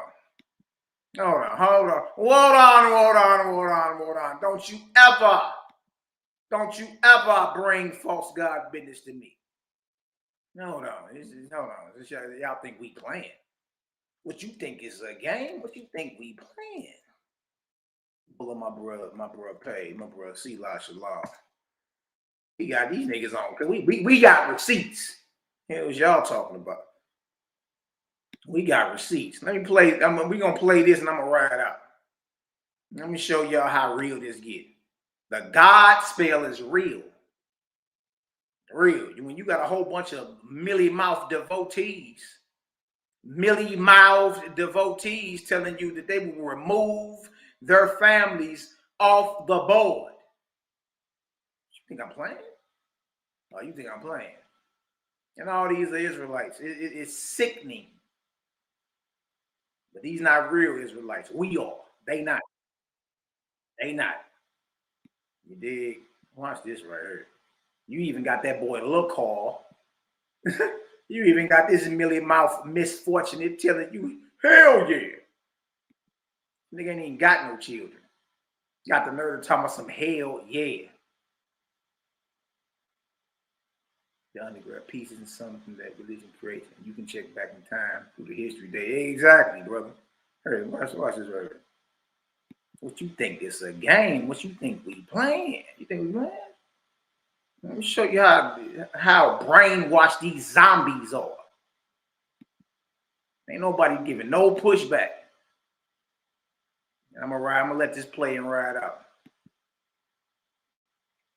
Much love, family. Love, light, and all that good stuff in between. May the Creator continue to protect y'all, guide y'all, you know what I mean? And all righteousness, love, and good works out here, man. You feel me? CGG. All right, question for Is. Would you kill your child, your son, if your God told you to? You said the Most High told me to? Yeah. Or yeah, man, the Most High said do it, then that's what it is. Yeah, man, the Most High said do it, then that's what it is. Yeah, man, the Most High said do it, then that's what it is. A 22-year-old woman told hotel workers in Holmes County that she had been directed by God, to go on a shooting spree about the solar eclipse, and that not long after she left the hotel in a purple Dodge Challenger driving to the interstate, traveling west, shooting into two cars. One of the drivers was shot in the neck, the other grazed in his arm. If your God came to you right now, tonight, in pomp and glory, shining, and he commanded the death of your child, would you sacrifice your child? If the Most High is going to do it, of course. If the Most High is going to do it, of course. If the Most High is going to do it, of course. Peter Lucas Moses refers to himself as a radical religious person who is with the Black Hebrews. And he just pleaded guilty to killing a 4-year-old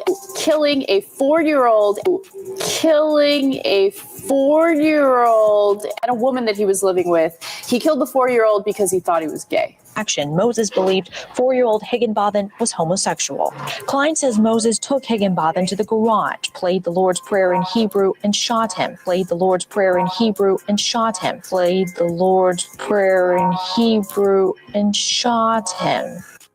If God came to you and told you to sacrifice your kid, would you sacrifice your kid? Hell yeah. Hell yeah.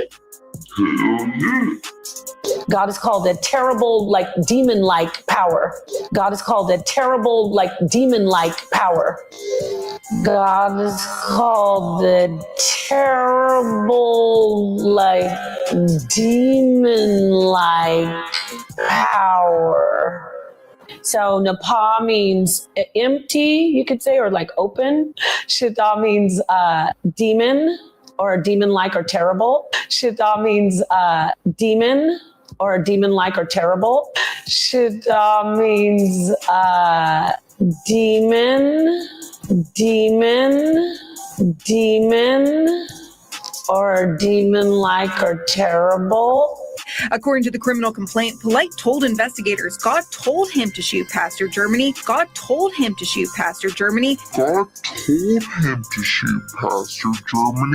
And he wanted to go to jail to clear his mind. Would you kill your child or your grandchild if your God told you to? Oh, man. So that's a yes? Yeah, it's a yes.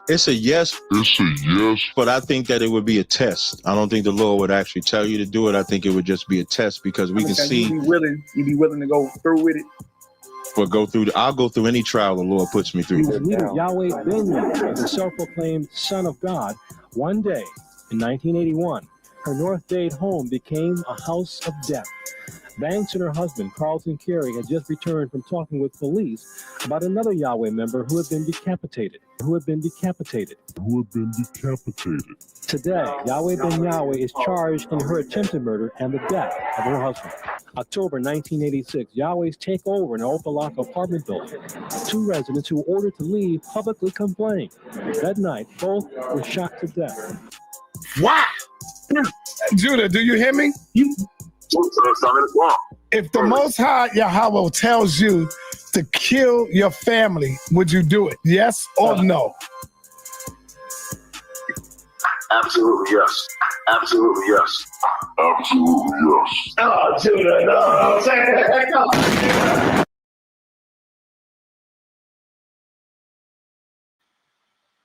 So as y'all see, we not making none of this up.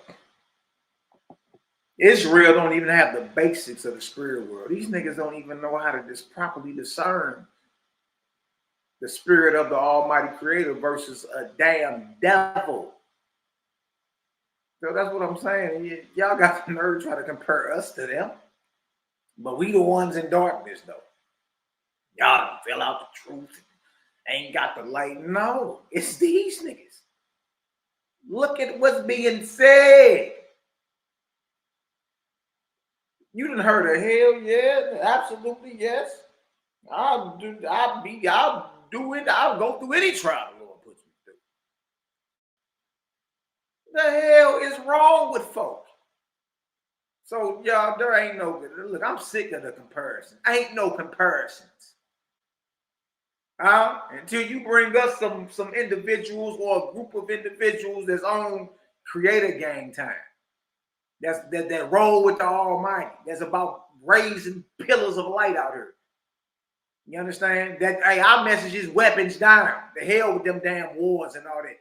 Until you bring us somebody like that, then there ain't no comparison. Ain't now. What you mean? Can't compare these baby killing niggas to us. Are you serious? And y'all, if they'll do that to their own children, look, we don't got a snowball's chance in hell around them. So no, these type of people can't come around us. No, you can't come around and oh, you know, that's your freedom. Your choice is you can choose. If you want to be wicked, you can choose to be wicked.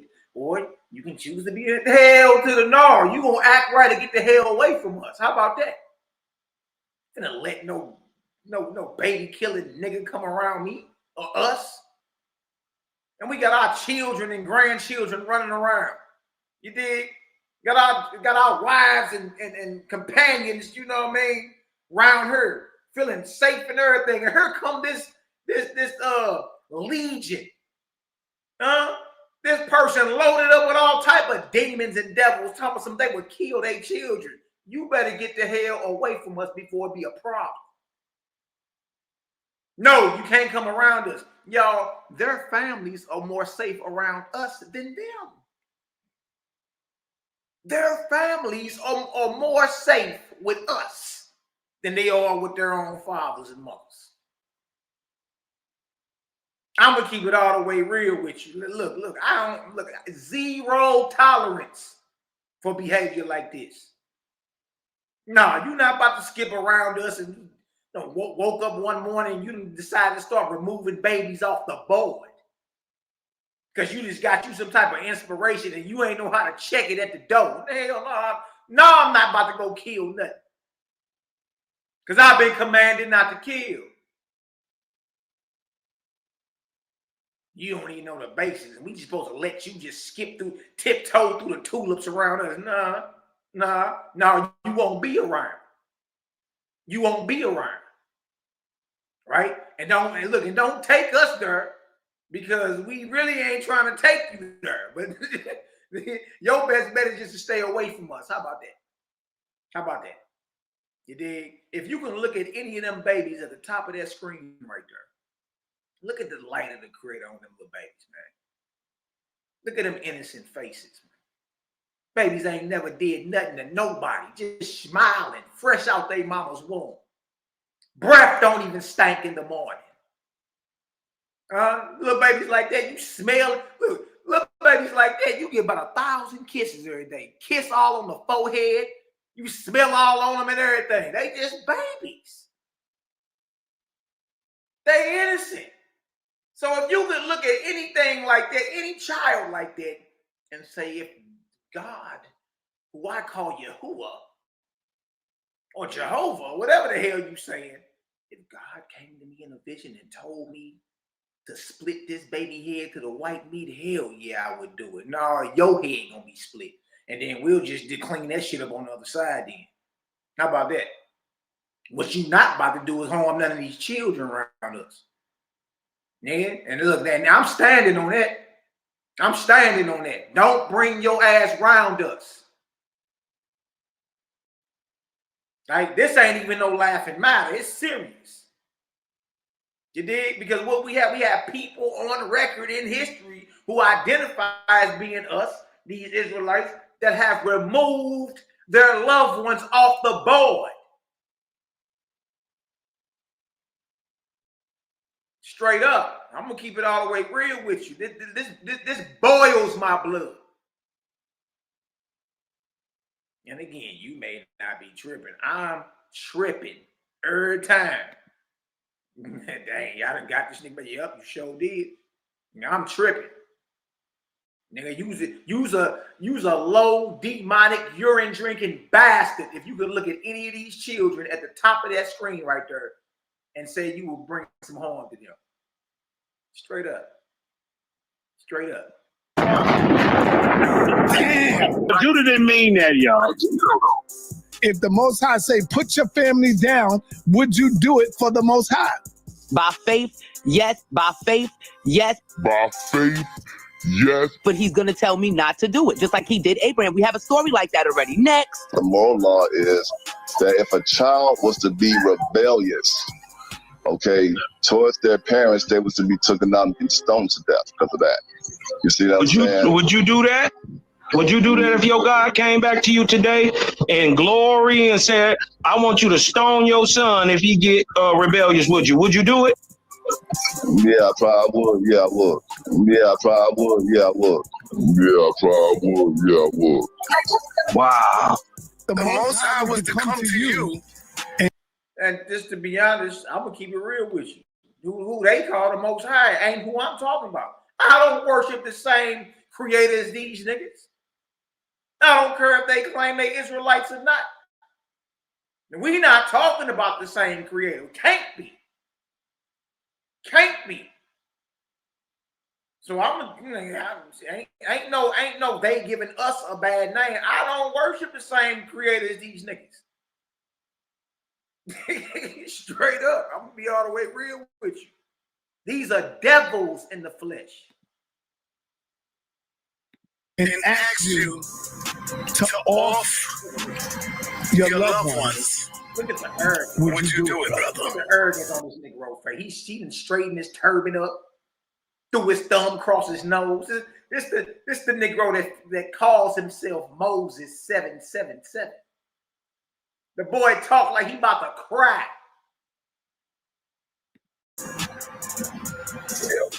If I had made the mistake, if I didn't have ancestors inside of me and I made the mistake to make babies with outside nations, and then I heard the download from my ancestors saying that you need to put them away, yes, I will put them away. This boy say they made some babies with some outside nations. Yes, and I got a download. Do y'all hear this nigga? If he get him a download, he said if he get a download because he done made babies with other nations. Are you? I don't. And then look, and got the nerve to act as if he just, leather black, like he just pure-blooded African. Boy, you yellow. You a red bone. You ain't nothing but a generation or two removed from a white man. What are you talking about? How the hell is you over here talking about outside nations? And you ain't nothing but a generation or two. Nigga, your granddaddy probably was a European. Boy, you's a red bone. Got the nerve to act like you pure blood. Ain't nobody around here pure blooded nothing. What are you talking about? The arrogance. You see what bro was saying earlier, all this narcissism and all that, man. Look, I'm telling y'all, we not talking about the same creator. That's why I be static with us in the spirit. When we pop outside, that all of them get stiff in the back and oh shit, here they coming. Yeah, good nigga, because we come to put a difference between the creator and the gods and the deities off the back that we doing it. You know what I mean? Straight up, man. This is sickening. Look at this. Nigga talking about if he made babies with outside nations. And he got a download. boy, I'm trying to tell you. Boy, you ain't nothing but a generation or two removed from what you call European today. And got the unmitigated gall to say yes. Yes. Other outside nations, and then I heard the download from my ancestors saying that you need to put them away. Yes, I will put them away. Yes, I will put them away. Okay, Judah Nazarene, if the Most High come to you and say, I want you to put down your family, I have a better movement for you that I need you to do, would you do it? They're out of here. They're out of here. That's that boy live in Japan. He got him a Japanese wife and some Japanese children. I think his son was sitting right next to him when he said that. You know what I mean? So, look, y'all, there ain't no comparison. You can't compare the game and none of these, you know what I mean, individuals. Dig? But outside of that, look, all praise, glory, and honor to the Almighty Creator, that always was, is, and ever shall be. The mighty and great Spirit, the mighty and great I am, whose magnitude is incomprehensible and whose presence is everywhere. It's your little brother, Malaki Macabee, of the CGG created gang. Gang, baby. Much love and light to everybody in the chat. You know what I mean? And all that good stuff in between. Hey, shout out to the haters, jaw jackers, and naysayers. Yeah, we love y'all too, man. CGG in the building and we still cooking. Much love, much light. Hey, man, today is an excellent day to get outside and do something good. Yeah, how about we do that? You know what I mean? Work on getting our spirit right, man. Much love and light bombs to everybody, man. I'm about to get up out of here. Y'all handle y'all business. Do good, be good. Put all that good stuff out there. You dig? And make sure you get that good back at it. Okay? Much love and light. Yeah. Shout out to my brother Prince Cosmon in the building. Shout out to Divine Brown 8467 in the building. Shout out to Miss T 1992. Looking at you done peeked on in her, huh? Shout out to the CGG, man. Much love. And until the next time, man. I'm a fighter. Dig, create a gang. You bring them, we raise them.